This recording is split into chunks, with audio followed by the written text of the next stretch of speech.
ഇന്ന് നമ്മൾ പഠിക്കാൻ പോണ സബ്ജക്റ്റാണ് ബിസിനസ് എക്കണോമിക്സ്. നമ്മൾ പേപ്പർ 4 ആണ് കേട്ടോ ബിസിനസ് എക്കണോമിക്സ്. ഏറ്റവും നല്ല സബ്ജക്റ്റും എനിക്ക് ഏറ്റവും ഇഷ്ടപ്പെട്ട സബ്ജക്റ്റും കൂടിയാണ് ബിസിനസ് എക്കണോമിക്സ്. അതിൻ്റെ ഫസ്റ്റത്തെ ചാപ്റ്ററായ nature and scope of business എക്കണോമിക്സിലത്തെ ഫസ്റ്റത്തെ യൂണിറ്റാണ് ഇൻട്രൊഡക്ഷൻ ടു ബിസിനസ് എക്കണോമിക്സ്. അതാണ് ഇന്ന് നമ്മൾ പഠിക്കാൻ പോണത്. പേപ്പർ 4 എന്താണെന്നുള്ളതാണ് ഈ ഫസ്റ്റത്തെ ചാപ്റ്റർ പറഞ്ഞു തരുന്നത്. അപ്പോൾ ഞാൻ ജാൻ 2025 അറ്റംപ്റ്റ് ചെയ്തിട്ട് വന്നിരിക്കുന്ന ഒരാളാണ് കേട്ടോ. അപ്പോൾ അതിൻ്റെ എക്സ്പീരിയൻസും കാര്യങ്ങളൊക്കെ ആയിരിക്കും ഞാൻ ഈ വീഡിയോയിൽ കൂടെ ഷെയർ ചെയ്യാൻ പോണത്. അപ്പോൾ എനിക്ക് പൊതുവേ ഈ കട്ടിയുള്ള ബുക്കൊക്കെ കാണുമ്പോഴേ പഠിക്കാനൊന്നും തോന്നില്ല. അതുപോലെ തന്നെ ഈ എക്സാമിൻ്റെ തലേന്ന് ഒക്കെ ഇത് വായിക്കുമ്പോൾ ആകെ ടെൻഷനാവും. ഇതൊക്കെ പഠിച്ച് തീരുമോ, എന്നാ ഇനി പഠിച്ച് തീരാന്നൊക്കെ ഓർത്തിട്ട് എനിക്ക് ഭയങ്കര ടെൻഷനാണ്.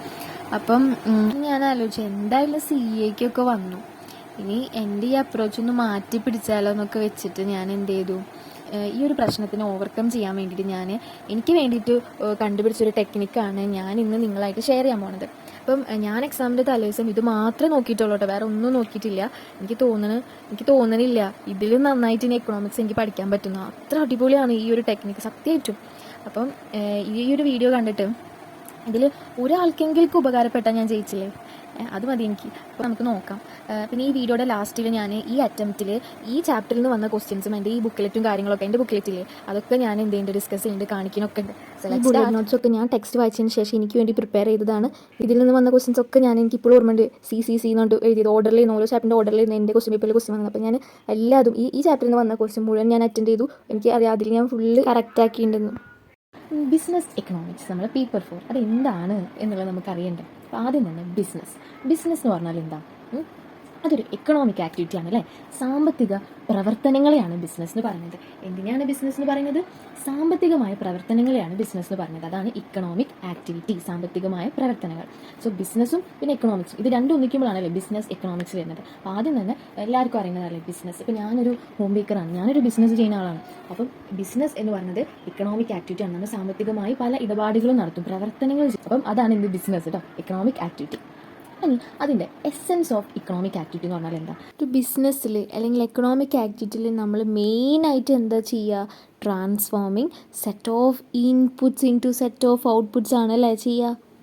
കുറേ സെറ്റ് ഓഫ് ഇൻപുട്സ് ഉപയോഗിച്ചുകൊണ്ട്, എൻ്റെ കേസിൽ പറയുകയാണെങ്കിൽ കേക്ക് ഫ്ലോറും എസെൻസും എഗ്സും അതുപോലെ തന്നെ വിപ്പിംഗ് ക്രീമും ഇതൊക്കെ ഉപയോഗിച്ചിട്ട്, ഇതൊക്കെയാണ് എൻ്റെ ഇൻപുട്സ്. ഇതൊക്കെ ഞാനൊരു പ്രോസസ്സിലൂടെ ട്രാൻസ്ഫോം ചെയ്തുകൊണ്ട് ഒരു 3 ലെയർഡ് കേക്കായ ഒരു ഔട്ട്പുട്ടാക്കിയിട്ട് മാറ്റുകയാണ് അല്ലേ. അത് തന്നെയാണ് ബിസിനസ് എക്കണോമിക്സ് എന്ന് പറയുന്നത്. എന്നിട്ട് അതിൽ കൂടെ കുറച്ച് പ്രോഫിറ്റും കൂടെ ഇട്ടിട്ട് നമ്മൾ അതിനെ സെയിൽ ചെയ്യുമ്പോൾ സെറ്റാണ്. ഇതൊരു ഫാക്ടറിയിലത്തെ കാര്യം എടുത്ത് നോക്കി, അവിടെ ഇങ്ങനെ ഒരു ചോക്ലേറ്റ് ആണെന്ന് വിചാരിക്കുക. അപ്പോൾ ചോക്ലേറ്റ്സിൻ്റെ ഫാക്ടറിയിൽ ചോക്ലേറ്റ്സിൻ്റെ ഓരോ സ്റ്റേജ് കഴിഞ്ഞ് ഇങ്ങനെ ഓരോ ഇൻപുട്സ് ഉപയോഗിച്ചുകൊണ്ട് ചോക്ലേറ്റ് ഉണ്ടാക്കി പിന്നെ അതിനെ നമ്മൾ വരിയായിട്ട് വരുന്നത്. അപ്പോൾ അതാണ് ഔട്ട്പുട്ടുകൾ. അപ്പം ശരിക്കും നമ്മൾ എക്കണോമിക്സിൻ്റെ ഒരു ഇൻപുട്ട് സൈഡ് എന്ന് പറഞ്ഞാൽ എന്തൊക്കെയാണ് വരിക? Material, machinery, management. എന്ന് പറഞ്ഞാൽ നമ്മളെ ലേബറും, മെറ്റീരിയൽ എന്ന് പറഞ്ഞാൽ ഒന്നുമില്ല, റോ മെറ്റീരിയലും കാര്യങ്ങളൊക്കെയാണ്, ലാൻഡും ഇതൊക്കെ ഉൾപ്പെടും. പിന്നെ മെഷീനറി, പിന്നെ അതുപോലെ തന്നെ മാനേജ്മെൻറ്റ് എന്ന് പറഞ്ഞാൽ ഓൺട്രപ്രണർഷിപ്പ്. അപ്പോൾ കോമൺലി നമ്മൾ എക്കണോമിക്സിൽ ഇതിനൊക്കെ ഒരുമിച്ച് വിളിക്കുക എന്തെന്നാ? ലാൻഡ്, ലേബർ, ക്യാപിറ്റൽ, ഓൺട്രപ്രണർഷിപ്പ് എന്നാണ് വിളിക്കുക. ഇതിനെ ഫാക്ടേഴ്സ് ഓഫ് പ്രൊഡക്ഷൻ എന്നും പറയും, അതുപോലെ തന്നെ ഇൻപുട്ട് സൈഡ് എന്നും പറയും. ഇനി ഔട്ട്പുട്ട് സൈഡ് ഏതൊക്കെയാണ്? തന്നെ different types of goods and സർവീസും ഉണ്ട് കേട്ടോ. ഗുഡ്സ് മാത്രമല്ല ഇങ്ങനെ ട്രാൻസ്ഫോം ചെയ്തൊരു പ്രോസസ്സിലൂടെ ഔട്ട്പുട്ടാക്കി മാറ്റുന്നത്.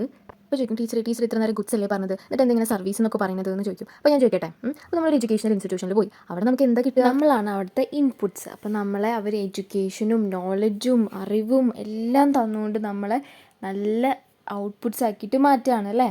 നല്ല പവർഫുൾ ആയിട്ടുള്ള ഒരു CAക്കാരനോ അല്ലെങ്കിൽ CAക്കാരിയോ ഒക്കെ ആയിട്ട് മാറ്റുകയാണ് അല്ലേ. ഇൻപുട്ടായ വെറും സ്റ്റുഡൻസിനെ ഔട്ട്പുട്ടായ ഒരു CAക്കാരൻ അല്ലെങ്കിൽ CAക്കാരിയായിട്ട് മാറും. ഇപ്പോൾ നീറ്റിന് പോയാൽ എന്തുണ്ടാവുക? നമ്മളൊരു വലിയ ഡോക്ടറാക്കി മാറ്റില്ലേ, അതുപോലെ. അങ്ങനെ നമുക്ക് എഡ്യൂക്കേഷൻ എന്ന് പറഞ്ഞാൽ സർവീസ് തന്നുകൊണ്ടാണ് അവരവിടെ ബിസിനസ് നടത്തുന്നത്. സെറ്റല്ലേ.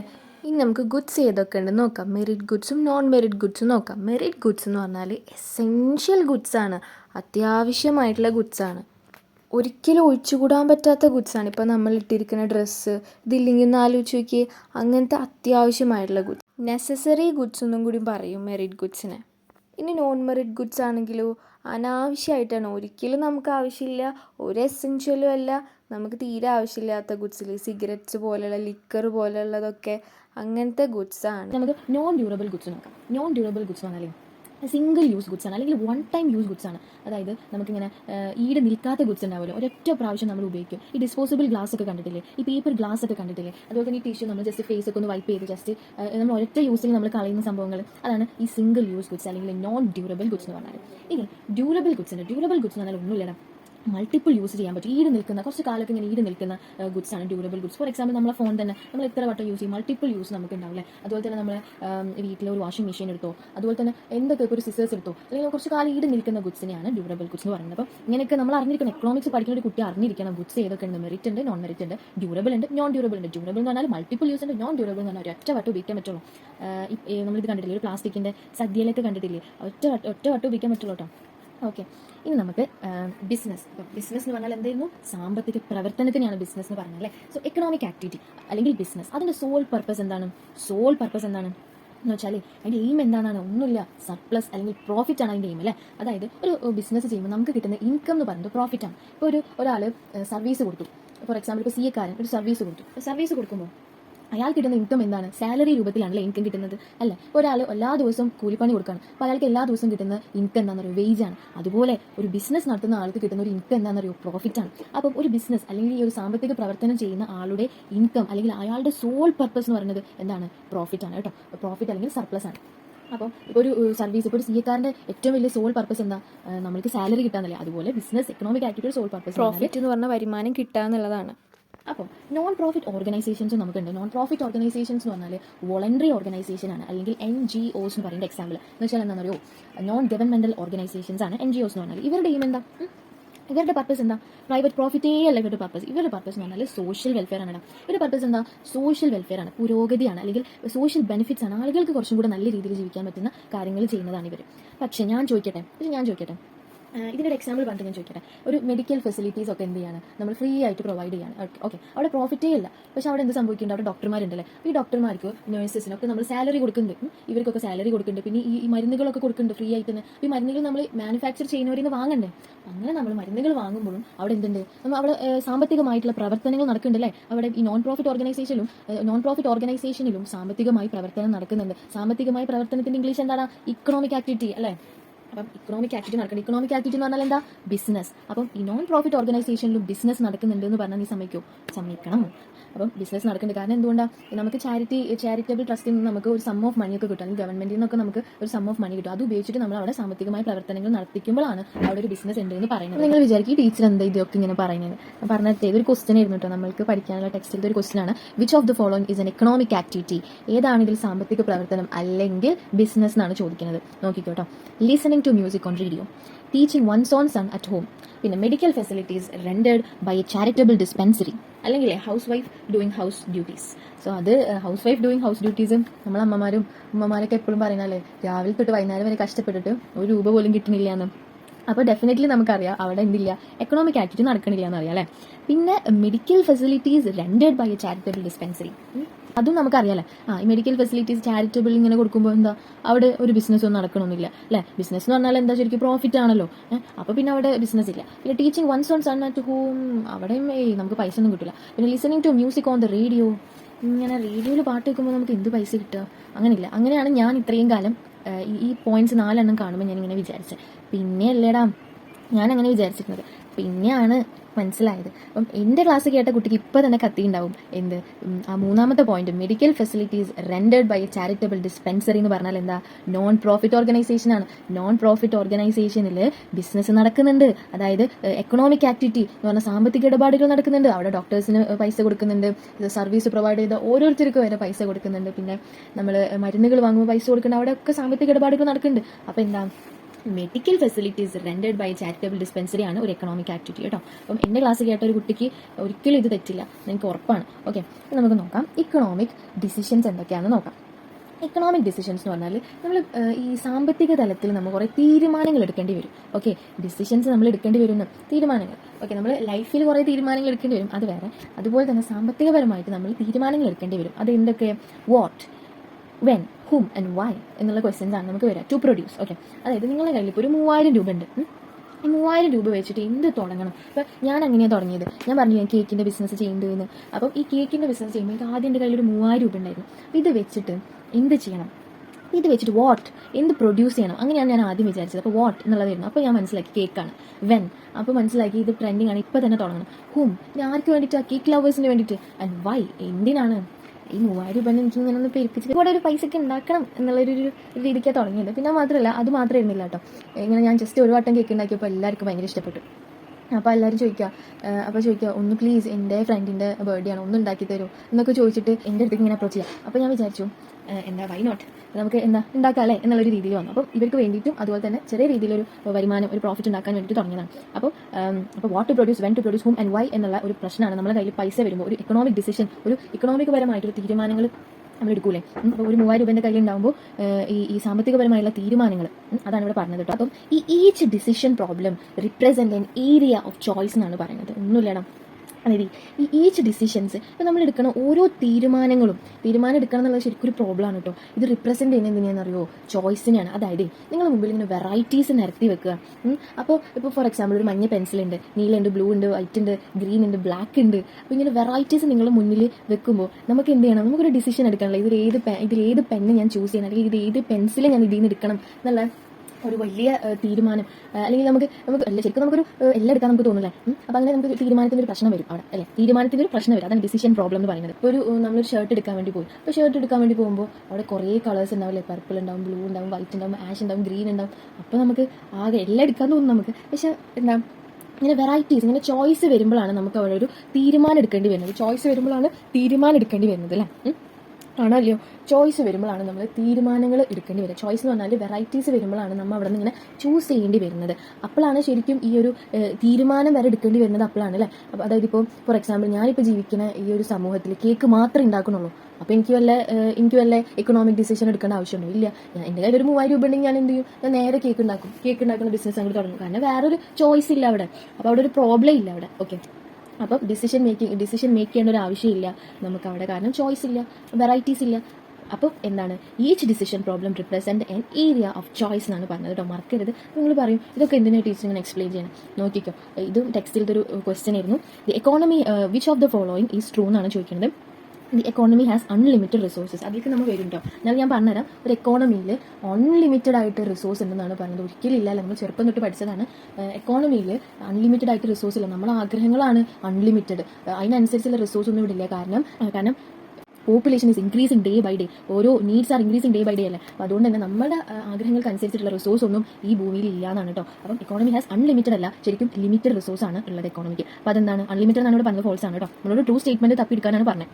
ഇനി അടുത്തത്, decisions are always taken under conditions of imperfect knowledge and uncertainty എന്നാണ് പറഞ്ഞത്. അപ്പോൾ ഈ പറഞ്ഞ പോലെ എന്താ, ഡിസിഷൻസ് എപ്പോഴും നമ്മൾ ഓൾവേസ് ടേക്കൺ അണ്ടർ, ശരിയാണല്ലേ? നമ്മൾ ചില തീരുമാനങ്ങളൊക്കെ എടുക്കുമ്പോഴേ നമ്മൾ അറിയാം ഇംപെർഫെക്റ്റ് നോളജിൽ നമുക്ക് എല്ലാതും അറിവുള്ള സമയത്താണ് നമ്മൾ തീരുമാനങ്ങൾ എടുക്കുക. ഇല്ല, നമുക്ക് അറിയാത്ത സമയത്തും നമ്മൾ ഇതിനെക്കുറിച്ച് കൂടുതൽ അറിയില്ലെങ്കിലും നമ്മൾ എന്ത് ചെയ്യും? ചില സമയത്ത് തീരുമാനങ്ങൾ എടുക്കും അല്ലേ? ചില സമയത്ത്, അതാണ് സ്ട്രെസ് ചെയ്യുന്ന പോയിന്റ്. ചില സമയത്ത് തീരുമാനങ്ങൾ എടുക്കുന്ന ഞാൻ പറഞ്ഞത്. പക്ഷേ ഇവർ പറഞ്ഞത് കേട്ടോ, ഡിസിഷൻസ് ആർ ഓൾവേസ് എന്നാണ് ഇവർ പറഞ്ഞത്. അതാണ് നമ്മൾ തെറ്റിക്കുന്നത്. എല്ലായ്പ്പോഴും നമ്മൾ തീരുമാനങ്ങൾ എടുക്കണം, നമ്മൾ അറിവില്ലാണ്ട് പൊട്ടന്മാരായിട്ടാണ് എടുക്കുക. അല്ല, നമ്മൾ എങ്ങനെ എടുക്കുക? തീരുമാനങ്ങൾ എടുക്കുമ്പോൾ ഞാൻ CA ചേരാന്നുള്ള തീരുമാനം എടുത്ത് ഞാൻ കുറേ തപ്പി ഞാൻ യൂട്യൂബിലൊക്കെ ക്ലാസ് കണ്ടു, പിന്നെ കുറേ പേരോട് ചോദിച്ചു.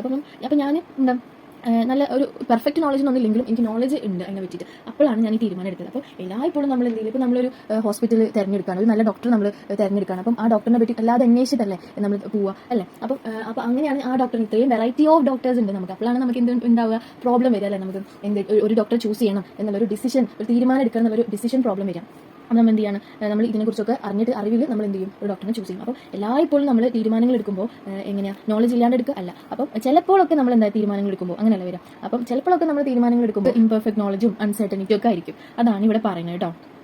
ഓക്കെ, അങ്ങനെ ആയിരിക്കണം ഇവിടെ പറയേണ്ടിയിരുന്നത്. ഇവിടെ പക്ഷേ ഓൾവേസ് എന്ന് പറഞ്ഞത്. അപ്പോൾ ഇത് ഫോൾസ് ആണ്. ഇനി അടുത്തതാണ് ഇപ്പം നമ്മൾ പറഞ്ഞ പോയിന്റ് നോക്കിക്കോ. Decision making arises only if there is choice available എന്നാണ് പറഞ്ഞത്. ചോയ്സ് അവൈലബിൾ ആണെങ്കിൽ മാത്രമേ നമുക്ക് ഡിസിഷൻ മേക്കിംഗ് പ്രോബ്ലം വരുന്നുള്ളൂ എന്നാണ് പറഞ്ഞത്. അതല്ലേ നമ്മളിങ്ങനെ തീരുമാനങ്ങൾ എടുക്കുമ്പോൾ ചോയ്സ് ഉണ്ടെങ്കിൽ മാത്രമേ നമ്മൾ തീരുമാനങ്ങൾ എടുക്കുള്ളൂ. നമ്മുടെ മുമ്പിൽ ഇങ്ങനെ വെറൈറ്റീസ് ഉണ്ട്. അപ്പോൾ നമ്മളൊരു റെസ്റ്റോറൻറ്റിൽ പോയി, അപ്പോൾ ഇവിടെ വെറൈറ്റീസ് ആണ്. ചിക്കൻ ഉണ്ട്, അൽഫാം ഉണ്ട്, മന്തി ഉണ്ട്, മറ്റേതുണ്ട്, മറ്റതുണ്ട്, പിന്നെ അങ്ങനെ വെറൈറ്റീസ് ആണല്ലേ നമുക്കുള്ളത്. ഇപ്പോൾ ഷവർമയിൽ തന്നെ എന്തുണ്ട്? മറ്റേ റാപ്പ് ഉണ്ട്, മറ്റേ റൊമാലി ഷവർമ, അങ്ങനെയുള്ള കുറേ ഫ്ലേവേഴ്സും കുറേ വെറൈറ്റീസ് അവൈലബിൾ ആയി. അപ്പോഴാണ് നമുക്ക് ഇങ്ങനെ നോക്കിയിരിക്കുക ഏത് ഞാൻ ഡിസിഷൻ മേക്കിംഗ് പ്രോബ്ലം വരെ ഏത് ചൂസ് ചെയ്യണം എന്നുള്ളത്. നേരെ മറിച്ച് ആ റെസ്റ്റോറൻറ്റിൽ പോകുന്നു, അവിടെ 8 ഷവർമ അത് വാങ്ങും, തിരിച്ചു പോയിരുന്നു. എന്തെങ്കിലും പ്രശ്നമുണ്ടോ അവിടെ? ഒരു ഡിസിഷൻ മേക്കിംഗ് കൊടുക്കേണ്ട ആവശ്യമില്ല അല്ലേ? അപ്പോൾ അങ്ങനെ അപ്പോൾ ഇവിടെ പറഞ്ഞത് തന്നെയാണ്, decision making arises only if there is choice available, അല്ലെങ്കിൽ വെറൈറ്റീസ് അവൈലബിൾ ആണെങ്കിൽ മാത്രമേ ഡിസിഷൻ മേക്കിംഗ് പ്രോബ്ലം വരുന്നുള്ളൂ എന്നാണ് പറയുന്നത്. ഓക്കെ, നൗ അപ്പോൾ ഇതൊക്കെ മനസ്സിലായല്ലോ. അപ്പോൾ ഫസ്റ്റ് പറഞ്ഞ പോയിന്റ് കണ്ടോ, ഒരു ക്വസ്റ്റ്യൻ ആയിട്ട് വന്നത്, അതുപോലെ എല്ലാം വരുന്നുണ്ടോ? ഇനി എന്താണ് ഇക്കണോമിക്സ്? ഇക്കണോമിക്സ് എന്താണ്? അപ്പോൾ ഇക്കണോമിക്സ് എന്ന് പറഞ്ഞാൽ ഒരു ഡിസിപ്ലിൻ ആണെന്നാണ് പറഞ്ഞത്. ഇക്കണോമിക്സ് എന്ന് പറഞ്ഞാൽ ഡിസിപ്ലിനാണ്. എന്തിനുള്ള ഡിസിപ്ലിനാണ്? ഹെൽപ്പിംഗ് ഇൻ അനലൈസിങ്, മനസ്സിലാക്കാൻ, rationality and optimality of given choice എന്നാണ് പറഞ്ഞത്. ഒന്നുമില്ല എന്ന് വെച്ചാൽ എക്കണോമിക്സ് എന്ന് പറയുന്നത് ശരിക്കും ഒരു ഡിസിപ്ലിൻ തന്നെയാണ്. അത് എന്താ ചെയ്യുന്നതെന്ന് വെച്ചാൽ നമുക്കിങ്ങനെ ഒരു ചോയ്സ്, നമുക്കിങ്ങനെ ഒരു വെറൈറ്റി തന്നിട്ടുണ്ടെങ്കിൽ അതിനെ അനലൈസ് ചെയ്യുക വെച്ചാൽ മനസ്സിലാക്കുക. പിന്നെ റാഷണാലിറ്റി എന്ന് പറഞ്ഞാൽ ന്യായമായതും, ഒപ്റ്റിമാലിറ്റി എന്ന് പറഞ്ഞാൽ ഏറ്റവും എഫിഷ്യൻ്റ് ആയതും ഏറ്റവും പീക്ക് സാറ്റിസ്ഫാക്ഷൻ തരുന്നതുമായിട്ടുള്ള രീതിയിലുള്ള ഒരു ചോയ്സ് ആയിരിക്കും നമ്മൾ എന്ത് ചെയ്യാൻ പോണത്, സെലക്ട് ചെയ്യാൻ പോണത്. അതിന് വേണ്ടിയിട്ട് നമ്മളെ ഹെൽപ്പ് ചെയ്യുന്ന ഒരു, നമ്മൾക്കിങ്ങനെ അനലൈസ് ചെയ്യാൻ, നമുക്കിങ്ങനെ മനസ്സിലാക്കാൻ പറ്റണം. അപ്പോൾ എനിക്ക് കേക്ക് ബിസിനസ് വന്നു, അപ്പോൾ എനിക്ക് എക്കണോമിക്സ് അറിയുന്നത് കൊണ്ടാണ് ഞാൻ കേക്ക് എന്ന് പറഞ്ഞത് സെലക്ട് ചെയ്തത്. ന്യായമായ രീതിയിലുള്ള, എനിക്ക് ഒപ്റ്റിമം ലെവലിൽ എനിക്ക് എന്തിനെ ഇത് ബെസ്റ്റ് ചെയ്യാൻ പറ്റും എന്ന് എനിക്ക് തോന്നിയത് എക്കണോമിക്സ് എനിക്ക് അറിയുന്നത് കൊണ്ടാണ്. ഓക്കെ, അപ്പം അങ്ങനത്തെ രീതിയിൽ എനിക്ക് ഈ ഒരു ഇത്രയും ബിസിനസ് ഇവിടെ അവൈലബിൾ ആയിരിക്കണം. ഇപ്പോൾ ക്രാഫ്റ്റ് ഒക്കെ ചെയ്യാം, അത് ഇതൊക്കെ ചെയ്യാം, പക്ഷേ അവൈലബിൾ ആയിരിക്കുന്ന സമയത്തും ഞാൻ ചൂസ് ചെയ്തത്, അല്ലെങ്കിൽ എനിക്കിങ്ങനെ മനസ്സിലാക്കാൻ എന്നെ സഹായിച്ചത് ഈ ഒരു എക്കണോമിക്സ് എന്ന ഡിസിപ്ലിനാണ്. എന്നെ ഹെൽപ്പ് ചെയ്തു ഇൻ അനലൈസിങ്, മനസ്സിലാക്കാൻ, ഇങ്ങനെ rationality and optimality of given choice എന്നാണ് പറയുന്നത്. ന്യായമായ രീതിയിൽ നല്ല ഒരു ഒപ്റ്റിമമായ ഒരു ചോയ്സ് അനലൈസ് ചെയ്തെടുക്കാൻ, മനസ്സിലാക്കിയെടുക്കാൻ നമ്മളെ സഹായിക്കുന്നത് എക്കണോമിക്സ് ആണ് കേട്ടോ. ഓക്കെ, ഇനി നമുക്ക് എക്കണോമിക്സ് എന്ന് പറഞ്ഞത് അതിൻ്റെ ഒറിജിൻ നോക്കാം. എക്കണോമിക്സ് എവിടെ നിന്നുണ്ടായെന്നറിയോ? ഗ്രീക്ക്. എക്കണോമിക്സ് എന്ന് പറഞ്ഞതിൻ്റെ വേർഡില്ല, എക്കണോമിക്സ് എന്ന വേർഡ് ഗ്രീക്ക് വേർഡാണ് ശരിക്കും. ഗ്രീക്കിൽ നിന്നാണ് എക്കണോമിക്സ് ഒക്കെ ഉണ്ടായത്. ഓക്കെ, ഓയിക്കോണോമിയ എന്നായിരുന്നു പറഞ്ഞിരുന്നു. ഓയിക്കോണോമിയ എന്ന് പറഞ്ഞാൽ ഹൗസ് ഹോൾഡ് എന്നാണ് കേട്ടോ അതിൻ്റെ ട്രാൻസ്ലേഷൻ. അങ്ങനെയായിരുന്നു പണ്ടത്തെ കാലത്ത് എക്കണോമിക്സിനെ അറിയപ്പെട്ടിരുന്നത്. ടിൽ ഏത് വരെ? 19ാം നൂറ്റാണ്ട് വരെ നമ്മൾ എക്കണോമിക്സിനെ എന്തായിട്ടായിരുന്നു അറിയപ്പെട്ടിരുന്നത്? പൊളിറ്റിക്കൽ എക്കോണമി എന്നായിരുന്നു അറിയപ്പെടുന്നത്. അപ്പോൾ എക്കണോമിക്സ് പറഞ്ഞത് ആദ്യത്തിലൊക്കെ ഗ്രീക്കിൽ നിന്നായിരുന്നു ഒറിജിൻ, അങ്ങനെ ഓയിക്കോണോമിയ എന്നായിരുന്നു. പിന്നെ 19ാം നൂറ്റാണ്ട് നമ്മൾ ടിൽ 19th സെഞ്ചുറി വരെ എക്കണോമിക്സിനെ പൊളിറ്റിക്കൽ എക്കോണമി എന്നായിരുന്നു അറിയപ്പെട്ടിരുന്നത്. അതായത് രാഷ്ട്രീയപരമായിട്ടുള്ള ഒരു എക്കോണമി ആയിട്ടാണ് അറിയപ്പെടുന്നത്. എന്തുകൊണ്ടാണ് രാഷ്ട്രീയപരം? നമുക്കറിയാലോ, ഗാന്ധിജിയൊക്കെയുള്ള സമയത്ത് ഒക്കെ എക്കണോമിക്സ് പറഞ്ഞാൽ ശരിക്കും രാഷ്ട്രീയപരമായിട്ടല്ലേ നമ്മൾ അറിഞ്ഞിരുന്നത് അല്ലേ? പിന്നെ അതിനുശേഷമാണ് നമ്മളാൾ വന്നിട്ട് എന്ത് ചെയ്തെന്നറിയോ? First modern work of economics കൊണ്ടുവന്നു. ദ വെൽത്ത് ഓഫ് നേഷൻസ് വന്നിട്ട് ആഡം സ്മിത്ത് വന്നിട്ട് എന്താ ചെയ്തെന്നറിയോ? First modern work of economics കൊണ്ടുവന്നു. എക്കണോമിക്സിന് ആദ്യ കാലഘട്ടത്തിൽ 19ാം നൂറ്റാണ്ട് വരെ നമ്മൾ പൊളിറ്റിക്കൽ എക്കോണമി, രാഷ്ട്രീയമാണ് എന്ന് പറഞ്ഞതെല്ലാം തിരുത്തി കുറിച്ചുകൊണ്ട്, ഹിസ്റ്ററിയെ വരെ മാറ്റി എഴുതിക്കൊണ്ട് നമ്മുടെ സ്വന്തം ആഡം സ്മിത്ത് വന്നു. എന്നിട്ട് എന്താ പറഞ്ഞതെന്നറിയോ? ദ വെൽത്ത് ഓഫ് നേഷൻസ് പറഞ്ഞിട്ട് ഒരു ബുക്ക് കൊണ്ടുവന്നു. അതാണ് ഏറ്റവും എക്കണോമിക്സിനെ മാറ്റിമറിച്ച മോഡേൺ വർക്ക് ചെയ്യുന്നത്. അപ്പോൾ ആ വർക്കിന്റെ പേര്, ശരിക്കും ആ ബുക്കിന്റെ നെയിം എന്താണെന്ന് വെച്ചാൽ an inquiry into the nature and causes of the wealth of the nations ആണ് കേട്ടോ. 1776 1776 ഈ ബുക്ക് കൊണ്ടുവന്നിട്ട് മറക്കണ്ട. അപ്പം ഈ ബുക്കാണ് മോഡേൺ വർക്ക്. അതുകൊണ്ട് തന്നെ നമ്മൾ ആഡം സ്മിത്തിനാണ് ഫാദർ ഓഫ് മോഡേൺ എക്കണോമിക്സ് എന്ന് പറഞ്ഞത്. എക്കണോമിക്സിനെ മോഡേൺ ആക്കിയതാണ് ആഡം സ്മിത്ത് ആണ്. അതുകൊണ്ട് തന്നെ ഫാദർ ഓഫ് മോഡേൺ എക്കണോമിക്സ് ആരാണ്? നമ്മൾ ആഡം സ്മിത്ത് ആണ് കേട്ടോ. സോ അപ്പോൾ ഈ ആഡം സ്മിത്തിന്റെ ഈ ബുക്കിനെ നമ്മൾ ഷോർട്ടായിട്ട് നമ്മൾ വിളിക്കുക ദ വെൽത്ത് ഓഫ് നേഷൻസ് ആണ് കേട്ടോ. The wealth of Nations. Okay, എന്തുകൊണ്ടാണ്? അപ്പോൾ ഈ ബുക്കിന്റെ പേര് ഞാൻ ഓർക്കാൻ വേണ്ടിയിട്ട് ഞാൻ എന്താണെന്ന് മനസ്സിൽ വിചാരിക്കുക, inquiry into the nature. നമ്മളിങ്ങനെ നേച്ചറിലേക്ക് ഇങ്ങനെ പോവുക, അപ്പോൾ മരങ്ങൾക്ക് ഇങ്ങനെ പോവുക. അപ്പോൾ inquiry into the nature, നമ്മൾ ആ മരങ്ങളൊക്കെ ഇങ്ങനെ മുറിച്ചിട്ട് എന്ത് ചെയ്യാണ്? And causes of wealth of nations. നമ്മൾ എന്ത് ചെയ്യുക? ആ മരങ്ങളൊക്കെ ഉപയോഗിച്ചിട്ട് നമ്മൾ പുതിയ ചെയർസും അതും ഇതൊക്കെ നമ്മൾ കുറേ കാര്യങ്ങൾ നമ്മൾ ഉണ്ടാക്കൂലേ? അപ്പോൾ നമുക്ക് വെൽത്ത് കിട്ടൂലേ? അങ്ങനത്തെ രീതിയിലൊക്കെ എൻ്റെ മനസ്സിൽ വരിക. അപ്പോൾ അതുകൊണ്ട് ഞാനിത് ഒരിക്കലും മറക്കില്ല. Inquiry into the nature and causes of wealth of nations. Wealth definition of economics തന്നത് ആരാണെന്നൊരു ചോദ്യം ഉണ്ടോ? ഹൂ ഗിവൻ വെൽത്ത് ഡെഫിനിഷൻ ചോദിച്ചാൽ ആരാ? നമ്മൾ ആഡം സ്മിത്ത് ആട്ടോ. ഓക്കെ, ഇനി പ്രോബ്ലം ഓഫ് ചോയ്സ്. ഇപ്പോൾ ഈ പറഞ്ഞ പോലെ ഈ പ്രോബ്ലം ഓഫ് ചോയ്സ് അല്ലെങ്കിൽ ഈ ഒരു തീരുമാനം, ഡിസിഷൻ്റെ പ്രോബ്ലം വരുന്നതിന് കാരണം എന്തുകൊണ്ടാണെന്നറിയോ? You have many options before you. ഇതിൻ്റെ മുമ്പിൽ കുറേ ഓപ്ഷൻസ് ഉണ്ടാവുമ്പോഴാണ് നമുക്ക് എന്തുണ്ടാവുക? പ്രോബ്ലം ഓഫ് ചോയ്സ് ഉണ്ടാവുക കേട്ടോ. ഇത് ടെക്സ്റ്റ് ബുക്കിൽ ഇങ്ങനെ ഒരു കുട്ടിക്ക് ഒരു അമ്മ 2000 രൂപ കൊടുക്കുക ബർത്ത്ഡേ ഗിഫ്റ്റ് ആയിട്ട്. എന്നിട്ട് പറയുകയാണ്, നിങ്ങൾക്ക് ഇഷ്ടമുള്ള ചെയ്തോ, വേണമെങ്കിൽ കേക്ക് മേടിച്ചോ, ഫ്രണ്ട്സിൻ്റെ ഒക്കെ പോയിട്ട് അടിച്ചു പൊളിച്ചോ, അല്ലെങ്കിൽ ഒരു ഡ്രസ്സ് മേടിച്ചോ. അപ്പോൾ കുട്ടിയുടെ മുമ്പിൽ കുറേ ഓപ്ഷൻസ് ഉണ്ട്. അല്ലെങ്കിൽ ഒരു ഇഷ്ടപ്പെട്ട ബുക്ക് മേടിച്ചോ, അല്ലെങ്കിൽ സിനിമയ്ക്ക് പോക്കോ, അങ്ങനെയൊക്കെയായിരുന്നു ആ ഓപ്ഷൻസ്. അപ്പം കുട്ടിയുടെ മുമ്പിൽ ഇത്രയും അധികം ഓപ്ഷൻസ് ഉള്ളപ്പോഴാണ് എന്തുണ്ടാവുക? പ്രോബ്ലം ഓഫ് ചോയ്സ് ഉണ്ടാവുക നമുക്ക്. അപ്പോൾ കുട്ടി ഇങ്ങനെ ആലോചിക്കുക, ഏതിൽ ഞാൻ എൻ്റെ ഈ 2000 രൂപ ഇൻവെസ്റ്റ് ചെയ്യണം എന്നുള്ളത് ആലോചിക്കുകയാണ് കേട്ടോ.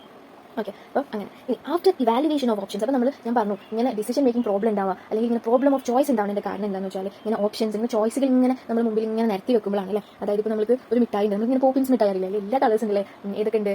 യെല്ലോ ഉണ്ട്, ഓറഞ്ച് ഉണ്ട്, പിന്നെ റോസ് ഉണ്ട്, അങ്ങനെ പലതരം കളേഴ്സ് ഉണ്ടല്ലേ? പർപ്പിൾ ഉണ്ട്. അപ്പോൾ അതിൽ നിന്ന് ഏതെങ്കിലും ഒരെണ്ണം ചൂസ് ചെയ്യേണ്ടത് അപ്പോൾ നമ്മൾ എന്താ ചെയ്യുക സാധാരണ?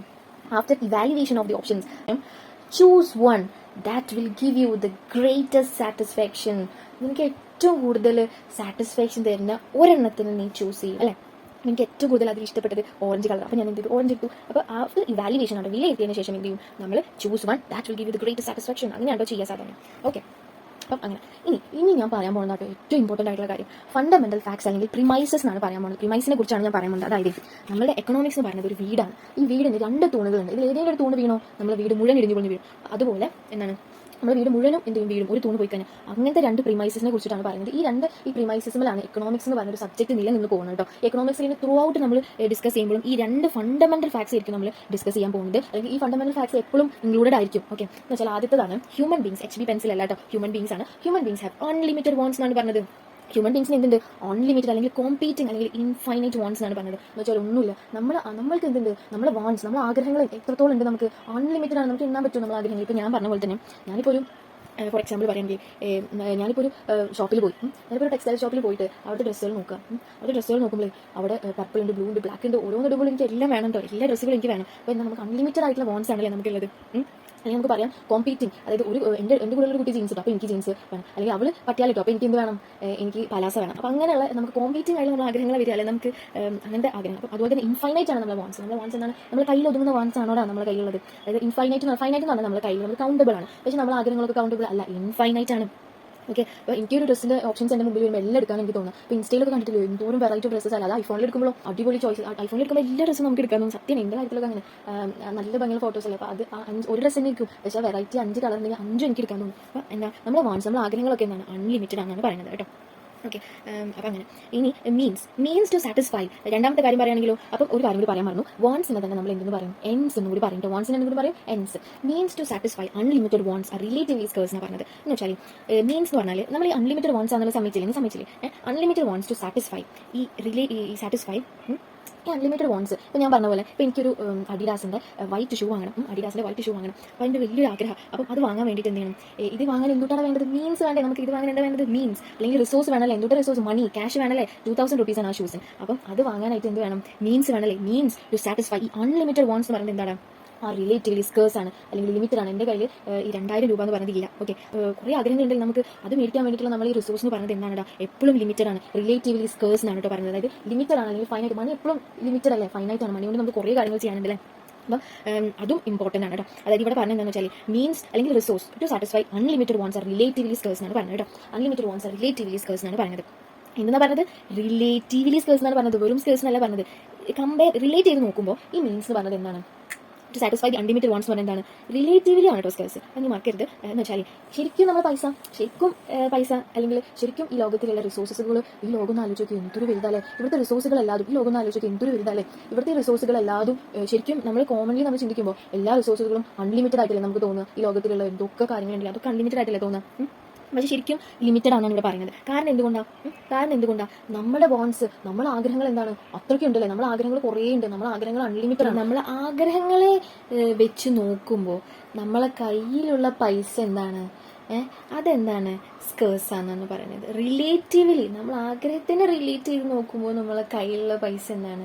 സ്കേഴ്സ് ആണ്. അല്ലെങ്കിൽ നമ്മളെല്ലാവരുടെയും കളക്റ്റീവായിട്ട് നമ്മളെല്ലാവരും ആഗ്രഹങ്ങളെ വെച്ച് നോക്കുമ്പോൾ, നമ്മളെ വാണ്ട്സിനെ വെച്ച് നോക്കുമ്പോൾ ഈ ഭൂമിയിലുള്ള ഈ റിസോഴ്സുകൾ മുഴുവനും ലിമിറ്റഡ് ആണെന്നാണ് ഉദ്ദേശിക്കേണ്ടത്. അങ്ങനെയാണ് ഈ ഭൂമിയിലുള്ള റിസോഴ്സ് മുഴുവൻ ലിമിറ്റഡ് ആവുന്നത്.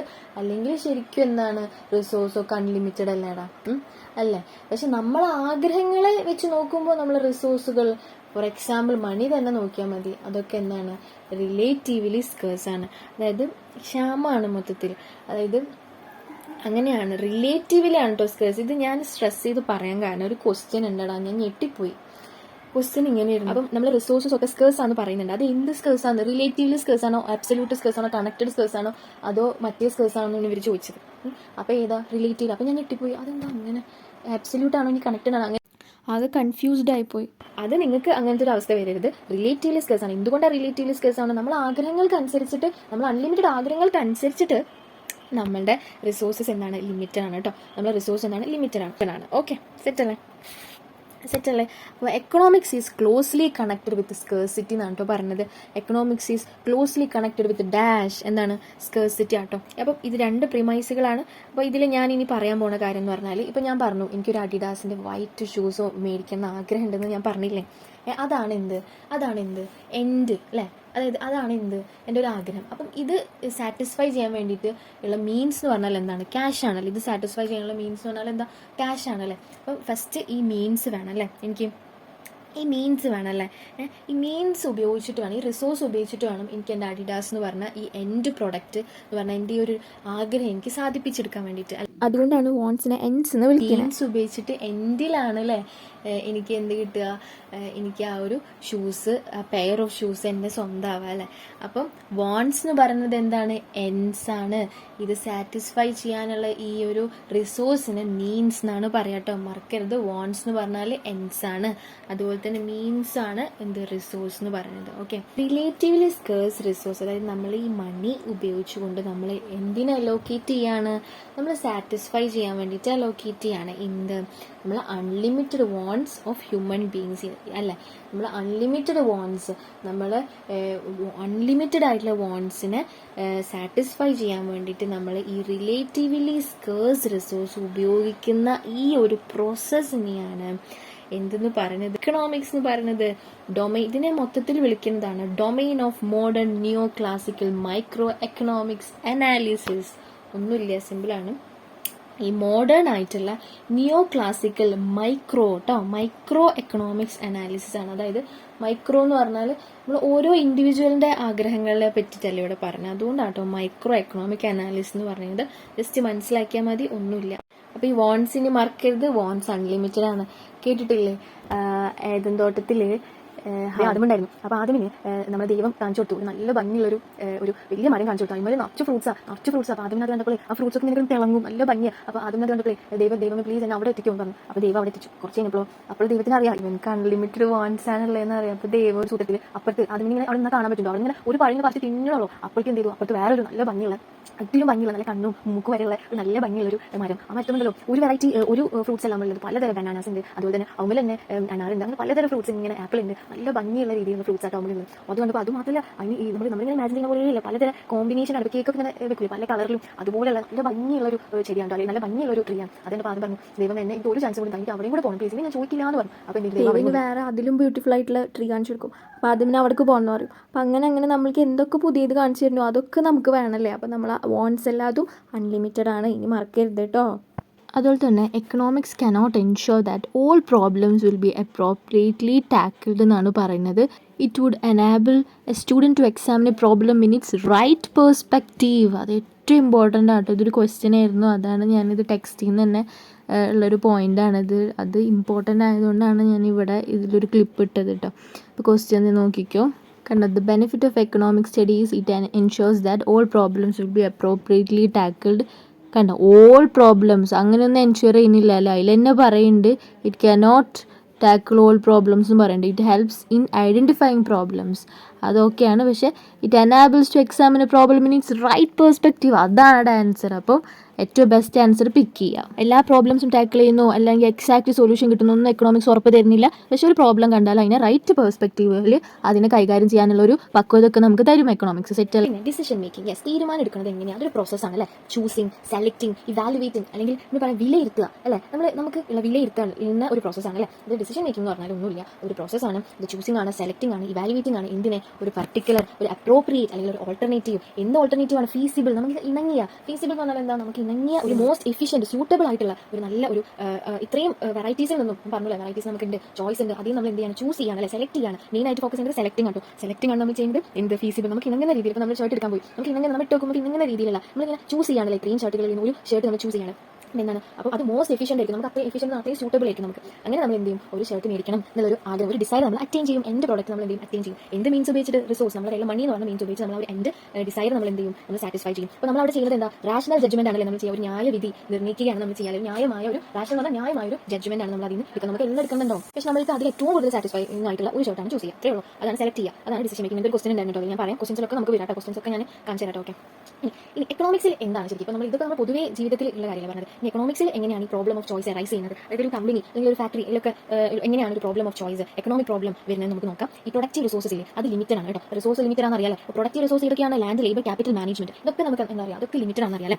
അപ്പോൾ ഇവിടുത്തെ എക്കണോമിക്സിന്റെ പ്രോബ്ലം എന്ന് വെച്ചാൽ എന്താണെന്നറിയോ, can be employed in alternative uses. ഇപ്പോൾ ക്യാപിറ്റൽ എന്ന് പറഞ്ഞാൽ എന്താ, നമ്മുടെ കയ്യിലുള്ള മണിയെ ഇത് നമുക്ക് ഏത് ബിസിനസ്സിൽ വേണമെങ്കിലും എംപ്ലോയ് ചെയ്യാം അല്ലേ, നമുക്ക് ഏതൊക്കെ വേണമെങ്കിലും നമുക്ക് എന്ത് ചെയ്യാൻ പറ്റും, എംപ്ലോയ് ചെയ്യാൻ പറ്റും. അപ്പോൾ ഓൾട്ടർനേറ്റീവ് യൂസസ് ഈ മണിക്ക്, അതായത് മണി ഉപയോഗിച്ച് നമുക്ക് എന്ത് ചെയ്യാം, സ്കൂളിന്റെ കാര്യം എടുക്കുകയാണെങ്കിൽ സ്കൂൾ യൂണിഫോം വാങ്ങാം, സ്കൂളിൽ ബാഗ് മേടിക്കാം, സ്കൂളിൽ ഫീസ് അടയ്ക്കണം, ട്യൂഷൻ ഫീസ് അടയ്ക്കണം, അതുപോലെ തന്നെ ലൈബ്രറി ഫീസ് അടയ്ക്കണം, പിന്നെ വെഹിക്കിൾ ഫീസ് അടയ്ക്കണം. അങ്ങനെ മണി ഉപയോഗിച്ച് നമുക്ക് കുറേ കാര്യങ്ങൾ ചെയ്യാം. അതുപോലെ തന്നെ ഈ മണി ഉപയോഗിച്ചിട്ട് നമുക്ക് ബിസിനസ്സിലും കുറേ കാര്യങ്ങൾ ചെയ്യാനുണ്ട്. ഇനിയിപ്പോൾ ലേബറിനെ കുറിച്ച് നോക്കിക്കഴിഞ്ഞാൽ എനിക്ക് നല്ലൊരു ലേബർ കിട്ടും, നല്ലോണം ഇംഗ്ലീഷ് സംസാരിക്കുന്നതും നല്ലൊരു മാനേജറാണ്. അപ്പം നമ്മളെ ഓർഗനൈസേഷനിൽ കുറേ ഭാഗങ്ങളുണ്ട്, കുറേ ഡിപ്പാർട്ട്മെന്റ്സ് ഉണ്ട്. ഓൾട്ടർനേറ്റീവ് യൂസസ് ഉണ്ട് ആളെ കൊണ്ട്. നമുക്ക് എവിടെ വേണമെങ്കിലും കുറേ ഓൾട്ടർനേറ്റീവ് യൂസസ് ഉണ്ടല്ലേ നമ്മളെ ലേബറിനെ കൊണ്ട്. അതായത് ഏത് ഡിപ്പാർട്ട്മെന്റിൽ വേണമെങ്കിലും ആളെ മാനേജറായിട്ട് നമുക്ക് പോസ്റ്റ് ചെയ്യാൻ പറ്റും. അപ്പോൾ നമ്മൾ ഈ പ്രൊഡക്റ്റീവ് റിസോഴ്സസ് എന്ന് പറയുന്നത്, ലേബർ എന്ന് പറഞ്ഞാൽ പ്രൊഡക്റ്റീവ് റിസോഴ്സ് ആണ്. നമുക്ക് അറിയാലേ, most valuable asset of organization എന്താണ്, ലേബർ ആണ് അല്ലേ. ഓക്കെ, അപ്പോൾ അങ്ങനെ നമുക്ക് ഓൾട്ടർനേറ്റീവ് ഉപയോഗങ്ങളിലേക്ക് നമുക്ക് ലിമിറ്റഡ് ആയിട്ടുള്ള റിസോഴ്സ്, ഇപ്പോൾ ഞാൻ പറഞ്ഞ നല്ലൊരാളുണ്ടല്ലോ ഇംഗ്ലീഷ് നല്ലോണം പറയാൻ പറ്റുന്ന അങ്ങനത്തെ സ്കില്ലുള്ള ആൾക്കാർ ലിമിറ്റഡ് ആയിരിക്കും. അപ്പോൾ ഈ ലിമിറ്റഡ് ആയിട്ടുള്ള റിസോഴ്സിന് ഓൾട്ടർനേറ്റീവ് യൂസസ് ഉണ്ട് എന്നുള്ളതാണ് എക്കണോമിക്സിന്റെ ഏറ്റവും വലിയൊരു പ്രോബ്ലം. അപ്പോൾ നമ്മൾ എന്ത് ചെയ്യുക, more efficient alternative must be choose എന്നാണ് പറഞ്ഞത് കേട്ടോ. അതായത് ഇപ്പോൾ മോർ എഫിഷ്യന്റ് ആയിട്ടുള്ള ഒരു ഓൾട്ടർനേറ്റീവിലായിരിക്കണം നമ്മൾ അയാളെ ഫിറ്റ് ചെയ്യിക്കുന്നത്, ചൂസ് ചെയ്യിക്കുന്നത്. അതായത് അയാൾ ഇപ്പോൾ ഈ ഒരു ഡിപ്പാർട്ട്മെന്റിലേക്ക് ചെയ്താലായിരിക്കും അയാൾ ഏറ്റവും എഫിഷ്യന്റ് ആയിട്ട് വർക്ക് ചെയ്യുക. അങ്ങനെ അല്ലെങ്കിൽ നമ്മളിപ്പോൾ ലേബർമാരെ ചൂസ് ചെയ്യണ, നമ്മൾ സെലക്ട് ചെയ്യണ ഇതുണ്ടാവില്ല ഇന്റർവ്യൂ എടുത്തിട്ട്, അപ്പോൾ അതിൽ നമ്മൾ ഏറ്റവും മോർ എഫിഷ്യന്റ് ആയിട്ടുള്ള ഒരു പ്രൊഡക്റ്റീവ് റിസോഴ്സ് ആയിട്ടുള്ള ലേബറിനായിരിക്കണം ചൂസ് ചെയ്യേണ്ടത്. അല്ലെങ്കിൽ നമ്മളെ ക്യാപിറ്റൽ, ഇപ്പോൾ ഞാൻ പറഞ്ഞ എൻ്റെ 3000 രൂപ ഉണ്ടായിരുന്നു, അത് വെച്ച് ഞാൻ എൻ്റെ ഏറ്റവും മോർ എഫിഷ്യന്റ് ആയിട്ടുള്ള ഒരു കേക്ക് ബിസിനസ്സിലാണ് ഞാൻ എന്ത് ചെയ്തത്, എൻ്റെ പൈസ എംപ്ലോയ് ചെയ്തത്, എൻ്റെ ക്യാപിറ്റൽ എംപ്ലോയ് ചെയ്തത്. ഓക്കെ, അങ്ങനെ ഈ എക്കണോമിക് എൻവയറമെന്റ് എന്ന് പറഞ്ഞാൽ എന്താണെന്നറിയോ, ഹൈലി കോംപ്ലക്സ് ആണ്, ഡൈനാമിക് ആണ്, എപ്പോഴും ചേഞ്ച് വന്നുകൊണ്ടേയിരിക്കും. നമ്മുടെ എക്കണോമിക് എൻവയറമെന്റ് ബിസിനസ് എൻവയറമെന്റ് തന്നെ പറയാം, അത് എപ്പോഴും ചേഞ്ച് വന്നുകൊണ്ടിരിക്കും. ഡൈനാമിക് എന്ന് പറഞ്ഞാൽ ചേഞ്ച് ആട്ടോ. നമ്മൾ ചുറ്റുള്ള കാര്യങ്ങളൊന്നും നോക്കിയാൽ മതി. അതാണ് ഞാൻ എൻവയറമെന്റ് എന്ന് പറഞ്ഞാലും, ആദ്യം ഒരു ഫുൾ ജാർ സോഡയായിരുന്നു, പിന്നെ ഒരു പുട്ട് ഐസ്ക്രീമായി, പിന്നെ ഒരു ബ്രൗണി, പിന്നെ ഒരു ഡ്രീം കേക്ക് ആയിരുന്നു ലേറ്റർ തിങ്. അതുപോലെ ഇങ്ങനെ ഡൈനാമിക് ചേഞ്ച് വന്നുകൊണ്ടേയിരിക്കും.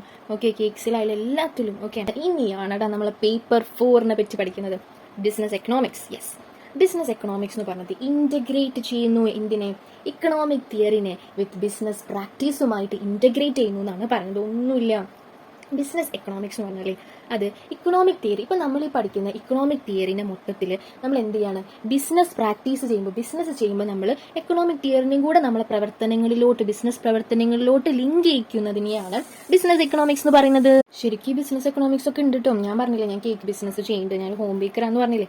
അപ്പം എൻ്റെ കേക്ക് ബിസിനസ്സിൽ ഞാൻ ഈ ബിസിനസ് എക്കണോമിക്സ് ഉപയോഗിച്ചിരുന്നു. ഇത് പഠിച്ചതിന് ശേഷം ഞാൻ ബിസിനസ് എക്കണോമിക്സ് ഉപയോഗിച്ചിരുന്നു. ഫോർ എക്സാമ്പിൾ പറയുകയാണെങ്കിൽ, ഞാൻ ഈ ഡ്രീം കേക്ക് ട്രെൻഡിങ് ആയ സമയത്ത് ഞാൻ എന്ത് ചെയ്തു, എനിക്കറിയായിരുന്നു എക്കണോമിക് തിയറി ഞാൻ പഠിച്ചിട്ടുള്ള ആളാണ്. ലോ ഓഫ് ഡിമാൻഡ് ഞാൻ പഠിച്ചിട്ടുണ്ടായിരുന്നു എക്കണോമിക്സിൽ. അത് പറഞ്ഞൊന്നുമില്ല, പൈസ എപ്പോൾ കുറയുന്നു, പ്രൈസ് കുറയുന്നു, അപ്പോൾ ഡിമാൻഡ് കൂടുന്നതായിരുന്നു ഞാൻ പഠിച്ചത്. അതുപോലെ തന്നെ ഇതിൽ ഞാൻ പഠിച്ച ഒരു കൺസ്യൂമർ സർപ്ലസ് എന്ന് പറഞ്ഞിട്ടുള്ള ഒരു സംഭവം ഉണ്ട്. എന്ന് വെച്ചാൽ കൺസ്യൂമർ കയ്യിൽ ഇത്ര രൂപ ഉണ്ടാവും. അപ്പോൾ കൺസ്യൂമർ കയ്യിൽ 70 രൂപയാണ് ഉള്ളത്. പക്ഷേ കടയിൽ ചെല്ലുമ്പോൾ അതിന്റെ ശരിക്കുള്ള പ്രൈസ് 60 ഉള്ളൂ. അപ്പോൾ കൺസ്യൂമർ വിചാരിച്ചത് 70 അടയ്ക്കണം, പക്ഷേ ഒരു 10 രൂപ സർപ്രൈസിംഗ്ലി ആൾക്ക് കിട്ടിയില്ലടാ. അതാണ് കൺസ്യൂമർ സർപ്ലസ്. അപ്പോൾ അത് ഉപയോഗിച്ചുകൊണ്ട് എന്ത് ചെയ്യും, അദ്ദേഹം വേറെ പർച്ചേസും കൂടെ ആ കടയിൽ നിന്ന് നടത്തും. അങ്ങനെയുള്ളതൊക്കെ ആയിരുന്നു. അപ്പം ഈ ഒരു എക്കണോമിക് തിയറി ഉപയോഗിച്ചിട്ട് ഞാൻ എന്ത് ചെയ്തെന്ന് അറിയും, ഞാനൊരു ഓഫറായിട്ടു. ഡ്രീം കേക്കിന്റെ ഒരു പ്രശ്നം എന്ന് പറഞ്ഞാൽ അഫോർഡബിലിറ്റി ആണ്. അപ്പോൾ എല്ലാവർക്കും എത്തണില്ല എന്നുള്ളൊരു പ്രശ്നമായിരുന്നു. അപ്പം ഇങ്ങനെ പ്രൈസ് കുറച്ചിടാന്നുള്ള ഈ ലോ ഓഫ് ഡിമാൻഡ് വെച്ചിട്ട് ഞാൻ എന്ത് ചെയ്തു, പ്രൈസ് കുറച്ചിട്ടാലും എനിക്ക് എന്തില്ല, നഷ്ടമില്ല എന്ന് എനിക്കറിയാം. കാരണം എല്ലാവരും എന്ത് ചെയ്യും, വാങ്ങുമെന്ന് എനിക്കറിയാം. അപ്പോൾ അതുകൊണ്ട് എന്താ, പ്രൈസ് പറഞ്ഞാൽ അപ്പോൾ ഡിമാൻഡ് കൂടുള്ളൂ. അതറിയുന്നതുകൊണ്ട് തന്നെ ഞാൻ ഒരു ഡിസിഷൻ എടുത്തു, എന്തായാലും ഇങ്ങനത്തെ ഒരു ഓഫർ ഇടാം എന്നുള്ളത്. പിന്നെ അതുപോലെ തന്നെ ഈ പ്രൈസ് കുറഞ്ഞു കഴിഞ്ഞാൽ, ഇപ്പോൾ ഞാൻ പറഞ്ഞ പോലെ കൺസ്യൂമർ സർപ്ലസ് എന്ന് പറഞ്ഞില്ലേ, കൺസ്യൂമർ ഇപ്പോൾ 100 രൂപയ്ക്ക് ഒക്കെ ഉണ്ടെങ്കിൽ ഞാൻ ഡ്രീം കേക്ക് വാങ്ങും എന്ന് പറഞ്ഞിരിക്കുന്ന കൺസ്യൂമർമാർ ഉണ്ടാവുമല്ലോ. അപ്പം 50 രൂപ എന്ന് പറയുമ്പോൾ എന്ത് ചെയ്യും, അവർ ഒരു 50 രൂപ അവർക്ക് എന്താ സർപ്രൈസിംഗ് ഇങ്ങോട്ട് കിട്ടാണല്ലോ. അവർ 100 വിചാരിച്ചത് ശരിക്കും 50 ആയുള്ളൂ. അപ്പോൾ ആ ഒരു 50 വെച്ചിട്ട് അവർ വീണ്ടും ഒരു പർച്ചേസ് നമ്മൾ നടത്തും. അതാണ് ഈ കൺസ്യൂമർ സർപ്ലസ് എന്ന് പറയുന്നത്. അതും ഞാൻ ഈ എക്കണോമിക്സിൽ നിന്നാണ് പഠിച്ചത്. അപ്പോൾ അങ്ങനെ ഇട്ടപ്പോൾ ദി ഓഫർ വാസ് ഫാന്റാസ്റ്റിക്. ഒരു ദിവസം എനിക്ക് 100 ഓർഡേഴ്സ് കിട്ടിയെന്ന് പറഞ്ഞാൽ ആരെങ്കിലും വിശ്വസിക്കുമോ? അങ്ങനെയായിരുന്നു. അത് എന്നെ സഹായിച്ചത് ഈ എക്കണോമിക് തിയറിയാണ് എന്നെ സഹായിച്ചത്. അങ്ങനെയൊക്കെ എനിക്ക് ഓർഡേഴ്സ് വന്നു. അതിൻ്റെ ഒക്കെ കാരണം ഈ ബിസിനസ് എക്കണോമിക്സ് ആണ്. ഞാൻ പഠിച്ച ഈ ഒരു ഇക്കണോമിക് തിയറിനെ ഞാൻ ബിസിനസ് പ്രാക്ടീസുമായിട്ട് ലിങ്ക് ചെയ്തതുകൊണ്ടാണ് ഇങ്ങനെയൊക്കെ സംഭവിച്ചത്. അപ്പം ബിസിനസ് എക്കണോമിക്സ് എന്ന് പറഞ്ഞാൽ അത് അപ്ലൈ ചെയ്യുന്നത് ടൂൾസ് ഓഫ് എക്കണോമിക്സ് ആണ്. ടൂൾസ് ഓഫ് എക്കണോമിക്സ് എന്ന് പറഞ്ഞാൽ എക്കണോമിക് തിയറിനെയാണ് ടൂൾസ് ഓഫ് എക്കണോമിക്സ് എന്ന് പറയുന്നത്. ഈ ടൂൾ വെച്ചിട്ട് നമ്മുടെ തീരുമാനങ്ങളും ഡിസിഷൻസും ഇതുപോലെ ഓഫർ ഇടണോ വേണ്ടയോ അങ്ങനെയുള്ള ബിസിനസ്സിലെ ഓരോ തീരുമാനങ്ങളും നമുക്ക് എടുക്കാൻ പറ്റും. ഇതിനെ തന്നെയാണ് ടൂൾസ് ഓഫ് എക്കണോമിക്സ് എന്ന് പറയുന്നത്. അത് അപ്ലൈ ചെയ്യുന്നുണ്ട് ഇൻ ബിസിനസ് എക്കണോമിക്സ്. എന്തിനാണ് അപ്ലൈ ചെയ്യുന്നത്? To make business decision making. Yes, അതായത് ബിസിനസ് തലത്തിൽ തീരുമാനങ്ങൾ എടുക്കാൻ വേണ്ടിയിട്ടാണ് നമ്മൾ ഈ ഒരു തിയറി ഉപയോഗിക്കുന്നത്. എൻ്റെ ബിസിനസ് തീരുമാനങ്ങൾ ഞാൻ എടുത്തു. ഇതിനെ തന്നെയാണ് ബിസിനസ് എക്കണോമിക്സ് എന്ന് പറയുന്നത്. സാധാരണ ചെറുപ്പത്തിൽ നമ്മൾ എക്കണോമിക്സ് പഠിക്കുമ്പോൾ ഇങ്ങനെ ജീവിതത്തിൽ ഇത് അപ്ലൈ ചെയ്യാൻ പറ്റുമെന്ന് അറിഞ്ഞിരുന്നോ? ഇല്ലല്ലോ. ഒരു ചാർട്ടേഡ് അക്കൗണ്ടന്റും ഇതേ ബിസിനസ് എക്കണോമിക്സ് ആണ് ഇനി കമ്പനീസിലൊക്കെ അപ്ലൈ ചെയ്യാൻ പോകുന്നത് കേട്ടോ. ഒന്നുമില്ല, മോസ്റ്റ് സ്യൂട്ടബിൾ ഓൾട്ടർനേറ്റീവ് കണ്ടെത്താനാണ് കേട്ടോ. ഏറ്റവും സ്യൂട്ടബിൾ ആയിട്ടുള്ള ഒരു ഓൾട്ടർനേറ്റീവ് നമ്മൾ കണ്ടെത്താൻ, ബിസിനസ് ഡിസിഷൻ മേക്കിംഗ് നമ്മൾ എടുക്കൂല. ആ സമയത്ത് ഏറ്റവും മോസ്റ്റ് സ്യൂട്ടബിൾ ആയിട്ടുള്ളത് കണ്ടെത്താൻ. ഇപ്പോൾ ഞാൻ 50 രൂപ കിട്ടുമെന്ന് പറഞ്ഞില്ല, അത് ഏറ്റവും മോസ്റ്റ് സ്യൂട്ടബിൾ ആയിരുന്നു. അത് കണ്ടെത്താനുള്ള ഒരു ഡിസിഷൻ മേക്കിങ്ങിൽ എന്നെ ഹെൽപ്പ് ചെയ്തത് ഈ ഒരു ബിസിനസ് എക്കണോമിക്സ് ആണ് കേട്ടോ. അപ്പോൾ business economics meats the needs of the management എന്നാണ് പറഞ്ഞത്. മീറ്റ്സ് ദ നീഡ്സ് എന്ന് പറഞ്ഞാൽ എന്താ? ഡിസിഷൻ മേക്കിംഗ് നീഡാണ് ഒരു മാനേജ്മെന്റ്. ഇപ്പം എൻ്റെ ബിസിനസ്സിൽ മാനേജർ ആരാ? ഞാനാ. അപ്പം ഒരു മാനേജറുടെ നീഡ് എന്ന് പറഞ്ഞാൽ എന്താ, ഡിസിഷൻസ് എടുക്കലാണ് ഒരു മാനേജർ ആവശ്യം അല്ലേ. ഒരു മാനേജറെ കൊണ്ട് എന്താ ചെയ്യിക്കുന്നത്, ഡിസിഷൻ എടുക്കണം. ഒരു പ്രോബ്ലം വന്നാൽ അതിനെ മറികടക്കാൻ വേണ്ടി ഡിസിഷൻ എടുക്കണം. അതാണ് മാനേജറെ നീഡ്. അത് ഫുൾഫിൽ ചെയ്യാൻ ബിസിനസ് എക്കണോമിക്സ് ആണ് സഹായിക്കുന്നത്. ബിസിനസ് എക്കണോമിക്സ് എനിക്ക് കുറേ തിയറീസ് അങ്ങോട്ട് പ്രൊവൈഡ് ചെയ്തിരുന്നുണ്ട്, provide huge corpus of theory and techniques. അപ്പോൾ അതൊക്കെ ഞാൻ ഉപയോഗിച്ചിട്ട് ഞാൻ എന്ത് ചെയ്യുന്നുണ്ട്, എൻ്റെ ഡിസിഷൻ മേക്കിംഗ് ഒക്കെ എടുക്കുന്നുണ്ട് എന്നുള്ളതാണ്. ഇനി നമുക്ക് ഈ എക്കണോമിക് തിയറി എന്ന് പറഞ്ഞാൽ എന്താ, ഈ huge corpus of theory and techniques എന്ന് പറഞ്ഞാൽ ഒന്നുമില്ല. ഈ എക്കണോമിക് തിയറിനെ തന്നെയാണ് ഡിമാൻഡ് സപ്ലൈ അങ്ങനത്തെ കുറേ തിയറീസ് ഉണ്ടല്ലോ. കുറേ തിയറീസ് ഇപ്പോൾ നമ്മൾ പഠിക്കുന്നത് തന്നെ നമ്മൾ ബിസിനസ് പ്രാക്ടീസിൽ അപ്ലൈ ചെയ്യണം. പിന്നെ ഈ എക്കണോമിക് തിയറി എന്ന് പറഞ്ഞാൽ എന്താ, ഒന്നുമില്ല. എക്കണോമിക് തിയറി നമുക്ക് ടൂൾസ് തരും. എന്തിനുള്ള ടൂൾസ് അതിൻ്റെ ഡിസിഷൻ മേക്കിങ്ങിനുള്ള ടൂൾസ്. അതാണ് in the process of business decision making എന്ന് പറയുന്നത്. പിന്നെ ജോയൽ ഡീൻ എന്ന് പറഞ്ഞിട്ടുള്ളൊരു ഇക്കണോമിസ്റ്റ് ഉണ്ട്, ഭയങ്കര ഫേമസ് ആളാണ് നമ്മുടെ ബിസിനസ് എക്കണോമിക്സിന് ഒരു ഡെഫിനേഷൻ, ഒരു സ്റ്റാൻഡേർഡ് ഡെഫിനേഷൻ കൊടുത്തത്. ചോദ്യം വന്നിട്ടുണ്ട് ഇപ്പോൾ ജാനുവരിയിൽ, ഞാൻ എഴുതിയ അറ്റംപ്റ്റിലുണ്ടായിരുന്നു ഇയാളുടെ പേര്. അപ്പോൾ ഞാൻ ആളെ ഓർക്കാൻ വേണ്ടിയിട്ട് ദീനുൽ ഇസ്ലാം എന്നൊക്കെ പഠിച്ചു വെച്ചിട്ടുണ്ട്. അപ്പോൾ എനിക്ക് ഇപ്പോഴും ഓർമ്മയുണ്ട്, എക്സാമിന് ഞാൻ ടിക്കിടുമ്പോൾ അത് ഓർത്തത്. അപ്പം യൂസ് ഓഫ് എക്കണോമിക് അനാലിസിസ്, ആളുടെ ഡെഫിനേഷൻ എന്തായിരുന്നു, യൂസ് ഓഫ് എക്കണോമിക് അനാലിസിസ് എന്നാണ് ആൾ പറഞ്ഞത്. എക്കണോമിക് അനാലിസിസ് എന്ന് പറഞ്ഞാൽ തിയറീനെ തന്നെയാണ് എക്കണോമിക് അനാലിസിസ് എന്ന് പറയുന്നത്. എന്തിലാണ് ഈ തിയറി ഉപയോഗിക്കുന്നത്, യൂസ് ചെയ്യുന്നത്, in the formulation of business policies. അതായത് ഫോർമുലേഷൻ എന്ന് പറഞ്ഞാൽ ഉണ്ടാക്കുന്നു, എന്ത്, ബിസിനസ് പോളിസീസ് എന്ന് പറഞ്ഞാൽ ഒന്നുമില്ല, ബിസിനസ് ഡിസിഷൻസ് ആണ്. ബിസിനസ് ഡിസിഷൻസ് ഉണ്ടാക്കണമെങ്കിൽ നമ്മൾ എന്ത് ഉപയോഗിക്കുന്നുണ്ട്, എക്കണോമിക് അനാലിസിസ് എന്ന് പറഞ്ഞാൽ ഈ എക്കണോമിക് തിയറി. അപ്പം ആൾ കുറച്ചും കൂടി സ്റ്റാൻഡർഡൈസ്ഡ് ആക്കിയിട്ട് എക്കണോമിക് അനാലിസിസിനെ ശരിക്കും നമ്മൾ എക്കണോമിക് തിയറി എന്നല്ല പറയുക. അപ്പോൾ അതിന് പകരം കുറച്ചും കൂടി സ്റ്റാൻഡേർഡ് ആക്കിയിട്ട് എക്കണോമിക് അനാലിസിസിനും പിന്നെ ബിസിനസ് ഡിസിഷൻസിനെ ആൾ ബിസിനസ് പോളിസീസ് എന്ന് പറഞ്ഞു. അത്രേ ഉള്ള വ്യത്യാസം. അതെങ്ങനെയാണ്, by allocation of firm scarce resources, that is money. അതായത് ഫേമിൻ്റെ ഏറ്റവും സ്കേഴ്സ് ആയിട്ടുള്ള റിസോഴ്സായ മണിയൊക്കെ ഉപയോഗിച്ചുകൊണ്ട് നമ്മൾ എന്ത് ചെയ്യുന്നു, ഇങ്ങനെ ഡിസിഷൻസൊക്കെ നമ്മൾ എടുക്കുന്നു എന്നാണ് പറയുന്നത്. ഒന്നുമില്ല, അത്രേ ഉള്ളൂ.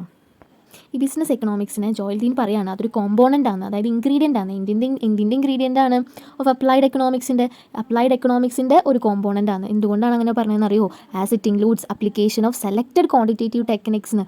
അതെന്താണ് ഇൻക്ലൂഡ് ചെയ്യുന്നത്, സെലക്റ്റഡ് ആയിട്ടുള്ള കുറച്ച് ക്വാണ്ടിറ്റേറ്റീവ് ടെക്നിക്സ് ഉണ്ട് അതിന്. അതായത് ഇപ്പോൾ നമ്മൾ ക്വാണ്ടിറ്റേറ്റീവ് ആപ്റ്റിറ്റ്യൂഡൊക്കെ നമ്മൾ പറയുന്നില്ലേ, അതുതന്നെയാണ് ഇവിടെ ഉദ്ദേശിക്കുന്നത്. അതിൻ്റെ അപ്ലിക്കേഷൻ ഉള്ളതുകൊണ്ടാണ് ഇതിനെ നമ്മൾ പറഞ്ഞു ബിസിനസ് എക്കണോമിക്സിന് അപ്ലൈഡ് എക്കണോമിക്സ് എന്നും കൂടി പറയുന്നുണ്ട് അല്ലേ. So it includes application of selected quantitative techniques ഉള്ളതുകൊണ്ടാണ് അങ്ങനെ പറയുന്നത്. ഏതൊക്കെ ടെക്നിക്സ് ആണ്, ലീനിയർ പ്രോഗ്രാമിംഗ്, പിന്നെ റിഗ്രഷൻ അനാലിസിസ്, പിന്നെ ക്യാപിറ്റൽ ബഡ്ജറ്റിംഗ്, പിന്നെ ബ്രേക്ക് ഈവൻ അനാലിസിസ്, പിന്നെ കോസ്റ്റ് അനാലിസിസ്. ഇങ്ങനെ 5 സെലക്റ്റഡ് ആയിട്ടുള്ള, ചൂസ് ചെയ്തിട്ട് സെലക്ട് ചെയ്ത് മാറ്റി വെച്ചിട്ടുള്ള ക്വാണ്ടിറ്റേറ്റീവ് ടെക്നിക്സ് ആണ് ഉപയോഗിക്കുന്നത്. മാത്സുമായിട്ട് ക്ലോസ് കണക്ഷൻ ഇല്ലേ നമ്മൾ ബിസിനസ് എക്കണോമിക്സ്, അതിങ്ങനെയാണ്. ഇനി എക്കണോമിക്സ്. അപ്പം എക്കണോമിക്സ് എന്ന് പറയുമ്പോൾ തന്നെ അവിടെ കുറച്ച് പ്രശ്നങ്ങളുണ്ട്, എക്കണോമിക് പ്രോബ്ലംസ് ഉണ്ട്. എന്ത് എക്കണോമിക് പ്രോബ്ലംസ് ഉള്ളത്, കുറച്ച് സാമ്പത്തികമായി കുറച്ച് തീരുമാനങ്ങൾ എടുക്കണ പ്രശ്നങ്ങൾ വരും എക്കണോമിക്സ് എന്ന് പറയുമ്പോൾ. ഓക്കെ, എൻസ് ഉണ്ട്, മീൻസ് ഉണ്ട്. എൻസ് എന്ന് പറഞ്ഞത് ഞാൻ പറഞ്ഞില്ലേ, അഡിഡാസിൻ്റെ ആ ഒരു വൈറ്റ് ഷൂ മേടിക്കുന്നതാണ് എൻ്റെ ആ ഒരു ആഗ്രഹം. അപ്പോൾ അത് ആഗ്രഹം സാധിച്ചാൽ എൻ്റെ എൻഡ് സാധിച്ചു എന്നാണ് അർത്ഥം. ഓക്കെ, അപ്പം എൻസിൻ്റെ അവിടെ എന്താണ്, നമുക്ക് അൺലിമിറ്റഡ് നമ്പർ അല്ല, എനിക്ക് കുറേ ആഗ്രഹങ്ങളുണ്ട്. ഈ ഷൂ ഒന്നല്ല, കുറേ ആഗ്രഹങ്ങളുണ്ട്. അതിന് ഗ്രേഡഡ് പ്രയോറിറ്റീസും ഉണ്ട് അല്ലേ. അൺലിമിറ്റഡ് എൻ്റെ ആഗ്രഹങ്ങളൊന്നും ഇപ്പോൾ എണ്ണിക്കഴിഞ്ഞാൽ തീരൂല, അതാണ് അൺലിമിറ്റഡ് നമ്പറാണ്. ഇങ്ങനെ നമ്മളിങ്ങനെ പ്രയോറിറ്റീസ് കൊടുക്കൂലേ നമ്മൾ വാണ്ടുകൾക്ക്. അതായത് ആദ്യം കുറച്ച് ഇമ്പോർട്ടൻ്റ് ആയിട്ടുള്ള ഇപ്പോൾ നടത്തിയെടുക്കേണ്ട ആഗ്രഹങ്ങൾ ആദ്യം നടത്തും, പിന്നെ വേണ്ട കുറച്ച് വലിയ വലിയ ആഗ്രഹങ്ങളൊക്കെ കുറച്ചൊന്ന് മാറ്റി വെച്ചിട്ട് നമ്മൾ നടത്തുള്ളൂ. അങ്ങനെ ആണ് ഗ്രേഡഡ് പ്രയോറിറ്റീസ് കൊടുത്തിട്ട് നമ്മൾ ആഗ്രഹങ്ങൾ സാറ്റിസ്ഫൈ ചെയ്യുന്നു പറയുന്നത്. അതായത് കുഞ്ഞു ആഗ്രഹങ്ങൾ ഇപ്പോൾ വലിയ ആഗ്രഹങ്ങൾ കുറച്ച് കഴിഞ്ഞിട്ടെന്നൊക്കെ പറഞ്ഞിട്ട് ഇങ്ങനെ പ്രയോറിറ്റി കൊടുക്കൂലേ, അതുതന്നെയാണ് ഇവിടെയും പറയുന്നത്. അപ്പം ഇങ്ങനെ ഗ്രേഡഡ് പ്രയോറിറ്റീസ് നമ്മൾ കൊടുക്കും ഈ അൺലിമിറ്റഡ് വാണ്ട്സിന്. എന്നിട്ടാണ് നമ്മൾ ഓരോന്നായി സാറ്റിസ്ഫൈ ചെയ്യുക. അപ്പം വാണ്ട്സ് എന്ന് പറഞ്ഞാൽ എൻസ് ആണ്. പിന്നെ മീൻസ് എന്ന് പറഞ്ഞാൽ എന്താണ്, ഈ മീൻസ് എന്ന് പറഞ്ഞാൽ എന്താണെടാ, റിസോഴ്സ് ആണല്ലേ. അതായത് മണി തന്നെ കൊടുത്താൽ മതി. മീൻസ് അത് ലിമിറ്റഡ് ആണ്. ആ മണിക്ക് ഓൾട്ടർനേറ്റീവ് ഉപയോഗങ്ങളുണ്ട് അല്ലേ. എനിക്ക് ഈ പൈസ കൊണ്ട് പലതരം കാര്യങ്ങൾ മേടിക്കാമല്ലോ. ഞാൻ നേരത്തെ പറഞ്ഞ പോലെ നമ്മളൊരു ഷോപ്പിൽ പോയാൽ മിക്സർ മേടിക്കാം, പലതരം ബിസ്ക്കറ്റ് മേടിക്കാം. അപ്പം പക്ഷെ നമ്മളെ പൈസ 100 രൂപ ഉള്ളൂ. മീൻസ് എന്താണ് ഇല്ലെന്നാണ്. ഈ 2 കാര്യങ്ങളും നമ്മളെ സൂചിപ്പിക്കുന്നത്. 2 കാര്യം ഏറെ ഉപയോഗിക്കണുണ്ടോ, ഈ 2 കാര്യങ്ങൾ ഒന്നിച്ചിട്ട് നമുക്ക് പറയാൻ പറ്റും സ്കേഴ്സിറ്റി ഓഫ് റിസോഴ്സസ് എന്ന് പറയാൻ പറ്റും. ഓക്കെ, 2 കാര്യം ഒരുമിച്ച് നമുക്ക് കാണിക്കുന്നത് എന്താ, ക്ഷാമത്തിനെ പറ്റിയിട്ടല്ലേ പറഞ്ഞത്, സ്കേഴ്സിറ്റി ആണ്, റിസോഴ്സസിന്റെ സ്കേഴ്സിറ്റിനെ പറ്റിയിട്ടാണ് പറയുന്നത്. ഇത് ഞാനിങ്ങനെ സ്ട്രെസ് ചെയ്ത് പറയാൻ കാരണം ഒരു ക്വസ്റ്റ്യൻ ആയിരുന്നു. ലിമിറ്റഡ് മീൻസ് അല്ലെങ്കിൽ അൺലിമിറ്റഡ് എൻസും ലിമിറ്റഡ് മീൻസും together represent the problem of what, സ്കേഴ്സിറ്റി ഓഫ് റിസോഴ്സ് ആണ് കേട്ടോ. പ്രോബ്ലം ഓഫ് ചോയ്സ് ആണോ അങ്ങനെ. പിന്നെ അതിൻ്റെ ഒപ്പം സബ്സ്ക്രൈബ് ചെയ്യാത്തവരുണ്ടെങ്കിൽ ഒന്ന് സബ്സ്ക്രൈബും കൂടി ചെയ്യണേ. Problem of choice, problem of economics, എന്തോ പിന്നെ വേറെ എന്താ സ്കേഴ്സിറ്റി, അങ്ങനെയൊക്കെ പറഞ്ഞിട്ട് 4 ഓപ്ഷൻസ് ഉണ്ടായിരുന്നു. അപ്പം അതിൽ ഈ അൺലിമിറ്റഡ് എൻസും ലിമിറ്റഡ് മീൻസും together presents the problem of scarcity of resource എന്നാണ് കേട്ടോ. ടെക്സ്റ്റിൽ അത് ചോയ്സ് ഉണ്ട്, പിന്നെ കുറേ യൂട്യൂബ് ചാനലിലൊക്കെ ചോയ്സ് എന്നൊക്കെ പറയുന്നുണ്ട്, പക്ഷെ ശരിക്കും ചോയ്സ് അല്ല. ഗൂഗിളിലൊക്കെ നോക്കി അറിയാം സ്കേഴ്സിറ്റി ആണ്. അത് ഞാൻ ഉറപ്പിച്ചത് എന്തുകൊണ്ടാണെന്നറിയോ, ടെക്സ്റ്റിലത്തെ ഒരു ഡയഗ്രാമാണ് ഇപ്പോൾ ഈ ഞാൻ വരച്ചിരിക്കുന്നത്. ആ ഡയഗ്രത്തിൽ ഈ എൻസും മീൻസും എന്നുള്ളത് ടുഗെദർ റിപ്രസെന്റ് ചെയ്യുന്നത് ആരോ പോയിരിക്കുന്ന സ്കേഴ്സിറ്റി ഓഫ് റിസോഴ്സിനെ തന്നെയാണ് എന്നൊക്കെ എൻ്റെ ക്ലാസ്സിന് വിറ്റൊക്കെ ഒന്ന് കമന്റ് ചെയ്യും. പിന്നെ ഇത് സ്കേഴ്സിറ്റി ഓഫ് റിസോഴ്സ് തന്നെയാണ് കേട്ടോ. എക്കണോമിക്സിൽ നമ്മൾ എന്ത് ചെയ്യുന്നുണ്ട്, സബ്ജക്റ്റ് മാറ്റർ ആയിട്ട് 2 കാര്യങ്ങളാണ് പഠിക്കുന്നത്. എക്കണോമിക്സ് എന്ന് പറഞ്ഞ ഒരു സബ്ജക്റ്റിനെ 2 കാര്യങ്ങളിലൂടെയാണ് നമ്മൾ പഠിക്കുന്നത് കേട്ടോ. ഒന്ന് മൈക്രോ എക്കണോമിക്സ് ആയിട്ടും മാക്രോ എക്കണോമിക്സ് ആയിട്ടാണ് പഠിക്കുന്നത്. മൈക്രോ എക്കണോമിക്സ് എന്ന് പറഞ്ഞാൽ ഒന്നുമില്ല, സൂക്ഷ്മ സാമ്പത്തിക ശാസ്ത്രത്തിനെയാണ് മൈക്രോ എക്കണോമിക്സ് എന്ന് പറഞ്ഞത്. എന്ന് വെച്ചാൽ ഇൻഡിവിജ്വൽ പാർട്സിനെ പറ്റിയിട്ട് പഠിക്കുന്നത് സൂക്ഷ്മമായ എക്കണോമിക്സ് ആണ്. ഓരോ ഇൻഡിവിജ്വൽ, ഇപ്പോൾ ഓരോ ഹോം ബേക്കറിനെ പറ്റി പഠിക്കുന്നത്, ABC ലിമിറ്ററിനെ പറ്റി പഠിക്കുന്നത്, പിന്നെ ഇൻഡിവിജ്വൽ യൂണിറ്റ്സിനെ പറ്റി പഠിക്കുന്നത്. ഇൻഡിവിജ്വൽ യൂണിറ്റ്സ് എന്ന് പറഞ്ഞാൽ കൺസ്യൂമർ അല്ലെങ്കിൽ ഫേം അങ്ങനെയൊക്കെ പഠിക്കില്ലേ, ഇൻഡിവിജ്വൽ യൂണിറ്റ്സ്. അതാണ് എന്ത്, ഈ സൂക്ഷ്മ സാമ്പത്തിക ശാസ്ത്രമായ മൈക്രോ എക്കണോമിക്സ്. ഓക്കെ, ഈ സ്മോൾ നമ്പേഴ്സ് ആയിട്ട് അല്ലെങ്കിൽ സ്മോൾ നമ്പേഴ്സ് ആയിട്ട്, കൺസ്യൂമർ സൈഡ് എന്ന് പറഞ്ഞാൽ സ്മോൾ നമ്പേഴ്സ് ആണ്. ഇപ്പം എൻ്റെ ഒരു കേക്ക് ബിസിനസിന്റെ കൺസ്യൂമേഴ്സ് എന്ന് പറഞ്ഞാൽ സ്മോൾ നമ്പേഴ്സ് ആണ്. ഓക്കെ, അങ്ങനെ. ഇനി ഗ്രൂപ്പ് ഓഫ് യൂണിറ്റ്സ് എന്ന് പറഞ്ഞാലും എന്താണ്, മൈക്രോ എക്കണോമിക്സിൽ പെടുന്നതാണ്. ഗ്രൂപ്പ് ഓഫ് യൂണിറ്റ്സ് എന്ന് പറഞ്ഞാൽ ഒരു എക്സാമ്പിൾ പറയാം.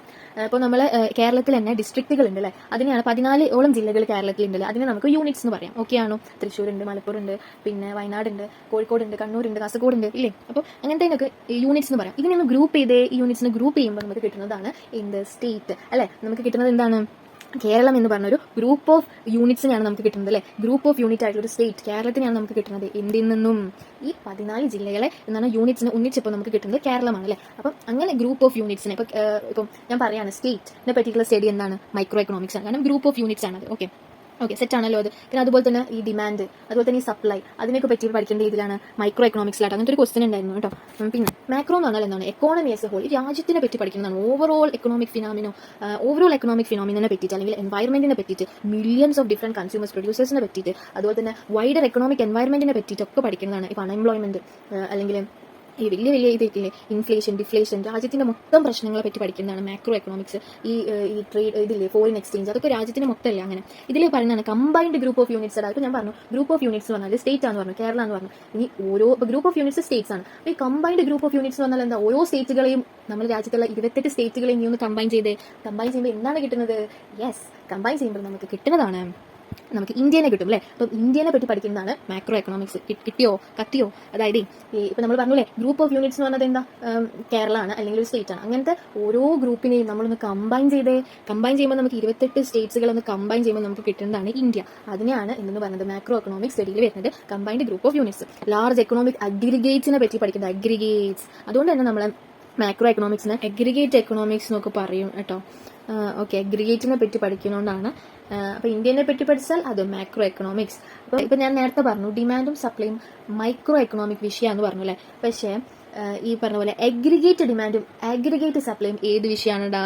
യെസ്, അഗ്രിഗേറ്റ് എന്ന് പറഞ്ഞാൽ ഓവറോൾ ഇന്ത്യയിലെ മൊത്തം ഡിമാൻഡ് അല്ലെങ്കിൽ ഈ ലോകത്തിലെ മൊത്തം ഡിമാൻഡ് എന്നൊക്കെ നമുക്ക് പറയാം ഈ ഒരു സാധനത്തിനോട്. ഏത് വിഷയമാണ്? മാക്രോ വിഷയമാണ് കേട്ടോ. വെറും demand supply micro, aggregate demand supply macro, അത്രേ ഉള്ളൂ. ഇനി പ്രൈസ് തിയറി എന്ന് പറയും എന്തിനെ, മൈക്രോ എക്കണോമിക്സിന് പ്രൈസ് തിയറി എന്ന് പറയും. കാരണം എന്തുകൊണ്ടാണ്, നമ്മൾ ഇപ്പം എൻ്റെ കേക്കിൻ്റെ വില ഞാനാണ് തീരുമാനിക്കുക. അപ്പം ഓരോരുത്തരും തീരുമാനിക്കുന്നത്. ഇപ്പോൾ ഒരാൾ നല്ല ഭംഗിയിൽ ഡ്രോ ചെയ്ത് കൊടുക്കുന്നുണ്ട്, അപ്പം ഡ്രോയിങ്സ് ചെയ്യുന്നുണ്ട്, അപ്പം അയാളുടെ പ്രൈസ് അയാളെ തീരുമാനിക്കുക. അപ്പം ഇൻഡിവിജ്വൽസിനെ സംബന്ധിച്ച് നോക്കുമ്പോൾ ഇപ്പം ഞാൻ എൻ്റെ വീട്ടിൽ അല്ലെങ്കിൽ ഞാൻ എൻ്റെ ഒരു ലേബറിനെ നിർത്തുന്നുണ്ട്. ഓക്കെ, അപ്പം അയാളുടെ കൂലി തീരുമാനിക്കാൻ ഞാനാണ്. അപ്പം ഇൻഡിവിജ്വൽ സംബന്ധമായി നോക്കുമ്പോൾ പ്രൈസ് തിയറിയാണ് മാക്രോ സൂക്ഷ്മമായ ഈ ഒരു സാമ്പത്തിക ശാസ്ത്രത്തിൽ പ്രൈസ് തിയറി എന്നും കൂടെ വിളിക്കും. It is also called price theory.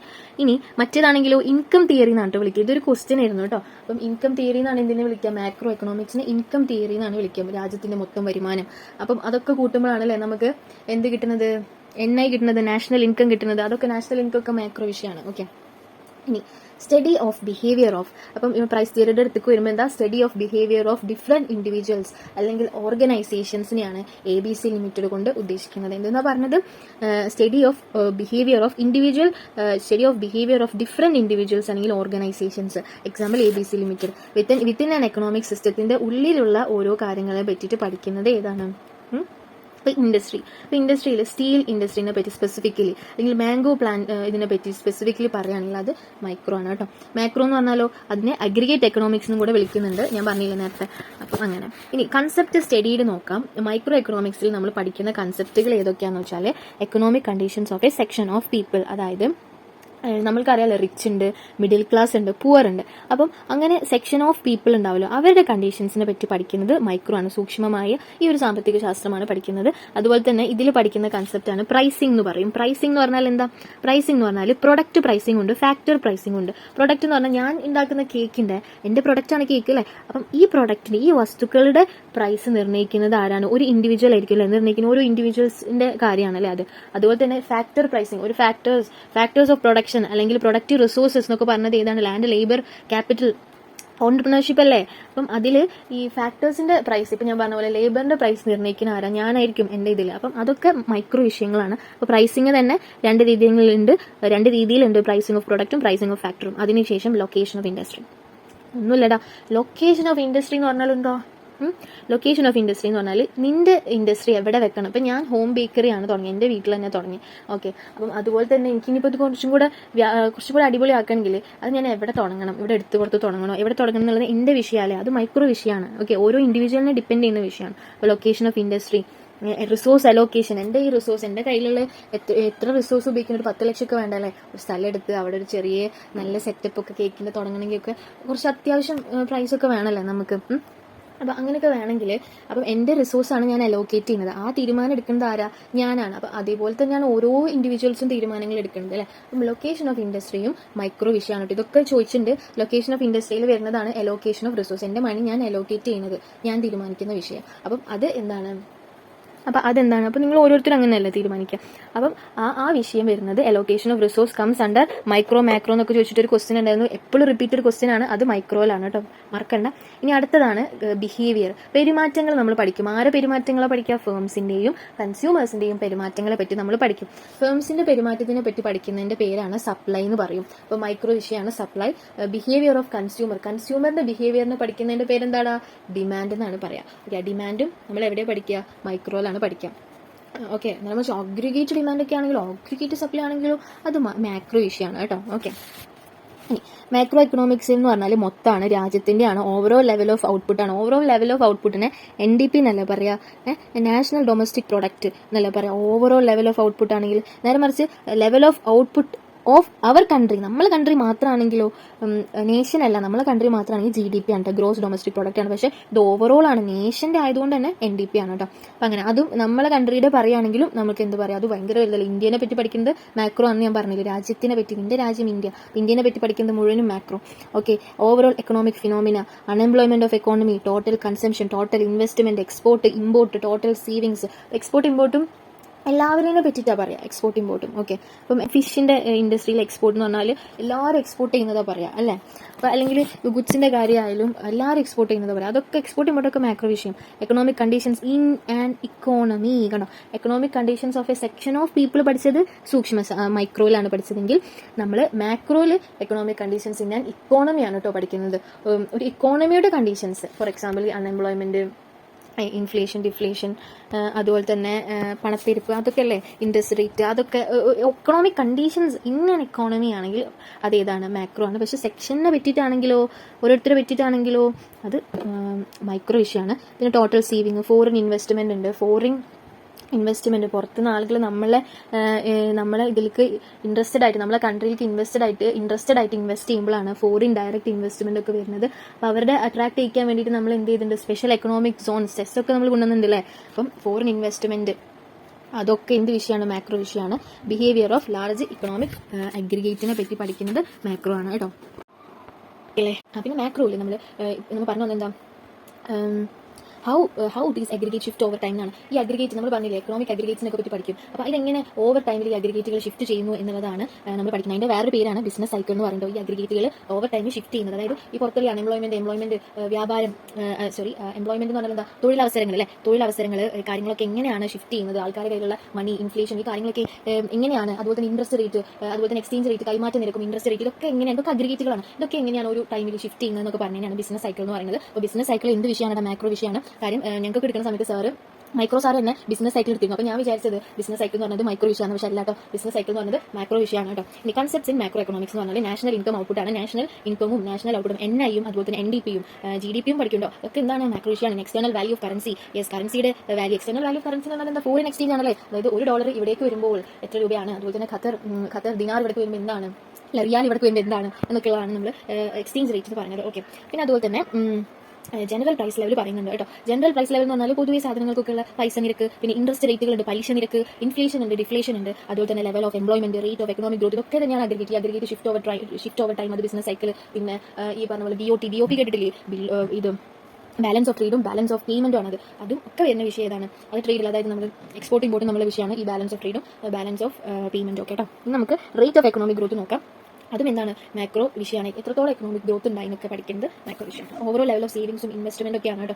പിന്നെ ഇൻക്രീസിംഗ് ഡിസ്പാരിറ്റീസ് ഓഫ് ഇൻകം, അതൊക്കെ എന്തിനാ വരുന്നത്, മാക്രോ എക്കണോമിക്സിലാണ്. ഡിസ്പാരിറ്റീസ് ഓഫ് ഇൻകം എന്ന് പറഞ്ഞാൽ പണമുള്ളവൻ വീണ്ടും പണക്കാരനാകുന്നു, they are becoming more and more rich എന്ന് പറയില്ല. അപ്പോൾ ഈ പുവർ പീപ്പിളും റിച്ച് പീപ്പിളും തമ്മിലുള്ള ആ ഒരു ഗ്യാപ്പ് വീണ്ടും ഇങ്ങനെ ഡിസ്പാരിറ്റീസ് ഇങ്ങനെ കൂടിക്കൊണ്ടേയിരിക്കുന്നു. അതൊക്കെ എന്തിന്റെ വിഷയമാണ്, മാക്രോ എക്കണോമിക്സിന്റെ വിഷയമാണ്. പിന്നെ overall level of savings, investment, അതൊക്കെ നമ്മൾ എവിടെ പഠിക്കുന്നത്, മാക്രോ വിഷയത്തിലാണ് പഠിക്കുന്നത്. പിന്നെ long run trends in business world, അതായത് ബിസിനസ് വേൾഡിൽ വരുന്ന ലോങ് റൺ ട്രെൻഡ്സ് ഒക്കെ ഉണ്ടല്ലോ, അതാണ് ഇപ്പോൾ പറഞ്ഞ business cycle determined by the prevailing macro economic factors. നിലവിലുള്ള മാക്രോ എക്കണോമിക് ഫാക്ടേഴ്സ് ആണ് ഈ പറഞ്ഞ long run trends in business world. അതായത് ഒരു സമയത്ത് നമ്മൾ ബിസിനസ് വേൾഡിൽ തന്നെ എന്തായിരിക്കും, ഭയങ്കര ഇൻഫ്ലേഷൻ ഇതിലായിരിക്കും, നല്ല പീക്കിലൊക്കെ ഏറ്റവും പോവുക, പീക്ക് ഉണ്ട് നമുക്ക് ബൂമിലൊക്കെ ആയിരിക്കും. അതായത് ഏറ്റവും നല്ല ബിസിനസ് വേൾഡ് ഭയങ്കര ഇതിലേക്ക് നിൽക്കുന്നുണ്ടാവും, ടോപ്പിലേക്ക് നിൽക്കുന്നുണ്ടാവും. പിന്നെ എന്ത് ചെയ്തു, അതിങ്ങനെ ഡിമ്മായിട്ട് ഡിപ്രഷനിലേക്കൊക്കെ വരും. അതിന്റെ കാരണം അതാണ് ലോങ് റൺ, കുറേ കാലം ഭൂമിയിലിരിക്കും, പിന്നെ കുറച്ച് കഴിയുമ്പോഴാണ് പീക്കിലിരിക്കും, പിന്നെ കുറച്ച് കഴിയുമ്പോഴാണ് ഈ ഡിപ്രഷനായി ട്രഫൊക്കെ മാറുന്നത് കേട്ടോ. പിന്നെ ഡിപ്രഷനിൽ നമ്മൾ വീണ്ടും വരോടാ, അങ്ങനെ അങ്ങനെ വരും. ഓക്കെ, അങ്ങനെയാണ് ബിസിനസ് സൈക്കിൾ എന്ന് പറയുന്നത് കേട്ടോ. അതാണ് പ്രിവെയിലിംഗ് മാക്രോ എക്കണോമിക് ഫാക്ടേഴ്സ് എന്ന് പറയുന്നത്. ആ പ്രിവെയിലിംഗ് മാക്രോ എക്കണോമിക് ഫാക്ടേഴ്സ് വെച്ചിട്ടാണ് നമുക്ക് മനസ്സിലാവുക നമ്മുടെ ബിസിനസ് ഭൂമിയിലാണോ അല്ലെങ്കിൽ നമ്മുടെ ബിസിനസ് ട്രഫിലാണോ ഉള്ളത്. ട്രഫ് എന്നൊക്കെ പറഞ്ഞാൽ ഡിപ്രഷനാണ് കേട്ടോ. അതായത് ഏറ്റവും പീക്ക് പോയിന്റ്, ഏറ്റവും മേലത്തെ പോയിന്റിന് നമ്മൾ പറഞ്ഞത് എന്ന പീക്ക് എന്നാണ്, ഏറ്റവും താഴത്തെ പോയിന്റിന് നമ്മൾ പറഞ്ഞത് ഡിപ്രഷൻ എന്നാണ് പറഞ്ഞത്. ഇതൊക്കെ അതിന്റെ കാരണം എന്താണ്, പൊതുവെ മാക്രോ എക്കണോമിക് ഫാക്ടർ ആയിട്ടുള്ള പ്രിവെയിലിംഗ് മാക്രോ എക്കണോമിക് ഫാക്ടർ ആയിട്ടുള്ള എംപ്ലോയ്മെന്റ്, ഇൻഫ്ലേഷൻ, ഡിഫ്ലേഷൻ ഒക്കെ വരുമ്പോഴാണ് അങ്ങനെ സംഭവിക്കുന്നത്. ഓക്കെ, അപ്പം business economics is also known as managerial economics എന്നാണ് പറഞ്ഞത്. വേറൊരു രീതിയിൽ അറിയപ്പെടുന്നുണ്ട്, മാനേജീരിയൽ എക്കണോമിക്സ് അല്ലെങ്കിൽ അപ്ലൈഡ് എക്കണോമിക്സ് എന്നാണ് പറഞ്ഞത്. കാരണം ഇതിൽ അപ്ലിക്കേഷൻ ഓഫ് സെലക്ടഡ് ക്വാണ്ടിറ്റേറ്റീവ് ടെക്നിക്സിന്റെ അപ്ലിക്കേഷൻ ഒക്കെ വരുന്നുണ്ട്. അതുപോലെ തന്നെ മാനേജീരിയൽ എക്കണോമിക്സ് ആണ്, മാനേജർമാർക്ക് ഡിസിഷൻ എടുക്കാനാണ് ഈ ബിസിനസ് എക്കണോമിക്സ് തന്നെ ഉള്ളത്. അപ്പോൾ അത് മാനേജറുടെ എക്കണോമിക്സ് ആണ്, അതാണ് മാനേജീരിയൽ എക്കണോമിക്സിനും അപ്ലൈഡ് എക്കണോമിക്സിനും പറയുന്നത് കേട്ടോ. അപ്പം ഈ ബിസിനസ് എക്കണോമിക്സ് കംപ്രൈസ് ചെയ്യുന്നത് എന്തൊക്കെയാണ് അതിൽ ഉൾപ്പെടുന്നത്, എക്കണോമിക് നോളജ് ഉണ്ട്, അതുപോലെ തന്നെ ലോജിക് ഉണ്ട്. ലോജിക് ഉള്ളതുകൊണ്ടാണല്ലോ നമ്മൾ മാത്സ് ഉപയോഗിക്കുന്നത്. ലോജിക് എന്ന് പറഞ്ഞാൽ ശരിക്കും എന്താ, ലോജിക് എന്ന് പറഞ്ഞാൽ എന്താ, നമ്മൾ അറിവ്, ഇപ്പോൾ എക്സിസ്റ്റിംഗ് അറിവ് നമ്മൾ ഈ ഒരു പ്രശ്നത്തിൽ, എക്സിസ്റ്റിംഗ് ആയിട്ടുള്ള സംഭവത്തിൽ നമ്മൾ അപ്ലൈ ചെയ്യുന്നതാണ് ലോജിക് എന്ന് പറയുന്നത്. അതായത് ഇപ്പോൾ നമുക്ക് ലോജിക്കൽ റീസണിംഗ് ഒക്കെ മാത്സിൽ നമുക്ക് പറയുന്നില്ലേ, അതെന്താ, നമ്മൾ പഠിച്ച് നമ്മുടെ പൊതുവെയുള്ള നോളജ് ഉപയോഗിച്ചിട്ട് നമുക്ക് ഇപ്പോൾ ഒരു ക്വസ്റ്റ്യൻ വന്നാൽ നമ്മൾ അതിൽ നിന്ന് നമ്മൾ ഫൈൻഡ് ഔട്ട് ചെയ്യുന്നതാണ് അല്ലേ. നമ്മൾ ഇപ്പോഴത്തെ നോളജ് നമ്മൾ ഈ ഒരു പ്രോബ്ലത്തിൽ അപ്ലൈ ചെയ്യുന്നതാണ് ലോജിക് എന്ന് പറയുന്നത്. അതുപോലെ തന്നെയാണ് നമ്മൾ ബിസിനസ്സിലും അപ്പോൾ ഓരോ പ്രോബ്ലങ്ങൾ ഉണ്ടാവും. അപ്പോൾ അത് നമ്മൾ എന്ത് ചെയ്യണം, ഒരു ഡിസിഷൻസ് എടുക്കണം, നമ്മൾ ഇങ്ങനെ നമ്മൾ എക്സിസ്റ്റിംഗ് നോളജ് ഉപയോഗിച്ചിട്ടുണ്ട്. ഞാൻ ലോജിക് എന്ന് പറഞ്ഞു. ഇപ്പോൾ ഞാൻ ആ ഒരു സമയത്ത് എത്ര പേര് എന്നോട് താങ്ക്സ് ഒക്കെ പറഞ്ഞിട്ടുണ്ടെന്നറിയോ, ഈ ഒരു ഓഫർ ഇട്ടേന്, 50 രൂപ കേക്കിന്റെ ഓഫർ ഇട്ടേന്, എല്ലാവർക്കും ഈ ഒരു വലിയ ഇത്രയും അടിപൊളി, എൻ്റെ കേക്ക് ഭയങ്കര ഫേമസ് ആയിട്ട് വേണം, ഞാൻ കുക്കണല്ല സത്യമായിട്ട് നല്ല ടേസ്റ്റ് ആണ്. അപ്പോൾ ആ ഒരു കേക്ക് എല്ലാവർക്കും എത്തുകയും ചെയ്തു. അപ്പോൾ ഞാനത് ഉപയോഗിച്ചത് ഈ എക്സിസ്റ്റിംഗ് പ്രോബ്ലത്തിന്, എല്ലാവർക്കും എത്തുന്നില്ല എന്നൊരു പ്രോബ്ലത്തിന് ഞാൻ എന്ത് ചെയ്തു, എൻ്റെ എക്സിസ്റ്റിംഗ് നോളജ് ഉപയോഗിച്ചുകൊണ്ട്, എക്കണോമിക് നോളജ് ഉപയോഗിച്ചുകൊണ്ട് ഞാൻ എന്ത് ചെയ്തു, ആ ലോജിക് അപ്ലൈ ചെയ്യാൻ ചെയ്തത്. ഇപ്പോൾ ലോജിക്കൽ റീസണിംഗ് ഞാൻ പറഞ്ഞില്ലേ, നമുക്കുള്ള എക്സിസ്റ്റിംഗ് നോളജ് ഉപയോഗിച്ചുകൊണ്ട് ലോജിക്കൽ റീസണിംഗിൽ ഒരു ക്വസ്റ്റ്യൻ വന്നതാണ്, മാരേജ് വെഡ്ലോക്ക് മാട്രിമോണി ആൻഡ് ഡിവോഴ്സ് ആണ് ക്വസ്റ്റ്യൻ വന്നത് ഈ എക്സാമിൽ മാത്സിന്. അത് ലോജിക്കൽ റീസണിംഗ്. അപ്പോൾ നമ്മൾ എക്സിസ്റ്റിംഗ് നോളജ് വെച്ചിട്ട് അവർ പറയാണ് ഓൾ മാൻ ഔട്ട് എടുക്കാൻ പറഞ്ഞത്. അപ്പോൾ അതിൽ ഈ 4 വിഷയം എന്താണ്, ഈ 4 എണ്ണത്തിലും ഓടായിട്ട് നിൽക്കുന്ന ഡിവോഴ്സ് അല്ലേ, അത് നമുക്ക് എക്സിസ്റ്റിംഗ് നോളജ് ഉപയോഗിച്ചുകൊണ്ട് നമ്മൾ ലോജിക് അപ്ലൈ ചെയ്യണം. പിന്നെ കുറേ തിയറീസ് വരുന്നുണ്ട്. പിന്നെ ഈ ബിസിനസ് എക്കണോമിക്സ് കംപ്രൈസ് ചെയ്യുന്നത് തിയറീസും കൂടിയാണ്. അതുപോലെ തന്നെ അനലിറ്റിക്കൽ ടൂൾസ്, അനലിറ്റിക്കൽ എന്ന് മനസ്സിലാക്കാൻ സാധ്യമാക്കുന്ന കുറച്ച് ടൂൾസ്, അതൊക്കെ ആണ് ബിസിനസ് എക്കണോമിക്സ് എന്നുള്ളത്. Used for rational business decision making. ഇതൊക്കെ എന്തിനാണ് ഉപയോഗിക്കുന്നത്, ഫൈനലി ഈ റാഷണൽ ബിസിനസ് ഡിസിഷൻ മേക്കിംഗിനാണ് ഉപയോഗിക്കുന്നത്. ഈ എക്കണോമിക് തിയറിനെ കൊണ്ട് നമ്മൾ എന്ത് ചെയ്യാണ്, ബിസിനസ് പ്രാക്ടീസിൽ അപ്ലൈ ചെയ്യുമ്പോഴാണ് നമുക്ക് അവിടെ ഒരു ബിസിനസ് എക്കണോമിക്സ് ഉണ്ടാകുന്നത്. ഈ എക്കണോമിക് തിയറി എന്ന് പറയുന്നതും ബിസിനസ് പ്രാക്ടീസ് എന്ന് പറയുന്നതും തമ്മിലൊരു ഗ്യാപ്പ് ഉണ്ട്. ആ ഒരു ഗ്യാപ്പാണ് നമ്മളിവിടെ ഫില്ല് ചെയ്യുന്നത് ബിസിനസ് എക്കണോമിക്സ് ഉപയോഗിച്ചുകൊണ്ട്. ബിസിനസ് എക്കണോമിക്സിന്റെ ക്ലോസ് കണക്ഷൻസിനെ പറ്റിയിട്ടാണ് പറയുമ്പോൾ നിങ്ങൾക്ക് കുറേ ക്ലോസ് കണക്ഷൻസ് ഉണ്ടാവില്ലേ, അതുപോലെ ബിസിനസ് എക്കണോമിക്സിനും ക്ലോസ് കണക്ഷൻസ് ഉണ്ട്. ആരൊക്കെയായിട്ടാണ്, ഓപ്പറേഷൻസ് റിസർച്ചുമായിട്ടുണ്ട്. അതായത് ഇപ്പം ഞാൻ ഒരു പുതിയ ചോക്ലേറ്റ് കണ്ടെത്തുകയാണ്, അത് വെച്ച് ഞാനൊരു കേക്ക് ഉണ്ടാക്കുകയാണ്. അപ്പം ഈ ചോക്ലേറ്റിന് എത്രത്തോളം നല്ല ഇത് വരും, അല്ലെങ്കിൽ അത് റിസർച്ച് ചെയ്ത് ഞാൻ കണ്ടെത്തണം, എങ്ങനെയാണ് ഇതിൻ്റെ ഒരു സംഭവങ്ങൾ നോക്കുന്നത്. പുതിയൊരു ചോക്ലേറ്റ് ഇൻവെന്റ് ചെയ്യല്ലേ, അപ്പോൾ ഓപ്പറേഷൻസ് റിസർച്ചിൻ്റെ അടുത്തേക്ക് ഞാൻ പോകേണ്ടി വരും. അതുപോലെ തന്നെ സ്റ്റാറ്റിസ്റ്റിക്സ് എനിക്ക് വേണം, എൻ്റെ കേക്കിൻ്റെ ബിസിനസ് എങ്ങനെ കുത്തനെ ഉയരുകയാണോ താഴുകയാണോ എന്നൊക്കെ അറിയാൻ വേണ്ടിയിട്ട് സ്റ്റാറ്റിസ്റ്റിക്സ് ഉപയോഗിക്കണം. അതുപോലെ തന്നെ മാത്തമാറ്റിക്സ് ഉപയോഗിക്കണം, മാത്തമാറ്റിക്സ് ഡെഫിനറ്റ്ലി ഉപയോഗിക്കണം അല്ലേ. കാരണം മാത്തമാറ്റിക്സിലത്തെ ഈ ക്വാണ്ടിറ്റേറ്റീവ്, സെലക്ടഡ് ക്വാണ്ടിറ്റേറ്റീവ് ടെക്നിക്സ് ഒക്കെ, regression analysis, cost benefit analysis ഒക്കെ ഞാൻ ഉപയോഗിക്കുന്നുണ്ട്. നമ്മൾ നേരത്തെ പറഞ്ഞല്ലോ അല്ലേ, അതൊക്കെ. പിന്നെ വിത്ത് എക്കണോമിക് തിയറിയുമായിട്ടാണ് ക്ലോസ് കണക്ഷൻസ് ഉള്ളത്. മാക്രോ തിയറിയും മൈക്രോ തിയറിയും, നമ്മളെ law of demand, law of supply, അതൊക്കെ എനിക്ക് ഉപയോഗിക്കണം. മാക്രോന്ന് എനിക്ക് ഈ ഡിഫ്ലേഷൻ ആണോ പുറത്തുള്ളത്, ഇൻഫ്ലേഷൻ ആണോ പുറത്തുള്ളത്. ആൾക്കാരുടെ കയ്യിൽ ഇൻഫ്ലേഷൻ ആണെങ്കിൽ ആൾക്കാരുടെ കയ്യിൽ നിറച്ച് പൈസ ഉണ്ടാവും. അപ്പം ഞാൻ കുറച്ചൊന്ന് എൻ്റെ പ്രൊഡക്റ്റിന് പൈസ കൂട്ടിയിട്ടോണ്ടൊന്നും കുഴപ്പമൊന്നുമില്ല. ഓക്കെ, ഇനി ഇതിൽ ഡിഫ്ലേഷൻ ആണ്, ആൾക്കാരുടെ കയ്യിൽ ഒരു പൈസ ഇല്ല, ആകെ റിസഷൻ ആണ്, ആൾക്കാർ ആകെ ബുദ്ധിമുട്ടിലാണടാ. അപ്പം ആ സമയത്താണെങ്കിൽ ഞാൻ ഒരിക്കലും എൻ്റെ പ്രൊഡക്റ്റ് ഇൻവെന്റ് ചെയ്യില്ല. അതാണ് എൻ്റെ മാക്രോയും മൈക്രോയും തമ്മിലുള്ള കാര്യം. ഇനി അടുത്തതാണ് തിയറി ഓഫ് ഡിസിഷൻ മേക്കിംഗ് എന്ന് പറയും. എന്തെന്നാ പറയാം, തിയറി ഓഫ് ഡിസിഷൻ മേക്കിംഗ്. അതുമായിട്ടും എന്തുണ്ട്, ക്ലോസ് കണക്ഷൻസ് ഉണ്ട്. എന്തിന്, ബിസിനസ് എക്കണോമിക്സിന് ക്ലോസ് കണക്ഷൻസ് ഉണ്ട്. ഓക്കെ, ബിസിനസ് എക്കണോമിക്സിന് ഓൾസോ യൂസ്ഫുൾ. ഇനി അടുത്തതാണ് ബിസിനസ് എക്കണോമിക്സ് മാനേജേഴ്സിനും വേറെ രീതിയിലും ഉപയോഗപ്പെടുന്നുണ്ട്. ഏത് മാനേജേഴ്സിന്, വോളണ്ടറി ഓർഗനൈസേഷൻസിലും മാനേജേഴ്സ് ഉണ്ടാവും. ഞാൻ പറഞ്ഞില്ലേ, അവിടെ പ്രോഫിറ്റ് മാത്രമാണ് ഒരു വ്യത്യാസമുള്ളൂ. സാധാരണ ബിസിനസ്സിനെ സംബന്ധിച്ചിടത്തോളം അതിൻ്റെ എയിം പ്രോഫിറ്റ് ആണ്. പക്ഷേ ഈ ഒരു ബിസിനസ്സിനെ സംബന്ധിച്ചിടത്തോളം അവരുടെ എയിം സോഷ്യൽ വെൽഫെയർ ആണ്. അപ്പം അതുകൊണ്ട് തന്നെ ആൾക്കാർക്ക് ബെനിഫിറ്റ് ആണ് ഇവരുടെ എയിം. അതുകൊണ്ട് തന്നെ വോളണ്ടറി ഓർഗനൈസേഷൻ ആണ്.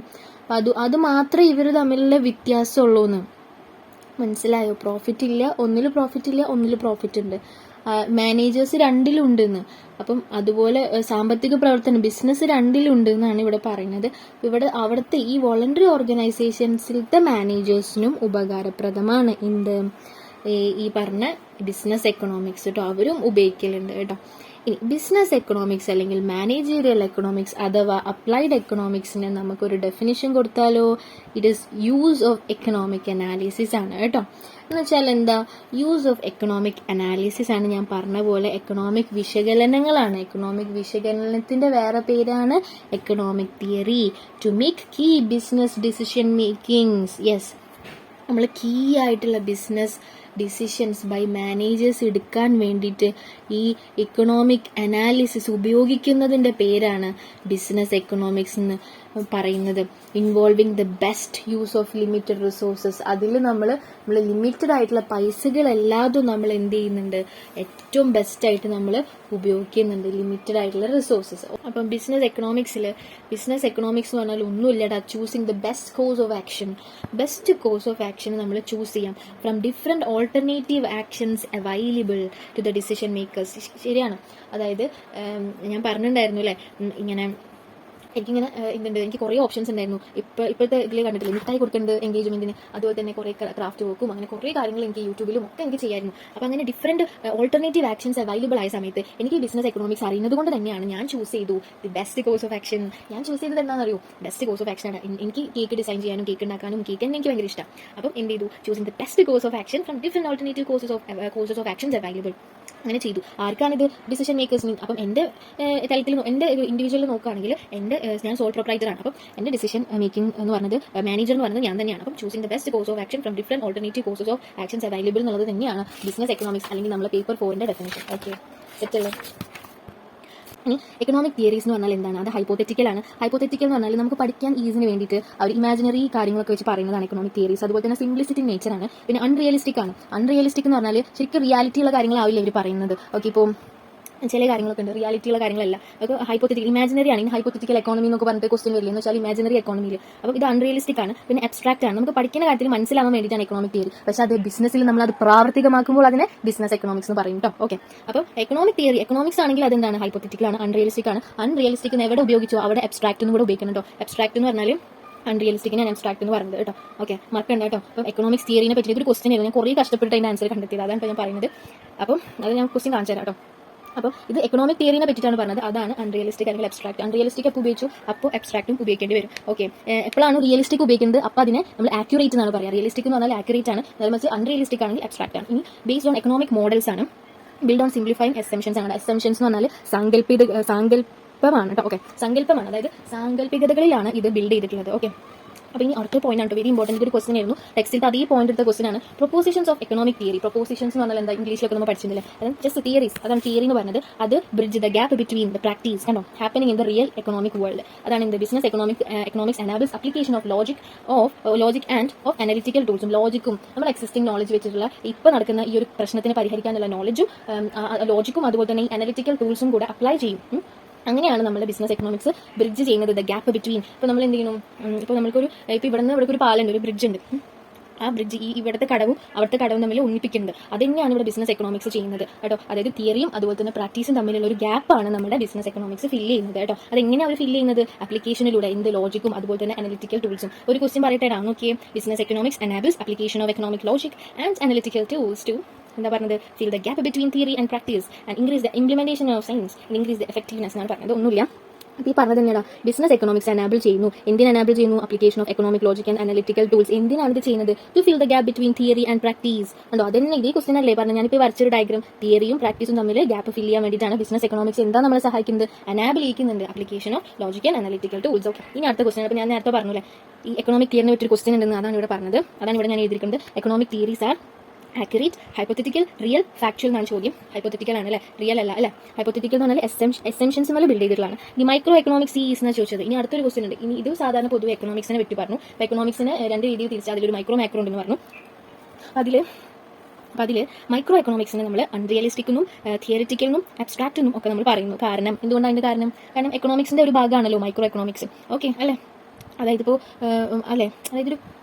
അതായത് ഒരു കേക്കിനെ നമ്മൾ രണ്ടായിട്ട് മുറിക്കില്ലേ. ഒരു കേക്കാണ് എക്കണോമിക്സ് ആണ്. രണ്ടായിട്ട് മുറിക്കുമ്പോൾ ഒരു ഭാഗം മൈക്രോയും ഒരു ഭാഗം മാക്രോയും ആണ്. അപ്പം ഈ കേക്കിന്റെ സ്വഭാവം മുഴുവനും ആ ഒരു മാക്രോയ്ക്ക് ഉണ്ടാവില്ലേ. ഈ കേക്കിന്റെ സ്വഭാവം എന്താ, എക്കണോമിക്കിന്റെ സ്വഭാവം എന്താ, അൺറിയലിസ്റ്റിക് ആണ്, തിയറിറ്റിക്കൽ ആണ്, അബ്സ്ട്രാക്ട് ആണ്. നമ്മൾ പറഞ്ഞില്ലേ അൺറിയലിസ്റ്റിക് എന്ന് ഉപയോഗിച്ചാൽ അപ്പം തന്നെ അബ്സ്ട്രാക്ട് എന്ന് ഉപയോഗിക്കണം ഞാൻ പറഞ്ഞില്ല. അപ്പം അതേ സ്വഭാവം തന്നെ ഒരു പീസ് ഓഫ് കേക്കായ മൈക്രോ എക്കണോമിക്സിന് ഉണ്ടാവില്ലേടാ. അത് തന്നെയാണ് പറഞ്ഞത്. ഇതൊക്കെ ഓൾ ഓഫ് ദി അബവ് ആണ് ആൻസർ ആയിട്ട് വരുന്നത്. ഓക്കെ, ഇനി നമ്മൾ പറഞ്ഞത് നേച്ചർ ഓഫ് ബിസിനസ് എക്കണോമിക്സ് ആണ്. ഈ നേച്ചർ ഓഫ് ബിസിനസ് എക്കണോമിക്സ് എന്ന് പറഞ്ഞാൽ ഒന്നുമില്ലടാ, പ്രകൃതം. ഇപ്പോൾ ഒരാൾ കാണുമ്പോൾ നമ്മൾ പറയില്ലേ ഇവൻ ഇങ്ങനത്തെ ഒരു പ്രകൃതമാണെന്ന് പറയില്ലേ, അല്ലെങ്കിൽ ഇവർക്ക് ഇങ്ങനത്തെ ഒരു സ്വഭാവമാണെന്ന് പറയില്ലേ, ക്യാരക്ടറിസ്റ്റിക്സ് പറയില്ലേ, നേച്ചർ എന്നൊക്കെ രണ്ട് രീതിയിൽ നമുക്ക് ഉപയോഗിക്കാം. പിന്നെ അപ്പോൾ നേച്ചർ ഓഫ് ബിസിനസ് എക്കണോമിക്സ് ആണ് നോക്കാൻ പോകുന്നത്. ബിസിനസ് എക്കണോമിക്സിന്റെ ഒരു പ്രകൃതി എങ്ങനെയാണെന്ന് അറിയാലേ, നമുക്ക് നോക്കിയാലോ. Yes, business economics is A science ആണ് കേട്ടോ. എന്ന് വെച്ചാൽ എന്താ ബിസിനസ് എക്കണോമിക്സ് എന്ന് പറഞ്ഞാൽ സയൻസ് ആണ്. എന്ന് വെച്ചാൽ ഈ കോസ് ആൻഡ് എഫക്ട് റിലേഷൻഷിപ്പ്, അല്ലെങ്കിൽ നമ്മൾ എവിടെ കൊണ്ടുപോയി നമ്മൾ ഉപയോഗിച്ചാൽ എന്തെങ്കിലും പ്രൂവ് ചെയ്യാൻ പറ്റും, എവിടെ യൂണിവേഴ്സൽ അപ്ലിക്കബിലിറ്റി ഒക്കെ ഉണ്ടാവും സയൻസ് എന്ന് പറഞ്ഞാൽ. അത് തന്നെയാണ് കേട്ടോ. എവിടെ നമുക്ക് ഉപയോഗിക്കാൻ പറ്റും, ഈ ലോകത്തിൽ എവിടെ നമുക്ക് ഒരു ബിസിനസ് ചെയ്യണമെങ്കിലും അവിടെ നമുക്ക് ഈ ബിസിനസ് എക്കണോമിക്സ് ഉപയോഗിക്കാം. ഓക്കെ, അതാണ് ഈ ബിസിനസ് എക്കണോമിക്സ് സയൻസ് ആണെന്ന് പറയാൻ കാരണം. Okay, based on micro economics ആണ്. എപ്പോഴും മറക്കേണ്ട, ബിസിനസ് എക്കണോമിക്സ് എന്ന് പറഞ്ഞാൽ മൈക്രോ എക്കണോമിക്സിനെ പറ്റിയിട്ടാണ്. കാരണം ഈ ഇൻഡിവിജ്വൽ യൂണിറ്റ്സിനെ പറ്റിയിട്ടാണ് കൂടുതലും ബിസിനസ് എക്കണോമിക്സ് സ്ട്രെസ് ചെയ്യുന്നത്. കാരണം എന്താ, ഇൻഡിവിജ്വൽ ആയിട്ടുള്ള ഇപ്പോൾ ഞാൻ കേക്ക് ബിസിനസ് ചെയ്യുമ്പോൾ എൻ്റെ തീരുമാനങ്ങൾ, എൻ്റെ പ്രൈസിങ്, എൻ്റെ പ്രൊഡക്റ്റിൻ്റെ പ്രൈസിങ്, അതിന് എൻ്റെ ഓരോ ഡിസിഷൻസ് അതിനൊക്കെയാണ്, അല്ലെങ്കിൽ ഓരോ ഫേമിലും ഓരോ മാനേജർമാരുടെ ഡിസിഷൻസ് ആണ് ശരിക്കും ഈ ബിസിനസ് എക്കണോമിക്സ് സഹായിക്കുന്നത്. ബിസിനസ് എക്കണോമിക്സ് മൈക്രോ തലത്തിലുള്ളതാണ് കേട്ടോ, മറക്കേണ്ട. അല്ലാതെ രാജ്യം മുഴുവനും തീരുമാനം എടുക്കാൻ ബിസിനസ് എക്കണോമിക്സ് അല്ല ഉപയോഗിക്കുക. ഓരോരുത്തരും ഇൻഡിവിജ്വൽസ് ഉപയോഗിക്കുന്നത് ബിസിനസ് എക്കണോമിക്സ് ആണ്. അപ്പോൾ അതുകൊണ്ട് തന്നെ അത് മൈക്രോ സൂക്ഷ്മ സാമ്പത്തിക ശാസ്ത്രത്തിലാണ് ഇത് വരുന്നത് കേട്ടോ. പിന്നെ അതുപോലെ തന്നെ വേറൊരു നേച്ചറാണ് പ്രാഗ്മാറ്റിക് ഇൻ അപ്രോച്ചാണ്. പ്രാഗ്മാറ്റിക് എന്ന് പറഞ്ഞാൽ പ്രായോഗികമാണ്. അതായത് നമുക്കത് പ്രായോഗികമാണ്, നമുക്ക് ശരിക്കും അപ്ലിക്കേഷനിൽ പറ്റും, അല്ലെങ്കിൽ നമുക്ക് പ്രോബ്ലങ്ങൾ ടാക്കിൾ ചെയ്യാനായിട്ട് പ്രാക്ടിക്കൽ പ്രോബ്ലംസ് എന്നാണ് പറഞ്ഞത്. നമുക്ക് പ്രോബ്ലംസ് ഒക്കെ ടാക്കിൾ ചെയ്യാനായിട്ട് പറ്റുള്ളൂ ഇത് ഉപയോഗിച്ചിട്ട്. പിന്നെ ഇത് പറഞ്ഞത് use of theory of markets and private enterprises എന്നാണ് പറഞ്ഞത് കേട്ടോ. പ്രൈവറ്റ് എന്റർപ്രൈസസിനെ പറ്റിയിട്ട്, അല്ലെങ്കിൽ ഒരു പ്രൈവറ്റ് എന്റർപ്രൈസസിന്റെ റിസോഴ്സ് അലോക്കേഷനെ പറ്റിയിട്ട്, അല്ലെങ്കിൽ തിയറി ഓഫ് മാർക്കറ്റ്സിനെ പറ്റിയിട്ടൊക്കെയാണ് ഇതിൽ കൂടുതൽ പറയുന്നത്. അതുകൊണ്ടാണ് മൈക്രോ എക്കണോമിക്സ് എന്ന് പറയുന്നത്. അതുപോലെ തന്നെ ഇത് ആർട്ടാണ് പറയുന്നത്. ആർട്ട് എന്ന് പറഞ്ഞാൽ ശരിക്കും ആർട്ട് എന്ന് പറഞ്ഞാൽ എന്താ, ഇപ്പോൾ നമ്മൾ ഡാൻസ് കളിക്കുക, അപ്പോൾ ഡാൻസ് കളിക്കുന്നു, അല്ലെങ്കിൽ ഇപ്പോൾ നമ്മൾ ഡ്രോയിങ് ചെയ്യുന്നു. അപ്പോൾ അതെന്താ, നമ്മൾ എക്സിസ്റ്റിംഗ് ആയിട്ടുള്ള നമ്മളൊരു നോളജ്, അല്ലെങ്കിൽ നമ്മുടെ റൂൾസും പ്രിൻസിപ്പിൾസും ഒക്കെ ഉണ്ട്. ഇപ്പോൾ എനിക്ക് കാലിഗ്രഫി ചെയ്യാൻ ഭയങ്കര ഇഷ്ടം. അപ്പോൾ കാലിഗ്രഫിയിൽ അത് നല്ല ഭംഗിയുള്ള അക്ഷരങ്ങളൊക്കെ കിട്ടണമെങ്കിൽ അതിൽ കുറച്ച് റൂൾസ് ഉണ്ട്. നുക്ത എന്ന് പറഞ്ഞൊരു സംഭവം ഉണ്ട്. അതൊക്കെ നമ്മൾ 6 നുക്ത വരച്ചാലേ നമുക്ക് ഒരു ലെറ്റർ വരയ്ക്കാൻ പറ്റുള്ളൂ. അങ്ങനെയൊക്കെ ഉണ്ട്. അപ്പം ആ റൂൾസും അതുപോലെ തന്നെ പ്രിൻസിപ്പിൾസും നിയമങ്ങളും തത്വങ്ങളും ഒക്കെ നമ്മൾ എന്ത് ചെയ്യണം, നമ്മൾ പഠിക്കുകയാണ്. നോളജിൽ നമ്മളുണ്ട്. അത് നമ്മൾ പ്രാക്ടിക്കലായിട്ട് നമ്മൾ അപ്ലിക്കേഷൻ ചെയ്യുന്നതിനാണ് ആർട്ട് എന്ന് പറയുന്നത്. അതുപോലെ തന്നെ ബിസിനസ് എക്കണോമിക്സ് എന്ന് പറയുന്നത് ഒരു ആർട്ടാണ്. അതിൽ പ്രാക്ടിക്കൽ പ്രോബ്ലംസ് ടാക്കിൾ ചെയ്യാൻ നമ്മൾ ഉപയോഗിക്കുന്നു. ഓക്കെ ആണല്ലോ. ഓക്കെ, അതുപോലെ തന്നെ ഇതെന്താണ്, ഇന്റർ ഡിസിപ്ലിനറി നേച്ചറാണ്. അതായത് നമുക്കറിയാലോ ഇൻട്ര എന്ന് പറഞ്ഞാൽ എന്താ, വിത്തിൻ സ്റ്റേറ്റ്. ഇന്റർ എന്ന് പറഞ്ഞാൽ എന്താ, ഇന്റർ എന്ന് പറഞ്ഞാൽ ബിറ്റ്വീൻ നാട്ടോ. അതായത് ഇപ്പോൾ ഫൗണ്ടേഷൻ കഴിഞ്ഞാൽ നമ്മൾ എന്താ ഉപയോഗിക്കുക, ഫൗണ്ടേഷൻ കഴിഞ്ഞാൽ അടുത്ത ലെവൽ ഏതാ, ഇന്റർ അല്ല. ഇന്റർ എന്ന് പറഞ്ഞാൽ ബിറ്റ്വീൻ നാട്ടോ അർത്ഥം. ഒരു സംഭവങ്ങളെ ബിറ്റ്വീൻ, ഇന്റർ കഴിഞ്ഞിട്ട് ഫൈനൽ ഉണ്ടല്ലോ. അപ്പം ഈ ഫൗണ്ടേഷന്റെയും ഫൈനലിന്റെ ഇടയ്ക്ക് വരുന്നതാണ് ഇന്റർ. അപ്പോൾ അതുപോലെ അതാണ് ബിറ്റ്വീൻ എന്ന് പറയും. അപ്പം ഡിസിപ്ലിനറി നേച്ചർ എന്ന് പറഞ്ഞാൽ ഇപ്പോൾ ഇന്റർ ഡിസിപ്ലിനറി നേച്ചർ എന്ന് പറഞ്ഞാൽ കുറേ ഡിസിപ്ലിൻസ് ഉണ്ട്. ഡിസിപ്ലിൻസ് എന്ന് പറഞ്ഞാൽ മാത്തമാറ്റിക്സ്, സയൻസ്, അങ്ങനെ ഓരോ സബ്ജക്റ്റുകൾ ഉണ്ടാവില്ല. അങ്ങനത്തെ ഡിസിപ്ലിനോടൊക്കെ കണക്റ്റഡ് ആണെന്നാണ് ഉദ്ദേശം. ഓക്കെ, ഇന്റർ ഡിസിപ്ലിനറി നേച്ചർ എന്ന് പറഞ്ഞാൽ ഞാൻ ഇന്റർ എന്നുള്ളത് കൂടുതൽ പറയാൻ കാരണം എന്താണെന്ന് വെച്ചാൽ അപ്പോൾ ഞാൻ വിത്തിൻ സ്റ്റേറ്റ് എന്നൊക്കെ പറഞ്ഞത് എന്തുകൊണ്ടാണെന്ന് അറിയോ, GSTന്റെ പഠിച്ച സമയത്തുള്ള ഓർമ്മയിലാട്ടോ പറഞ്ഞു. GST പഠിക്കുമ്പോൾ കുറച്ചും കൂടി ഇന്ററും ഇൻട്രയും മനസ്സിലാവും. അപ്പം ഇത് ഒരു എന്തുകൊണ്ടാണ് ഞാൻ ഇന്റർ എന്നുള്ളത് സ്ട്രെസ് ചെയ്ത് പറഞ്ഞത് എന്തുകൊണ്ടാണെന്ന് വെച്ചാൽ ഒരു ക്വസ്റ്റ്യൻ ഉണ്ടായിരുന്നു ഇൻട്രാ ഡിസിപ്ലിനറി നേച്ചറിന്. അപ്പോൾ ഞാൻ ആലോചിക്കുക ഇൻട്രാ, പിന്നെ അടിയിലുണ്ട് ഇന്റർന്നുണ്ട്, നൺ ഓഫ് ദ ബോക്ക് ഉണ്ട്. അപ്പോഴാണ് ഞാൻ മനസ്സിലാക്കിയത് ഇന്ററും ഇൻട്രാക്കും പ്രത്യേകത ഉണ്ടെന്ന്. അപ്പോൾ മറക്കരുത്, ഇന്റർ എന്ന് പറഞ്ഞാൽ ബിറ്റ്വീൻ എന്നാണ് അർത്ഥം. അതായത് ഓരോ ഇതും തമ്മിൽ ബിറ്റ്വീൻ നമുക്ക് എന്തുണ്ട്, ഓരോ ഡിസിപ്ലിൻസ്, മാത്തമാറ്റിക്സ് എന്ന് പറഞ്ഞ ഡിസിപ്ലിൻ, സയൻസ് എന്ന് പറഞ്ഞ ഡിസിപ്ലിൻ, അല്ലെങ്കിൽ ഓപ്പറേഷൻ റിസർച്ച് എന്ന് പറഞ്ഞ ഡിസിപ്ലിൻ, നമ്മൾ നേരത്തെ പറഞ്ഞില്ല ക്ലോസ് കണക്ഷൻ ഉണ്ട് എക്കണോമിക് തിയറിയുമായിട്ടൊക്കെ. അങ്ങനത്തെ ഡിസിപ്ലിനോട് ഇണങ്ങുന്ന രീതിയിലുള്ള ഇന്റർ ബിറ്റ്വീൻ അങ്ങനെയുള്ള ഒരു സ്വഭാവമാണ് നമ്മളെ ഈ ഒരു ബിസിനസ് എക്കണോമിക്സ് എന്നുള്ളത്. വെറും എക്കണോമിക്സ് അല്ലാട്ടോ, ബിസിനസ് എക്കണോമിക്സ് ആണ്. അതിന് നമ്മൾ അപ്ലൈഡ് എന്നും പറയും, മാനേജറിയൽ എക്കണോമിക്സ് എന്നും പറയും കേട്ടോ. പിന്നെ incorporates elements of macro analysis. മനസ്സിലാക്കുന്നത് മാക്രോ അനാലിസിന്റെ ഇൻകോർപ്പറേറ്റ് എന്ന് പറഞ്ഞാൽ എന്താ, നമ്മൾ കോർപ്പറേറ്റ് ചെയ്യുന്നുണ്ട് അല്ലേ, ഇതിൽ ഉൾപ്പെടുന്നുണ്ട്. എന്ന് പറഞ്ഞാൽ എന്താ, ഉൾപ്പെടുന്നുണ്ട് അല്ലേ, incorporates in the elements of macro analysis. അതെ മാക്രോ അനാലിസിസിന്റെ കുറച്ച് കാര്യങ്ങളും നമ്മൾ ഈ ബിസിനസ് എക്കണോമിക്സിൽ ഉപയോഗിക്കുന്നുണ്ട്. കാരണം ഒരു ബിസിനസ്സിനും, ഈ ലോകത്തിൽ ഒരു ബിസിനസ്സിനും ഐസൊലേറ്റഡ് ആയിട്ട്, ബിസിനസ് എൻവയറമെന്റിന്റെ ഐസൊലേറ്റഡ് ആയിട്ട് ജീവിക്കാൻ പറ്റും, ഒരിക്കലും ഇല്ല. മാക്രോ എക്കണോമിക്സിന് നമ്മൾ എപ്പോഴും നോക്കും. മാക്രോ എക്കണോമിക്സ് ആണല്ലേ ഒരു ബിസിനസ് ആണ്, ഒരു ഇൻഡിവിജ്വൽ ബിസിനസ് ആണെങ്കിൽ അതിന്റെ പുറത്ത് നടക്കുന്ന കാര്യങ്ങളിൽ മൊത്തം ജനറൽ പ്രൈസ് ലെവൽ, ഇതിനൊക്കെ മൊത്തം നമ്മൾ എന്താ പറയുക, മാക്രോ എന്നല്ലേ പറയാം. മാക്രോ എന്ന് പറയുന്നത് ഇമ്പോർട്ടന്റ് ആണ്. ഇപ്പം ഞാനൊരു +2 പഠിക്കുന്ന സമയത്തായിരുന്നു ഈ ഡ്രീം കേക്ക് ട്രെൻഡിങ് ആയ സംഭവം. അപ്പം ആ സമയത്ത് തന്നെ ഞാൻ എന്ത് ചെയ്തു, അപ്പം ഞാൻ അറിഞ്ഞു പുറത്ത് നടക്കുന്ന കാര്യങ്ങളൊക്കെ എൻ്റെ ബിസിനസ്സിൽ ഞാൻ അറിഞ്ഞു. അതുകൊണ്ടാണ് ഞാൻ എന്ത് ചെയ്തത്, അപ്പോൾ തന്നെ ഞാനത് പഠിച്ചു, ഞാനത് ചെയ്തു, ഭയങ്കര ഹിറ്റായി മാറി. എൻ്റെ ഒരു സമയത്ത് ഞാൻ എൻ്റെ ബിസിനസ് എൻവയറമെന്റിനെ ചെക്ക് ചെയ്തതുകൊണ്ടാണ് എനിക്ക് മനസ്സിലായത് ഇപ്പോൾ ട്രെൻഡിങ് ആയിട്ടുള്ളത് ഈ ഡ്രീം കേക്ക് ആണ്. ഇത് നമുക്കൊന്ന് ഉണ്ടാക്കി പരീക്ഷിച്ച് നോക്കാം, ഇത് നോക്കിയാൽ ചിലപ്പോൾ സെറ്റ് ആവുന്ന രീതിയിൽ നോക്കിയപ്പോഴാണ് കാര്യങ്ങളൊക്കെ സെറ്റായത്.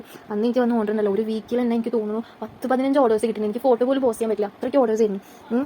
ഒന്ന് ആലോചിച്ച് നോക്കി. അപ്പം ഒരിക്കലും നേരെ മറിച്ച് ഇപ്പോൾ ഞാൻ പറഞ്ഞ ബിസിനസ് എൻവയറമെന്റ് എന്ന് പറയുന്നത് മാക്രോ ആണ്. ഈ പുറത്ത് പൊതുവെയുള്ള കൺസ്യൂമേഴ്സിന്റെ ടേസ്റ്റും പ്രിഫറൻസും ഒക്കെ എന്തിലാണ് വരുന്നത്, അല്ലെങ്കിൽ ജനറലി ഉള്ള ട്രെൻഡുകളൊക്കെ എന്തിലാണ് വരുന്നത്, ബിസിനസ് എൻവയറമെന്റിലാണ് വരുന്നത്. ഈ ബിസിനസ് എൻവയറമെന്റ് എന്ന് പറഞ്ഞാൽ മാക്രോ എക്കണോമിക്സ് ആണ് കേട്ടോ. ഓക്കെ, അപ്പോൾ അതൊക്കെ എനിക്ക് മനസ്സിലായത്. അപ്പം നേരെ മറിച്ചൊന്ന് ആലോചിച്ച് നോക്കിയാൽ ഞാൻ ഇതൊന്നും മനസ്സിലാക്കാണ്ട് മാക്രോ വിഷയം ഒന്നും എൻ്റെ ഈ ഒരു സൂക്ഷ്മമായ എൻ്റെ ഒരു കുഞ്ഞു ബിസിനസ്സിൽ ഞാൻ മാക്രോ വിഷയമൊന്നും കൊണ്ടുവന്നില്ല എന്നുണ്ടെങ്കിൽ, ഈ ബിസിനസ് എക്കണോമിക്സിൽ മാക്രോ വിഷയങ്ങളൊന്നും ഞാൻ കൊണ്ടുവന്നില്ല എന്നുണ്ടെങ്കിൽ എന്താ സംഭവിച്ചത്, എൻ്റെ ആ ഒരു വലിയ ഓപ്പർച്യൂണിറ്റി തന്നെ പോയെന്നല്ലേ. ഓക്കെ, അപ്പോൾ അതുകൊണ്ട് തന്നെ components of macro economics, general price ലെവലും ഇൻകം ലെവലും എംപ്ലോയ്മെന്റ് ലെവലും അതൊക്കെ നമ്മൾ എന്ത് ചെയ്യണം, നോക്കണം കേട്ടോ. അതൊക്കെ നമ്മൾ ബിസിനസ് എക്കണോമിക്സിൽ ഇൻക്ലൂഡഡ് ആണെന്നാണ് പറയുന്നത്. പിന്നെ നോർമേറ്റീവ് ഇൻ നേച്ചർ അല്ലെങ്കിൽ പ്രിസ്ക്രിപ്റ്റീവ് ഇൻ നേച്ചർ എന്നാണ് പറയുന്നത്. അത് ഇമ്പോർട്ടൻ്റ് ആണ് കേട്ടോ. Business economics normative in nature ആണ് അല്ലെങ്കിൽ പ്രിസ്ക്രിപ്റ്റീവ് ഇൻ നേച്ചർ ആണ്. നോർമേറ്റീവ് ഇൻ നേച്ചർ എന്ന് പറഞ്ഞാൽ ഒന്നുമില്ല, വാട്ട് ഷുഡ് ബി എന്നുള്ളത് പറയും. അല്ലെങ്കിൽ എന്താ, ഇതെന്താവണം, is this bad or good, അല്ലെങ്കിൽ ഇത് റൈറ്റ് ആണോ റോങ് ഡിസിഷൻ ആണോ എന്ന് ഞാൻ എടുത്തത് എന്നുള്ളത് പറയാൻ പറ്റില്ല. അല്ലെങ്കിൽ ഷുഡ് ബി എന്നൊക്കെ നമ്മൾ പറയില്ലേ, ഒരു ജഡ്ജ്മെന്റ് നമ്മൾ നടത്തില്ലേ, ന്യായമായ ഒരു ജഡ്ജ്മെന്റ്, റാഷണൽ ജഡ്ജ്മെന്റ് നടത്തുമെന്ന് നമ്മൾ പറഞ്ഞില്ലേ ഒരു ബിസിനസ്സിൽ ഇല്ലേ, നമ്മൾ പറഞ്ഞില്ലേ ഒരു ചൂസ് ചെയ്യുന്ന സമയത്ത്. അപ്പോൾ അതാണ് ശരിക്കും എന്ത് ഈ നോർമേറ്റീവ് നേച്ചർ എന്ന് പറഞ്ഞാൽ കേട്ടോ. ഓക്കെ, സെറ്റല്ലേ. ഇനി ഇവിടെ ഈ ഗവൺമെന്റ് പോളിസീസ് ഉണ്ട്. ഇനി ഇവിടെ ഗവൺമെന്റ് പോളിസീസ് ഉണ്ട് with respect to taxation, interest rate. ഇപ്പോൾ ഗവൺമെന്റ് കുറച്ച് തീരുമാനങ്ങൾ എടുക്കും. പോളിസി എന്ന് പറഞ്ഞാൽ ഇതുപോലെ നയങ്ങൾ, തീരുമാനങ്ങൾ എന്തിനെ ബേസ് ചെയ്തിട്ട്, ടാക്സിനെ ബേസ് ചെയ്തിട്ട്, ഇൻട്രസ്റ്റ് റേറ്റിനെ ബേസ് ചെയ്തിട്ട്, എക്സ്ചേഞ്ച് റേറ്റിനെ ബേസ് ചെയ്തിട്ട്, കൈമാറ്റ നിരക്കില്ലേ, അതുപോലെ തന്നെ പലിശ നിരക്കും, ഇൻഡസ്ട്രീസും, അതുകൊണ്ട് പ്രൈസസും ഡിസ്ട്രിബ്യൂഷനും. പ്രൈസസിനൊക്കെ പറ്റിയിട്ട് ഗവൺമെന്റ് ചില കാര്യങ്ങളൊക്കെ ഗവൺമെന്റ് തന്നെ പൈസ നിശ്ചയിക്കും. അഡ്മിനിസ്ട്രേറ്റീവ് പ്രൈസസ് ഉണ്ട് ഗവൺമെന്റിന്. ചിലതൊക്കെ പ്രൈവറ്റിന് വിട്ടുകൊടുത്തിട്ടുണ്ട്, നിങ്ങൾ തീരുമാനിച്ചോളി പ്രൈസ് ഉണ്ട്. ചിലതിനൊക്കെ പ്രൈസുകൾ ഗവൺമെന്റ് ആണ് തീരുമാനിക്കും. പിന്നെന്താണ്, ഡിസ്ട്രിബ്യൂഷൻ ഉണ്ട്. ഇത് ആർക്കൊക്കെ ഡിസ്ട്രിബ്യൂട്ട് ചെയ്യണം, വേജസ് കേട്ടിട്ടില്ലേ, ഗവൺമെന്റിന്റെ നിയമം. നമ്മൾ 100 ദിവസം ഒരാൾക്ക് എന്തായാലും വേജസ് കൊടുത്തിരിക്കും. ഗ്യാരണ്ടി ഫ്രം ഹങ്ങർ കേട്ടിട്ടില്ലേ.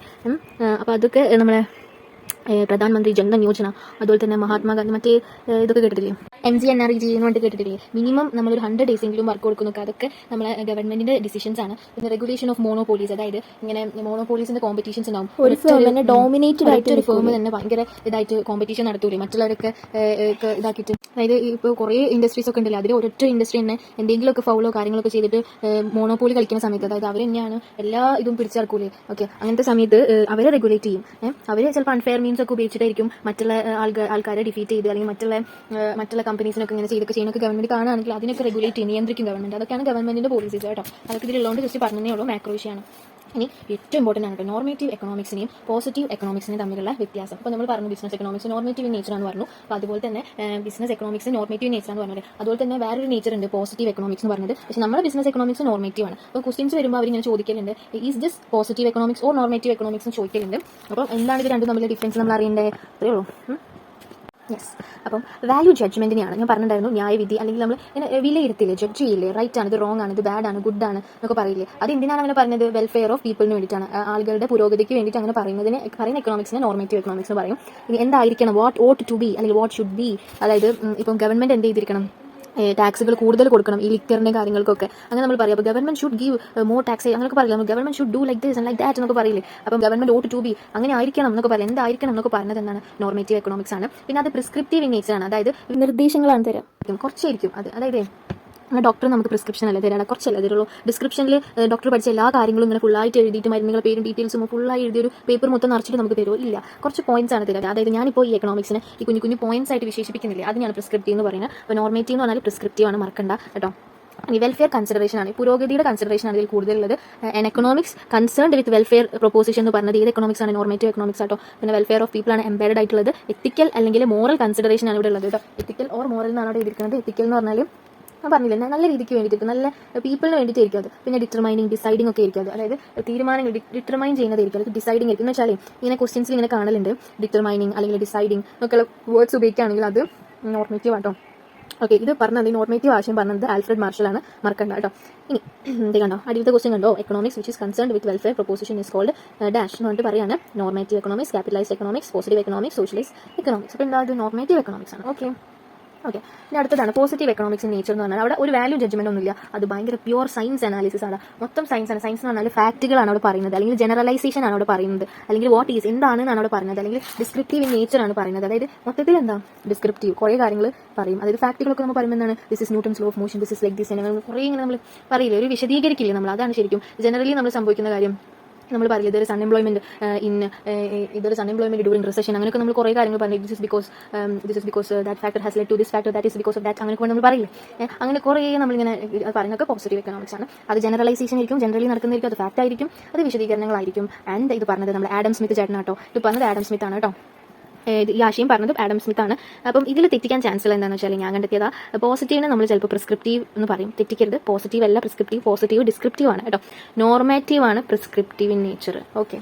ഇനി ബോത്ത് ബ്രാഞ്ചസ് ആർ കോംപ്ലിമെന്ററി. അപ്പോൾ മറക്കണ്ട, പോസിറ്റീവ് എന്ന് പറഞ്ഞാൽ പ്രിസ്ക്രിപ്റ്റീവ് അല്ല, പോസിറ്റീവ് എന്ന് പറഞ്ഞാൽ ഡിസ്ക്രിപ്റ്റീവ് ആണ്, നോർമേറ്റീവ് ആണ് എന്ത് പ്രിസ്ക്രിപ്റ്റീവ്. അപ്പം പി എന്നല്ല കേട്ടോ, PD എന്നാണ്. ഓക്കെ.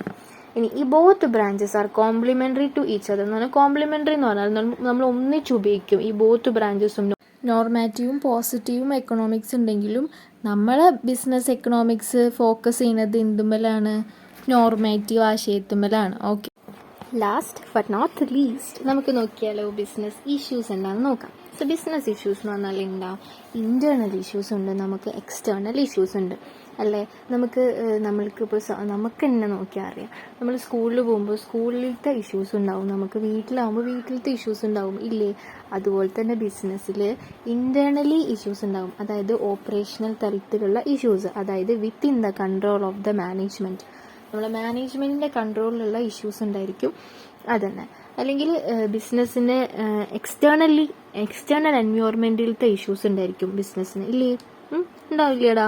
അതായത് എക്സ്റ്റേണലി പ്രൈസുകളൊക്കെ കൂടി, അപ്പം നമ്മളെ ബിസിനസ്സിനെ അത് ബാധിക്കില്ലേ? നമ്മളെ ബിസിനസ്സിനെ ബാധിക്കില്ല എക്സ്റ്റേണലി. ഇപ്പോൾ ആൾക്കാരുടെ കയ്യിൽ ഒരു പൈസ പോലും ഇല്ല, റിസഷനിലാണ്, ആകെ എന്താണ് ശോകാവസ്ഥയാണ്. അപ്പോൾ അത് ഒരു ബിസിനസ്സിനെ ബാധിക്കില്ല, അതാണ് എക്സ്റ്റേണൽ ഇഷ്യൂസ്. അപ്പോൾ ഈ എക്സ്റ്റേണൽ ഇഷ്യൂസ് നമുക്ക് ഇതൊക്കെ എല്ലാ ഇഷ്യൂസിനും എല്ലാ പ്രശ്നങ്ങൾക്കും ഒരു പരിഹാരം ഉണ്ട്, അത് resolve is a solution for every problem. So like വൈസ് ഇവിടെയും ഇഷ്യൂസ് വരുമ്പോൾ, അതിന് ഓരോ പ്രോബ്ലംസ് വരുമ്പോൾ അത് ടാക്കിൾ ചെയ്യാനായിട്ട് നമുക്ക് എക്കണോമിക്സിൻ്റെ തിയറീസ് ഉപയോഗിക്കാൻ പറ്റും. അപ്പോൾ ഇവിടെ എക്സ്റ്റേണൽ ഇഷ്യൂസ് ആണ് നമുക്കുള്ളതെങ്കിൽ അത് മാക്രോ എക്കണോമിക്സ് തിയറീസ് ഉപയോഗിച്ചിട്ട് നമുക്ക് സോൾവ് ചെയ്യാൻ പറ്റും. നേരെ മറിച്ച് ഇന്റേണൽ ഇഷ്യൂസ് ആണുള്ളതെങ്കിൽ മൈക്രോ എക്കണോമിക്സ് തിയറീസ് ഉപയോഗിച്ച് മാത്രമേ അത് സോൾവ് ചെയ്യാൻ പറ്റുള്ളൂ കേട്ടോ. അതായത് ഇപ്പോൾ മാനേജർക്ക് എക്കണോമിക്സിനെ മൈക്രോ എക്കണോമിക്സിനെ പറ്റിയിട്ട് നല്ല അറിവുള്ള ഒരു മാനേജർ ആണെങ്കിൽ അയാൾക്ക് വളരെ സില്ലി ആയിട്ട് അയാൾക്ക് ഇന്റേണൽ ഇഷ്യൂസ് കൈകാര്യം ചെയ്യാവുന്നതേ ഉള്ളൂ. ഓക്കെ. ഇനി ഗവൺമെന്റ് എക്കണോമിക് പോളിസീസ്, ഗവൺമെന്റിന്റെ സാമ്പത്തിക നയങ്ങളുണ്ട് കേട്ടോ, അത് നോക്കാം. അത് ടെക്സ്റ്റിലുള്ളതുകൊണ്ട് ഞാൻ പറയുന്നുള്ളൂ. ഗവൺമെന്റിന്റെ നമ്മൾ നേരത്തെ കുറച്ച് ഗവൺമെന്റ് പോളിസീസ് പറഞ്ഞില്ലേ, അതുപോലെ തന്നെ ഗവൺമെന്റിന്റെ സാമ്പത്തിക പോളിസീസ് ഉണ്ട്, എക്കണോമിക് പോളിസീസ് ഉണ്ട്. നോക്കിയാൽ ഇൻഡസ്ട്രിയൽ പോളിസി ഉണ്ട്, കോമ്പറ്റീഷൻ പോളിസി ഉണ്ട്.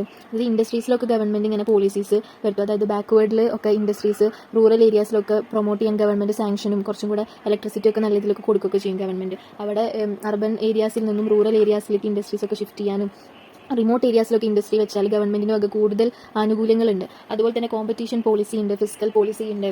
കോമ്പറ്റീഷൻ പോളിസി എന്ന് പറഞ്ഞാൽ നമ്മളുടെ കോമ്പറ്റീഷൻ വരുത്താൻ വേണ്ടിയിട്ട് പോളിസീസ് ഒക്കെ ഗവൺമെന്റ് എന്ത് ചെയ്യും, ഇൻഡസ്ട്രീസ് തമ്മിൽ വരുത്തും. ഓക്കെ.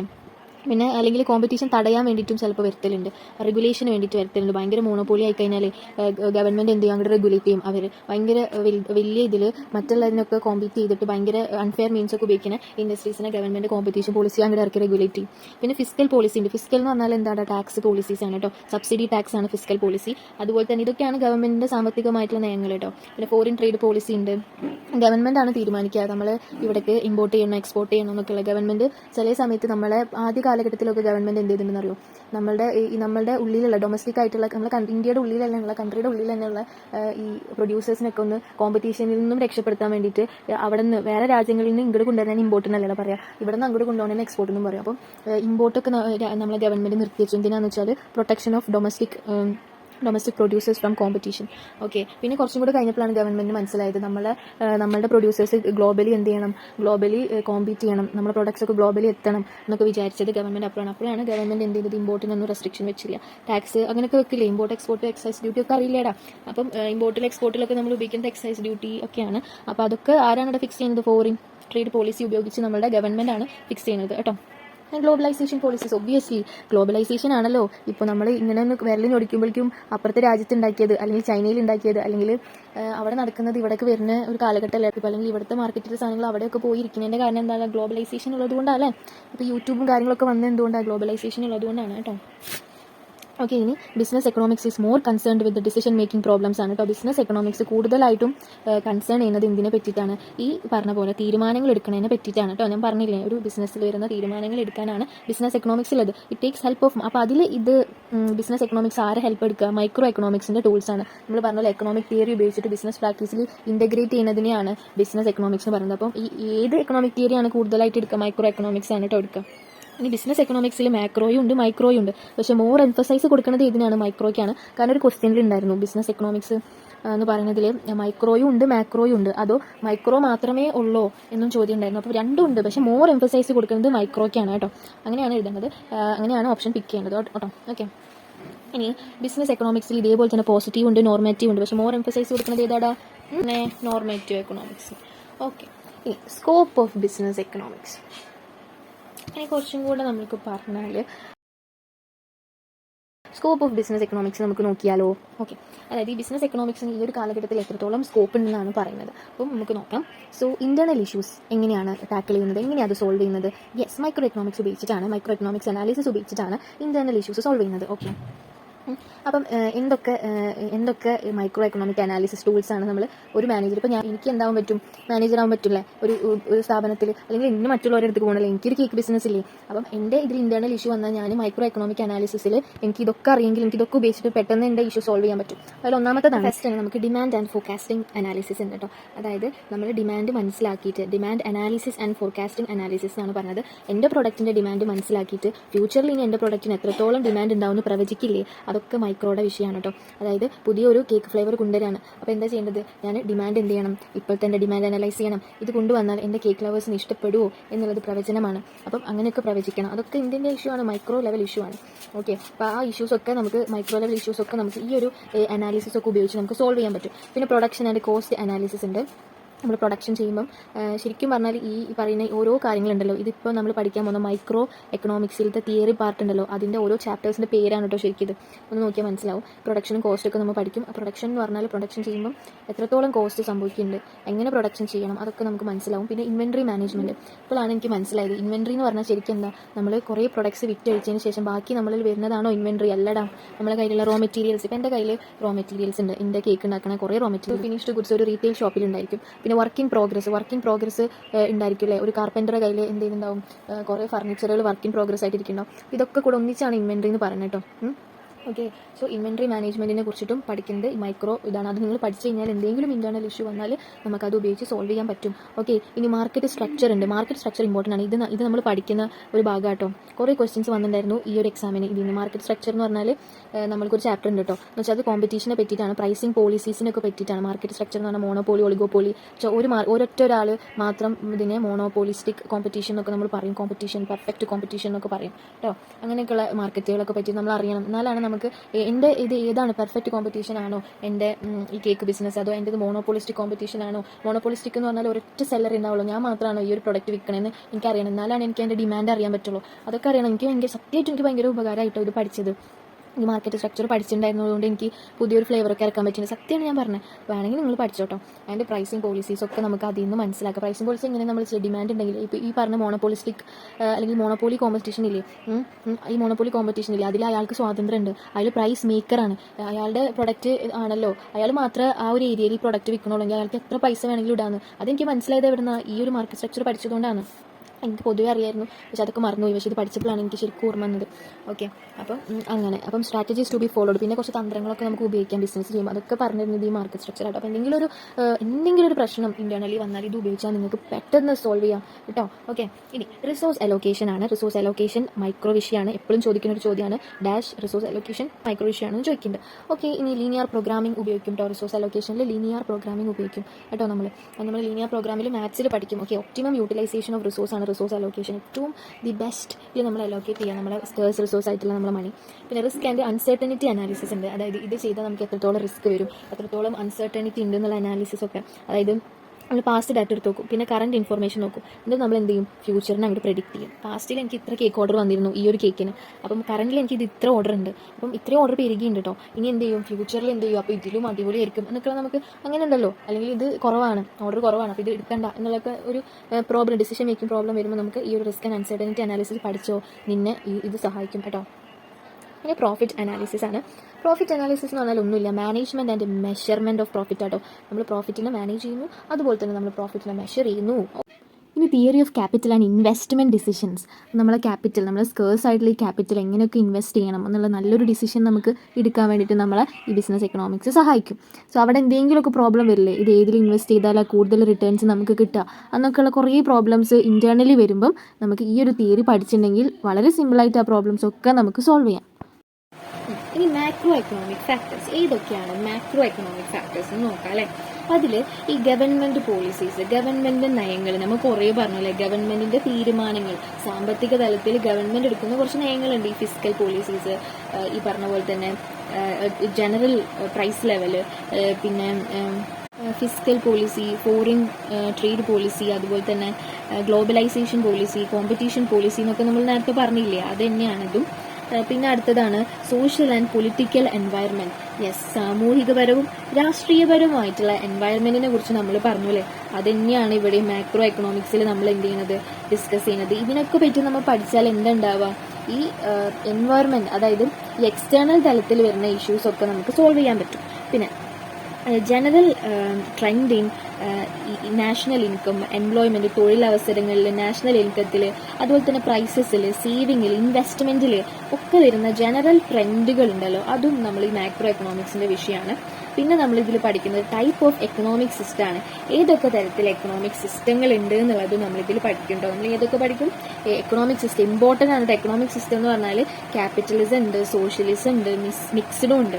എന്ന് വെച്ചാൽ ക്യാപിറ്റലിസം എന്ന് വെച്ചാൽ നമ്മൾ പ്രൈവറ്റ് ആയിരിക്കും കൂടുതൽ കാര്യങ്ങൾ ഇടപെടുന്നത്, പ്രൈവറ്റിൻ്റെ കയ്യിലാണ് എല്ലാ ഓണർഷിപ്പും കാര്യങ്ങളും ഒക്കെ ഉള്ളത്, പ്രൈവറ്റാണ്. നേരെ മറിച്ച് സോഷ്യലിസം എന്ന് പറഞ്ഞാലോ മൊത്തം ഗവൺമെൻറ് ആണല്ലോ ഏറ്റെടുക്കുന്നത്. നേരെ മറിച്ച് മിക്സ്ഡ് എന്ന് പറഞ്ഞാലോ ഇതിൻ്റെ രണ്ടിൻ്റെയും കോമ്പിനേഷൻ, അങ്ങനത്തെ എക്കണോമിക് സിസ്റ്റങ്ങളൊക്കെ ഉണ്ട്. അപ്പോൾ നമ്മൾ ഇന്ത്യ ഫോളോ ചെയ്യുന്നത് മിക്സ്ഡ് ആണ്, പ്രൈവറ്റും പാർട്ടിസിപ്പേഷനും ഉണ്ട്, അതുപോലെ തന്നെ നമ്മൾ പബ്ലിക് ആയിട്ടുള്ള നമ്മളെ ഗവൺമെൻറ്റും പാർട്ടിസിപ്പേഷൻ ഉണ്ട്. ഈ പ്രൈവറ്റിനെ എന്ത് ചെയ്യാണ്, ഗവൺമെൻറ് റെഗുലേറ്റ് ചെയ്തിട്ട് പാർട്ടിസിപ്പേറ്റ് ചെയ്യുന്നുണ്ട്. ഓക്കെ ആണല്ലോ. പിന്നെ സ്റ്റേജ് ഓഫ് ബിസിനസ് സൈക്കിൾ എന്ന് പറഞ്ഞാൽ നമുക്ക് കോൺട്രാക്ഷൻ സൈക്കിൾ ഉണ്ട്, എക്സ്റ്റൻഷൻ ഉണ്ട്, പീക്ക് ഉണ്ട്, പീക്ക് അല്ലെങ്കിൽ ബൂം അല്ലെങ്കിൽ ഡിപ്രഷനും കാര്യങ്ങളൊക്കെ ഉണ്ട്. അപ്പോൾ അതിനൊക്കെ പറ്റിയിട്ട് മാക്രോ എക്കണോമിക്സ് ആണ് കേട്ടോ പറയുന്നത്. അപ്പം ബിസിനസ് എൻവയറമെൻറ്റിനെ ഇൻഫ്ലുവൻസ് ചെയ്യുന്ന functioning performance of A business. Yes എന്ന് വെച്ചാൽ എന്താണെന്ന് വെച്ചാൽ ഈ ബിസിനസ്സിൻ്റെ പെർഫോമൻസ് ഉണ്ടല്ലോ, അല്ലെങ്കിൽ ബിസിനസ്സിൻ്റെ ഫങ്ഷനിങ്ങിനെ വളരെയധികം ഇൻഫ്ലുവൻസ് ചെയ്യുന്ന ഒരു കാര്യമാണ് ഈ ബിസിനസ് എൻവയറമെൻറ്റ്. അത് തന്നെയാണ് നമ്മൾ മാക്രോ എക്കണോമിക്സിൽ പഠിക്കുന്നത് കേട്ടോ. അതാണ് ആ പോയിന്റ് പറയുന്നത്. പിന്നെ നമ്മളിവിടെ പറഞ്ഞു ഈ സോഷ്യോ എക്കണോമിക് ഓർഗനൈസേഷൻസ് ഇല്ലേ, അതായത് സോഷ്യോ എക്കണോമിക് ഓർഗനൈസേഷൻസ് ഏതാണെന്ന് വെച്ചാൽ സാമൂഹികവും സാമ്പത്തികവും തലത്തിൽ നമ്മൾ എടുക്കുന്ന ഒരു ഓർഗനൈസേഷനാണ്. അത് ട്രേഡ് യൂണിയൻസ് ഉണ്ട്, പ്രൊഡ്യൂസർ ഉണ്ട്, കൺസ്യൂമർ യൂണിയൻസ് ഉണ്ട്, കണ്ടിട്ടില്ലേ, വ്യാപാരികളുടെ സമ്മേളനം എന്നൊക്കെ പറഞ്ഞിട്ട് ഇവരൊക്കെ ടൂർ പോലും അങ്ങനെ കുറച്ച് സംഭവങ്ങളൊക്കെ ഉണ്ട്. എന്തെങ്കിലുമൊക്കെ സെൽഫ് ഇൻട്രസ്റ്റ് ഒക്കെ ഉണ്ടാവുമല്ലോ, ഇവരുടെ എന്തെങ്കിലുമൊക്കെ ഹർത്താലും കാര്യങ്ങളൊക്കെ ഈ ഒരു യൂണിയനാണ്, ട്രേഡ് യൂണിയനും അതുപോലെ തന്നെ പ്രൊഡ്യൂസർ കൺസ്യൂമർ യൂണിയൻസും കോർപ്പറേറ്റീവ്സും ഒക്കെ കൂടിയിട്ട് ചെയ്യുന്നതാണ്. അതൊക്കെ ഏതൊക്കെയാണ് മാക്രോ വിഷയമാണ് കേട്ടോ. പിന്നെ RBI, സെൻട്രൽ ബാങ്ക്, അതുപോലെ തന്നെ ഫിനാൻഷ്യൽ സെക്ടർ, ക്യാപിറ്റൽ മാർക്കറ്റും ഡെയർ റെഗുലേഷനും കാര്യങ്ങളൊക്കെ മാക്രോയിലാണ് വരുന്നത്. ഈ ക്യാപിറ്റൽ മാർക്കറ്റ് എന്ന് പറഞ്ഞാൽ ഏതാ, സ്റ്റോക്ക് എക്സ്ചേഞ്ച് ആണ് അല്ലേ. അതൊക്കെ വരുന്നത് എവിടെയാണ്, നമ്മൾ ഈ ഒരു ഫിനാൻഷ്യൽ സെക്ടർ മാക്രോ എക്കണോമിക്സിലാണ് വരുന്നത് കേട്ടോ. ഇതൊക്കെയാണ് നമ്മൾ മാക്രോ എക്കണോമിക്സ് ഉപയോഗിച്ചുകൊണ്ട് എക്സ്റ്റേണൽ ഇഷ്യൂസ് നമുക്ക് സോൾവ് ചെയ്യാൻ പറ്റുമെന്ന് ഞാൻ പറഞ്ഞില്ലേ, അതാണ് കേട്ടോ ഇത്. പിന്നെ ഇത് നമ്മുടെ ടെക്സ്റ്റിലത്തെ difference between economics and business economics ആണ് ഏറ്റവും ഇമ്പോർട്ടൻ്റ് ആയിട്ട് നല്ല യൂസ്ഫുൾ ആയിട്ട് എനിക്ക് തോന്നിയതാണ്. അപ്പോൾ ഇതിന്റെ ബേസിസ് ഓഫ് ഡിഫറൻസ്, പിന്നെ എക്കണോമിക്സ്, ബിസിനസ് എക്കണോമിക്സ്. മീനിങ് എന്ന് പറഞ്ഞാൽ എന്താ, എക്കണോമിക്സ് എന്ന് പറഞ്ഞാൽ involving the framing of economic principles to solve economic problems. നമ്മൾ പറഞ്ഞു അല്ലേ, എക്കണോമിക് പ്രോബ്ലംസ് ഉണ്ട്, അതായത് ഡിസിഷൻ മേക്കിംഗ് തന്നെ, അത് സോൾവ് ചെയ്യാൻ വേണ്ടിയിട്ടുള്ള പ്രിൻസിപ്പിൾ എന്ന് പറഞ്ഞാൽ എന്താ, ഗൈഡ് ലൈൻസ് ഒക്കെ ഇങ്ങനെ ഫ്രെയിം ചെയ്ത് വെച്ചിട്ടുള്ളത് എന്തിലാണ്, ഫ്രെയിം ചെയ്ത് ഇങ്ങനെ വെച്ചിട്ടേ ഉള്ളൂ, അത് എന്തിലാണ്, എക്കണോമിക്സിലാണ്. നേരെ മറിച്ച് ബിസിനസ് എക്കണോമിക്സ് എന്ന് പറഞ്ഞാൽ ഈ ഫ്രെയിം ചെയ്ത് വെച്ചിട്ടുള്ള എക്കണോമിക് പ്രിൻസിപ്പിൾസിന്റെ അപ്ലിക്കേഷൻ ആണ് വരുന്നത്. It involves the application of economic principles to solve economic problems. Economic problems എന്ന് പറഞ്ഞാൽ എന്താണ്, ബിസിനസ് ഡിസിഷൻ മേക്കിംഗ് ആണ് അല്ലെ. ഡിസിഷൻ മേക്കിങ്ങിൽ എന്താണ്, എക്കണോമിക് സാമ്പത്തിക തലത്തിലുള്ള ഡിസിഷൻ മേക്കിങ്ങിനൊക്കെ നമുക്ക് ഈ ഫ്രെയിം ചെയ്തിട്ടുള്ള എക്കണോമിക് പോളിസീസ് അപ്ലൈ ചെയ്യുന്നത് ബിസിനസ് എക്കണോമിക്സിലാണ്. Hence it is also called applied economics as well as decisions ഒക്കെ എടുക്കുന്നത് കൊണ്ട് തന്നെ മാനേജേഴ്സിനെ സഹായിക്കുന്നു. സോ മാനേജീരിയൽ എക്കണോമിക്സ് എന്നും അറിയപ്പെടുന്നു അല്ലെ. നൗ ക്യാരക്ടർ നോക്കിയാലോ നമുക്ക്. എക്കണോമിക്സ് എന്ന് പറഞ്ഞാൽ it is micro economic as well as macro economic in character. അപ്പോൾ ഞാൻ പറഞ്ഞ എക്കണോമിക്സ് എന്ന് പറഞ്ഞ ഒരു കേക്ക് ഉണ്ടെങ്കിൽ ആ കേക്കിന്റെ നടുവിൽ കൂടെ മുറിച്ച് കഴിഞ്ഞാൽ ഒരു പീസ് മൈക്രോ എക്കണോമിക്സും മറ്റൊരു പീസ് മാക്രോ എക്കണോമിക്സും ആണെന്ന് ഞാൻ പറഞ്ഞു. പക്ഷേ ബിസിനസ് എക്കണോമിക്സ് ആണെങ്കിലോ it is micro economic in character എന്ന് വെച്ചാൽ ഒന്നുമില്ല.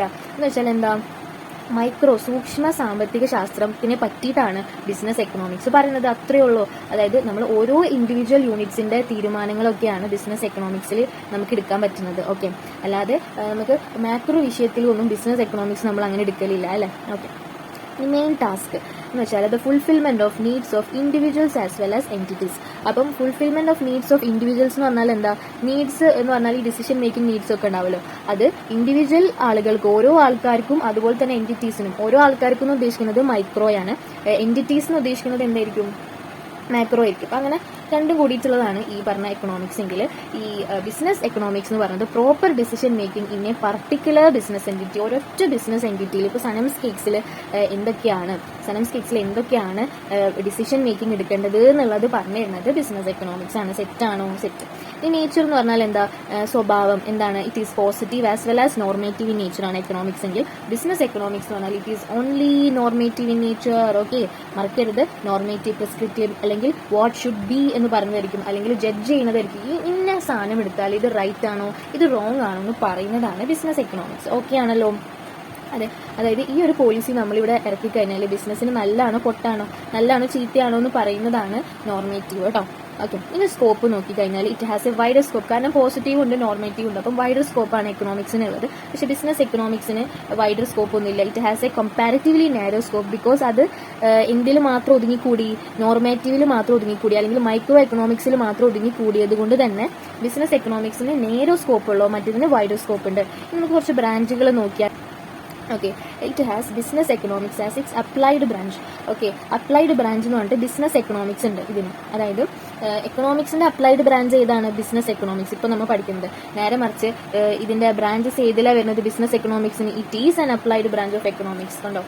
ഓക്കെ, ഇനി അടുത്താണ് concerned with all the theories from production to consumption including distribution. അതായത് പ്രൊഡക്ഷൻ തൊട്ട് കൺസംഷൻ നമ്മളുടെ കയ്യിലേക്ക് എത്തുന്ന വരെയുള്ള എല്ലാ തിയറികളും നമ്മൾ എക്കണോമിക്സ് പ്രൊവൈഡ് ചെയ്യുകയാണെങ്കിൽ അടുത്തത് business economics it is concerned with only profit theory ignoring other theories. കണ്ടോ, അല്ല മറ്റുള്ള തിയറികളൊക്കെ ഇഗ്നോർ ചെയ്തിട്ട് പ്രോഫിറ്റ് തിയറി, മെഷർമെന്റും അതുപോലെ തന്നെ മാനേജ്മെന്റും ഓഫ് പ്രോഫിറ്റ് മാത്രമേ ഉള്ളൂ. അപ്പോൾ പ്രോഫിറ്റ് തിയറി എന്ന് അറിയപ്പെടുന്ന എക്കണോമിക്സ് ഏതാണ്, മൈക്രോ എക്കണോമിക്സ് ആണ് അല്ലേ. അപ്പം ഈ മൈക്രോ എക്കണോമിക്സ് തന്നെയാണ് ഈ ബിസിനസ് എക്കണോമിക്സ് എന്ന് പറയുന്നത്. ഓക്കെ, അപ്പം ബിസിനസ് എക്കണോമിക്സിൽ വരുന്ന ഈ പ്രോഫിറ്റ് തിയറി മാത്രമാണ് എന്ത് ചെയ്യുന്നത്, അത് ഉൾക്കൊള്ളിക്കുന്നത്. ബാക്കി എല്ലാ തിയറീസിനും ഇഗ്നോർ ചെയ്യുന്നത്. നേരെ മറിച്ച് എക്കണോമിക്സ് ആണെങ്കിൽ പ്രൊഡക്ഷൻ തൊട്ട് കൺസംഷൻ വരെ, ഈവൻ ഡിസ്ട്രിബ്യൂഷൻ വരെയുള്ള തിയറികൾ വരെ കൊടുക്കുന്നുണ്ട് എന്നാണ് പറഞ്ഞത്. ഈ അനാലിസിസ് ഇൻവോൾവ്ഡ്. അനാലിസിസ് എന്ന് പറഞ്ഞാൽ എന്ത് വിശകലനമാണ് ഇതിലുള്ളതെന്നാണ് ചോദ്യം. അപ്പം it includes the analysis of macro level issues like growth, inflation and employment. So economic ഗ്രോത്തും കാര്യങ്ങളൊക്കെ അനലൈസ് ചെയ്യുന്നുണ്ട് ഇതിൽ കൂടെ. ഓക്കെ, പക്ഷെ നേരെ മറിച്ച് എന്ത് വിശകലനമാണ് ഈ ബിസിനസ് എക്കണോമിക്സ് തരുന്നത്? It includes the analysis of micro level issues. Micro level issues മാത്രമേ അനാലിസിസ് ചെയ്യുന്നുള്ളൂ. പറഞ്ഞ പോലെ ഡിമാൻഡ്, സപ്ലൈ, പ്രോഫിറ്റ് ഒക്കെയാണ് മെയിൻ. അതുകൊണ്ട് തന്നെയാണ് മൈക്രോ എക്കണോമിക്സിനെ പ്രോഫിറ്റ് തിയറി എന്ന് വിളിക്കുന്നത് അല്ലേ. അപ്പം ഇവിടെ വീണ്ടും ഞാൻ ആദ്യത്തിൽ മൈക്രോ എക്കണോമിക്സ് എടുക്കുമ്പോൾ ഞാൻ പറഞ്ഞല്ലേ, ഡിമാൻഡും സപ്ലൈ ഇതിൽ വരുന്നത് മൈക്രോയിൽ, നേരെ മറിച്ച് അഗ്രിഗേറ്റ് ഡിമാൻഡും അഗ്രിഗേറ്റ് സപ്ലൈയും വരുന്നത് മാക്രോയിലാണ്. ഇനി കോൺസെൻട്രേഷൻ നോക്കിയാലോ, it concentrates only on the economic aspects of any business problem. നോക്കിക്കോട്ടോ, ഏതെങ്കിലും ഒരു ബിസിനസ് പ്രോബ്ലത്തിന്റെ എക്കണോമിക് ആസ്പെക്ട്, അതായത് ഈ സാമ്പത്തികമായിട്ടുള്ള ഒരു ആസ്പെക്ട് മാത്രമേ ഒരു ബിസിനസ് പ്രോബ്ലത്തിന്റെ ഫോക്കസ് ചെയ്യുന്നുള്ളൂ, അല്ലെങ്കിൽ കോൺസെൻട്രേറ്റ് ചെയ്യുന്നുള്ളൂ. ഏത്? എക്കണോമിക്സ്. കാരണം അതൊരു തിയറി ആണല്ലോ. നേരെ മറിച്ച് ഇവിടെ ബിസിനസ് എക്കണോമിക്സ് എന്തിനെയാണ് കോൺസെൻട്രേറ്റ് ചെയ്യുന്നത്? Both economic as well as non economic aspect of any business problem. ഏതെങ്കിലും ബിസിനസ് പ്രോബ്ലം വന്നു കഴിഞ്ഞാൽ അവിടെ പൈസ പരമായിട്ട് മാത്രമല്ല, ആ ഒരു പ്രോബ്ലത്തിനെ ടാക്കിൾ ചെയ്യാൻ വേണ്ടിയിട്ട് നമ്മൾ എന്ത് ചെയ്യും? പൈസ തലത്തിൽ മാത്രമല്ല, നമ്മൾ സിറ്റുവേഷൻ അനുസരിച്ച് നമ്മൾ ആ പ്രോബ്ലത്തിന് അപ്രോച്ച് ചെയ്യേണ്ടി വരും. അപ്പോൾ കുറേ നമുക്ക് ഫ്ലക്ച്വേഷൻസ് സംഭവിക്കും അവിടെ. നമ്മൾ തിയറി മാത്രം ഫോളോ ചെയ്താൽ ആ പ്രോബ്ലം ചിലപ്പോൾ നമുക്ക് ടാക്കിൾ ചെയ്യാൻ പറ്റില്ല, അതിന് സൊല്യൂഷൻ കിട്ടില്ല. അപ്പോൾ നമ്മൾ എന്ത് ചെയ്യണം? നോൺ എക്കണോമിക് ഫാക്ടേഴ്സും കൂടെ പരിഗണിക്കണം. അതായത് ഞാനിപ്പോൾ പറഞ്ഞ ഡ്രീം കേക്ക് ഇട്ടപ്പോൾ അവരും കൂടെ എനിക്ക് പ്രോഫിറ്റ് ഒന്നും കിട്ടുന്നില്ല. ജസ്റ്റ് 50 രൂപയുടെ ഓഫർ കൊടുക്കുമ്പോൾ എന്ത് പ്രോഫിറ്റ് കിട്ടാണ്? പക്ഷെ ഞാനിത് എല്ലാവരും കഴിച്ചോട്ടേന്ന് വെച്ചില്ലേ, അതിനെയാണ് ഈ നോൺ എക്കണോമിക് ആസ്പെക്ട് എന്ന് പറയുന്നത്. അതാണ് ഈ ബിസിനസ് എക്കണോമിക്സിലുള്ളത്. എക്കണോമിക് പരവും അതുപോലെ തന്നെ നോൺ എക്കണോമിക് ആസ്പെക്റ്റും ഉണ്ട്. ഓക്കെ, ഇനി വാലിഡിറ്റി ഓഫ് എസെൻഷ്യൻസ് നമുക്ക് നോക്കാം. ഈ എസെൻഷ്യൻസ് എന്ന് പറഞ്ഞാൽ ഈ സങ്കല്പങ്ങൾ, അതിൻ്റെ ശരിക്കുള്ളൊരു പ്രസക്തത എന്താണ്, വാലിഡിറ്റി എന്താണെന്നാണ് പറഞ്ഞത്. It is based on certain essentials. Yes, കുറച്ച് ഞാൻ പറഞ്ഞു, എക്കണോമിക്സ് എന്ന് പറഞ്ഞാൽ ഹൈപ്പോത്തറ്റിക്കൽ തിയറി, അതായത് ഇമാജിനേഷൻ അല്ലെങ്കിൽ ഈ സങ്കല്പങ്ങളൊക്കെ ഉപയോഗിച്ചിട്ടുള്ളതാണ്. പക്ഷെ നമ്മൾ ഈ ബിസിനസ് എക്കണോമിക്സ് എന്ന് പറഞ്ഞാൽ ബിസിനസ് എക്കണോമിക്സിൽ ഈ എസംഷൻസ് ഉപയോഗിക്കുമ്പോൾ സംടൈംസ് അത് ഇൻവാലിഡ് ആവാൻ ചാൻസ് ഉണ്ട്. അതായത് എല്ലായ്പ്പോഴും ഈ തിയറീസ് ശരിയാവണമെന്നില്ല എന്നാണ് ഉദ്ദേശം. കാരണം റിയൽ വേൾഡ് സിറ്റുവേഷൻസ് ആണല്ലോ അത്. Some assumptions become invalid when applied എന്നാണ് പറഞ്ഞത്. ചില എസംഷൻസ് ഒക്കെ നമ്മളിങ്ങനെ അപ്ലൈ ചെയ്യുന്ന സമയത്ത് ഇൻവാലിഡ് ഒക്കെ ആയി മാറും. ഈ പറഞ്ഞ ഈ തിയറികളല്ല അതുകൊണ്ട് അത്രയേ ഉള്ളൂ അതിൽ. ഇനി നമുക്ക് സമ്മറിയും കൂടെ നോക്കിക്കഴിഞ്ഞാൽ സെറ്റ് ജിലേബി എല്ലാം സെറ്റ് ഉണ്ടോ നോക്കിക്കോ. An economy exists because of two facts. Human wants are unlimited and ഞാൻ പറഞ്ഞ 2 പ്രിമൈസസ് ഉണ്ട് അല്ലേ, അതിലാണ് ആ ഒരു വലിയൊരു വീട്, എക്കണോമിക്സ് എന്ന് പറഞ്ഞൊരു വലിയ വീട് നിൽക്കുന്നത് ഈ 2 തൂണുമലാണ്, ഈ 2 പ്രിമൈസസുമലാണ്, അല്ലെങ്കിൽ 2 ഫാക്റ്റുമലാണ്. ഒരു ഫാക്ട് ഇല്ലെങ്കിൽ ഈ വീട് മൊത്തം വീടും കേട്ടോ. അപ്പം ഹ്യൂമൻ വാണ്ട്സ് എന്നാണ് അൺലിമിറ്റഡ് ആണ്. അതുപോലെ തന്നെ റിസോഴ്സസും to satisfy these wants are relatively scarce. Okay, ഇനി economics is the study of processes by which the relatively scarce resources are allocated to satisfy the competing unlimited wants of human beings in a society.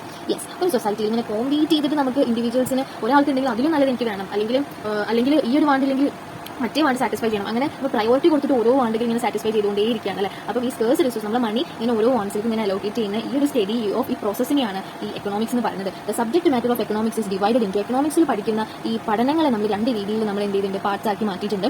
Economics എന്ന് പറഞ്ഞ cake 2 രീതിയിൽ micro cake as well as macro cake ആക്കി മാറ്റിയിട്ടുണ്ട്. അപ്പോൾ micro എക്കണോമിക്സും macro എക്കണോമിക്സും. ഈ micro economics examine ചെയ്യുന്നത് ഹൗ ഇൻഡിവിജ്വൽ യൂണിറ്റ്സ്, ഈ കൺസ്യൂമേഴ്സും ഫേംസും ഒക്കെ make decisions as to how to efficiently allocate their scarce resources. Yes, ഈ ഇൻഡിവിജ്വൽ തലത്തിലുള്ള സാധാരണ ഇൻഡിവിജ്വൽ യൂണിറ്റ്സ് എങ്ങനെ അവരുടെ ഈ പറഞ്ഞ സ്കേഴ്സ് റിസോഴ്സ്, ഈ പറഞ്ഞ കുറച്ചുള്ള മണി എങ്ങനെ ഏത് എഫിഷ്യൻ്റ് ആയിട്ട് ഏറ്റവും നല്ല രീതിയിൽ ഏതിലേക്ക് ഇൻവെസ്റ്റ് ചെയ്യണം എന്നുള്ള ഈ ഒരു തീരുമാനം ഡിസിഷൻ എടുക്കാൻ സഹായിക്കുക മൈക്രോ എക്കണോമിക്സ് ആണെങ്കിൽ. മാക്രോ എക്കണോമിക് സ്റ്റഡി നമ്മൾ സഹായിക്കുക എങ്ങനെയാണ്? The macro economic study the behaviour of the large economic aggregates അല്ലേ. ലാർജ് എക്കണോമിക് അഗ്രിഗേറ്റ്സിനെ പറ്റി പഠിക്കാൻ സഹായിക്കുന്നു. Such as overall level of output and employment. Yes, overall തലത്തിലുള്ള നമ്മുടെ എംപ്ലോയ്മെന്റും ടോട്ടൽ കൺസംഷനും ടോട്ടൽ സേവിങ്ങും തൊഴിലവസരങ്ങളും പിന്നെ സേവിങ്ങുകളും total investment export import how these aggregate shift over time, ഇതൊക്കെ എങ്ങനെ മറിയുന്നു എന്നുള്ളതാണ്. മാറുന്നതിന്റെ പേരാണെങ്കിൽ ഈ പറഞ്ഞ പോലെ ഈ ഡിപ്രഷനും എക്സ്റ്റൻഷനും കോൺട്രാക്ഷനും ഒക്കെ.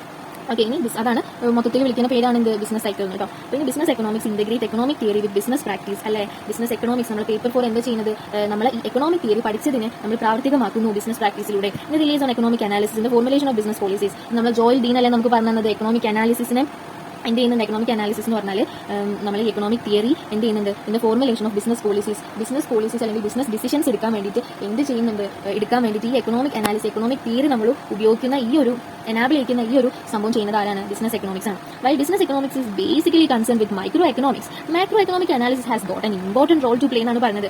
അതായത് മൈക്രോ എക്കണോമിക്സ് ആണ് നമ്മുടെ ഈ ബിസിനസ് എക്കണോമിക്സ് എങ്കിലും മാക്രോ എക്കണോമിക്സും അതിന്റെ ഇടയ്ക്ക് കിടന്ന് കളിക്കുന്നുണ്ടോ. അതാണ് ഈ ഡ്രീം കേക്ക് ഹിറ്റാൻ്റെ കാരണം. പുറത്തുള്ള ട്രെൻഡുകളൊക്കെ ഞാൻ അനലൈസ് ചെയ്തുകൊണ്ട് മാത്രമാണ് എനിക്ക് കുറേ പൈസ ഉണ്ടാക്കാൻ പറ്റും. Okay, so macro economic analysis the environment in which the business has to function. Yes, ആണ് എൻവയറമെന്റ് ആണ് അനലൈസ് ചെയ്യുന്നത്. ഇനി business economics is a normative science which is interdisciplinary and pragmatic in approach. എന്ന് വെച്ചാൽ ഇന്റർഡിസിപ്ലിനറി ആണ്. Disciplines എന്ന് പറഞ്ഞാൽ maths എന്ന് പറഞ്ഞ ഡിസിപ്ലിൻ ആണ്. നമ്മൾ പറഞ്ഞ എക്കണോമിക്സ് എന്ന് പറഞ്ഞ ഡിസിപ്ലിൻ ആണെന്ന് പറഞ്ഞ പോലെ മാത്സ് ഡിസിപ്ലിൻ ആണ്, സയൻസ് ഡിസിപ്ലിൻ ആണ്. ഇതിനൊക്കെ ഇന്റർ ഡിസിപ്ലിനറി ആണ്. ഇതിനൊക്കെ കണക്ഷൻ ഉണ്ട് കേട്ടോ. നമ്മുടെ ബിസിനസ് എക്കണോമിക്സിന് ക്ലോസ് കണക്ഷൻസ് ഉണ്ട്. അതുപോലെ തന്നെ നോർമേറ്റീവ് സയൻസ് എന്നാണ് ഇതിനെ പറയുന്നത്. കാരണം വാട്ട് ഷുഡ് ബി അല്ലെങ്കിൽ ഈ വെൽഫെയർ പ്രൊപ്പോസിഷൻ ആണ് കൂടുതൽ പുരോഗതിക്ക് വേണ്ടിയിട്ട് ഉള്ളൊരു normative science and business economics എന്ന് പറയുന്നത്. അതുപോലെ തന്നെ പ്രാഗ്മാറ്റീവ് ഇൻ അപ്രോച്ച് എന്നാണ് പറഞ്ഞത്. അതായത് പ്രാവർത്തികമാണ്, നമുക്ക് ജീവിതത്തിൽ ഉപയോഗിക്കാൻ പറ്റുന്ന എക്സാമ്പിളാണ് സയൻസ് സ്കിക്സ് കേട്ടോ. So these are two categories of business issues to which economic theories can be directly applied. Mainly micro economics apply to operational or internal issues and macro economics apply to environmental or external issues. നമ്മൾ പറഞ്ഞില്ലേ ഈ business ഇഷ്യൂസിനെ നമുക്ക് economic theories directly apply ചെയ്തുകൊണ്ട് solve ചെയ്യാൻ പറ്റും നമ്മൾ പറഞ്ഞില്ലേ. അതിൽ micro economics applied to operational or internal ഇഷ്യൂസിനാണ് മൈക്രോ എക്കണോമിക്സ് അപ്ലൈ ചെയ്യുന്നത്. മാക്രോ എക്കണോമിക്സ് അപ്ലൈ ചെയ്യുക എങ്ങനെയാണ്? എൻവയറമെന്റ് അല്ലെങ്കിൽ എക്സ്റ്റേണൽ ഇഷ്യൂസിലാണ് നമ്മൾ മാക്രോ എക്കണോമിക്സ് എന്ത് ചെയ്യുന്നത്, അപ്ലൈ ചെയ്യുന്നത്. ഓക്കെ അല്ലേ? ഓക്കെ ആണോടാ? സെറ്റ് അല്ലേ? Okay. Business economics makes use of microeconomic analysis such as demand analysis, forecasting and production and cost analysis, inventory management, market structure and pricing policy and resource allocation. കണ്ടോ, resource allocation ഇതിൽ വരുന്ന micro economic അനാലിസിസിലാണ് വരുന്നത്. ഒരു ചോദ്യമായിരുന്നു, theory of capital and investment decisions. കണ്ടോ, ഒരു soul proprietor എന്തിൽ ഇൻവെസ്റ്റ് ചെയ്യണം, എന്താണ് അയാളുടെ ക്യാപിറ്റൽ തിയറി എന്നൊക്കെ പറയുന്നത് ആരാണ്? മൈക്രോ എക്കണോമിക്സ് ആണ്. Profit analysis, risk and uncertainty analysis. Okay, അതുപോലെ തന്നെ business economics also considers macro economics. കണ്ടോ, മാക്രോയും കൂടി ഉണ്ട് കേട്ടോ ബിസിനസ് എക്കണോമിക്സിൽ, പക്ഷേ കൂടുതൽ ആരാ മൈക്രോ ആണ്. രണ്ടും ഉണ്ട് കേട്ടോ, അത് ശ്രദ്ധിക്കണം. So macro economics related to economic system. Business economic system എന്ന് പറഞ്ഞാൽ 3 ഉള്ളൂ. ക്യാപിറ്റലിസ്റ്റ് ഉണ്ട്, സോഷ്യലിസ്റ്റ് ഉണ്ട്, അതുപോലെ തന്നെ മിക്സ്ഡ് ഉണ്ട്. അത് നമ്മൾ അടുത്ത യൂണിറ്റിൽ പഠിക്കാൻ പോകുന്നതാണ് കേട്ടോ. സോ ബിസിനസ് സൈക്കിൾ ഉണ്ട്, പിന്നെ national income, employment, price, savings, investment, government economic policies and working of financial sector and capital market. Set അല്ലേ? ഓക്കെ ആണല്ലോ? ഓക്കെ ആണ്. അപ്പോൾ ഇനി എന്താ ചെയ്യേണ്ടതെന്ന് വെച്ചാൽ ഞാനിപ്പോൾ ഈ പറഞ്ഞതൊക്കെ ടെക്സ്റ്റ് ആണ്. ഓക്കെ, അപ്പം ഇനി ഈ എക്സാമിന് പ്രിപ്പയർ ചെയ്യുന്ന ഒരു കാര്യം ചെയ്യുക. അതായത് ഞാനിപ്പോൾ ഒരു PDF ഷെയർ ചെയ്യുന്നില്ലേ, ഈ PDF നിങ്ങൾ എന്ത് ചെയ്യുക, സേവ് ചെയ്ത് വെക്കുക. എന്നിട്ട് എന്ത് ചെയ്യാന്ന് അറിയോ, ഇപ്പോൾ തന്നെ ഇനി സമയം നിങ്ങൾക്ക് ഇല്ലാന്ന് വെച്ചിട്ട് ഇപ്പോൾ തന്നെ എന്ത് ചെയ്യുക, ആ ടെക്സ്റ്റ് ബുക്കിൽ ഫസ്റ്റത്തെ യൂണിറ്റിൽ അതാണ് ഞാനിപ്പോൾ ഡിസ്കസ് ചെയ്തത്, അത് നിങ്ങളുടേതായ രീതിയിൽ ഒന്ന് വായിച്ചു നോക്കി. ജസ്റ്റ് ഓടിച്ച് വായിച്ചാൽ മതി, ഓടിച്ച് വായിക്കുക. എന്നിട്ട് എന്ത് ചെയ്യുക, ഈ ഒരു PDF സേവ് ചെയ്ത് വെച്ചതിന് ശേഷം എപ്പോൾ എക്സാമിന് ഈ കുഞ്ഞു എക്സാമുകളിൻ്റെ ഇടയിൽ ഉണ്ടാവല്ലോ, അതിനൊക്കെ എൻ്റെ ഈ ഒരു PDF മാത്രം നോക്കിയാൽ മതി. എന്നിട്ട് ഇതിൻ്റെ ക്വസ്റ്റ്യൻസ് ഉണ്ടല്ലോ, ഇതിൻ്റെ ക്വസ്റ്റ്യൻസ് നമ്മൾ ഡിസ്കസ് ചെയ്യട്ടോ. ക്വസ്റ്റ്യൻസ് അടുത്ത വീഡിയോയിൽ എല്ലാ ക്വസ്റ്റ്യൻസും മാക്സിമം ക്വസ്റ്റ്യൻസ് നമ്മൾ ഡിസ്കസ് ചെയ്തിരിക്കും. എൻ്റെ വാക്കാണ് കേട്ടോ. ഇൻഷാല്ലാ മാക്സിമം ക്വസ്റ്റ്യൻസ് നമ്മൾ ഡിസ്കസ് ചെയ്തിരിക്കും. ഇതും കൂടെ കണ്ടൊരു കുട്ടിക്ക് ഡെഫിനറ്റ്ലി ഇതിൽ നിന്ന് ഒരു മാർക്ക് പോലും പോകില്ല. ഇതിൻ്റെ വാക്കാണ് ഇൻഷാല്ലാ. ഓക്കെ, സെറ്റ് അല്ലേ? എൻ്റെ ക്ലാസ് കംപ്ലീറ്റ് ആവണമെന്നുണ്ടെങ്കിൽ നിങ്ങൾ ഇപ്പോൾ തന്നെ പോയിട്ട് ആ യൂണിറ്റ് വായിച്ചു നോക്കുക. വെറും 2 പേജ് എങ്ങാണ്ടേ ഉള്ളൂ. അത് ജസ്റ്റ് ഒന്ന് വായിച്ചു നോക്കുക. കാരണം ഇതെൻ്റെ എക്സ്പീരിയൻസിൻ്റെ വെളിച്ചത്തിൽ പറയാണ്. എനിക്ക് ഒരു ദിവസമല്ലേ, എല്ലാ എക്സാമിനും നമുക്ക് ഒരു ദിവസമല്ലേ ഉള്ളൂ. അപ്പോൾ ഞാൻ എക്കണോമിക്സ് എക്സാമിന് എനിക്ക് ഒരു ദിവസം ഉണ്ടായിരുന്നുള്ളൂ. അപ്പോൾ ഞാൻ അതിൻ്റെ ഉള്ളിൽ തന്നെ നമുക്ക് എല്ലാം കവർ ചെയ്യാൻ പറ്റില്ലല്ലോ. ചിലവർക്ക് പറ്റും, പക്ഷേ എന്നെക്കൊണ്ട് പറ്റിയില്ല ഈ അറ്റംപ്റ്റിൽ. ഇതെൻ്റെ ഫസ്റ്റ് അറ്റംപ്റ്റ് ആയിരുന്നു, അപ്പോൾ ഇതിൽ പറ്റിയില്ല എനിക്ക്. അപ്പോൾ എന്നാലും ഞാൻ അത്ര ധൈര്യത്തിൽ പോയി എഴുതിയതിൻ്റെ കാരണം എന്താണെന്നറിയോ, ഞാൻ ആദ്യമേ ടെക്സ്റ്റ് ഇങ്ങനെ വായിച്ചിട്ടുണ്ടായിരുന്നു എക്കണോമിക്സിലൊക്കെ. അപ്പോൾ എനിക്കിപ്പോഴും ഓർമ്മയുണ്ട്, ഞാൻ അത് കഴിഞ്ഞിട്ട് നോക്കിയപ്പോൾ ഒരു 10ഓളം ക്വസ്റ്റ്യൻസ് ഞാൻ ഈ വായിച്ച ഓർമ്മയിൽ മാത്രം എഴുതിയിട്ടുണ്ട്. ആ ഭാഗ്യം എനിക്ക് പിന്നെ നോക്കാൻ പറ്റിയില്ല. അപ്പോൾ അന്ന് ഞാൻ വായിച്ച ഓർമ്മയിൽ ഞാൻ എഴുതിയിട്ട് 10 എനിക്ക് എൻ്റെ ഒരു ഓർമ്മയിൽ ടിക്ക് ഇട്ടിട്ട് പോകുന്നുണ്ട്. ആ 10 ശരിയായി. അത് കണ്ടോ? അപ്പോൾ റീഡിങ്ങിൽ നിന്നാണ് നമുക്ക് എന്ത് ചെയ്യുന്നത് കിട്ടുന്നത്. എൻ്റെ ക്ലാസ്സും ഈ റീഡിങ്ങും പഠിച്ച അല്ലെങ്കിൽ കേട്ടൊരു കുട്ടിക്ക് ഡെഫിനറ്റ്ലി എക്സാമിൽ കിട്ടുമെന്ന് 100-ൽ 101% ഉറപ്പാണ്. ക്ലാസ് ഇഷ്ടപ്പെട്ട സബ്സ്ക്രൈബ് ചെയ്യണേ.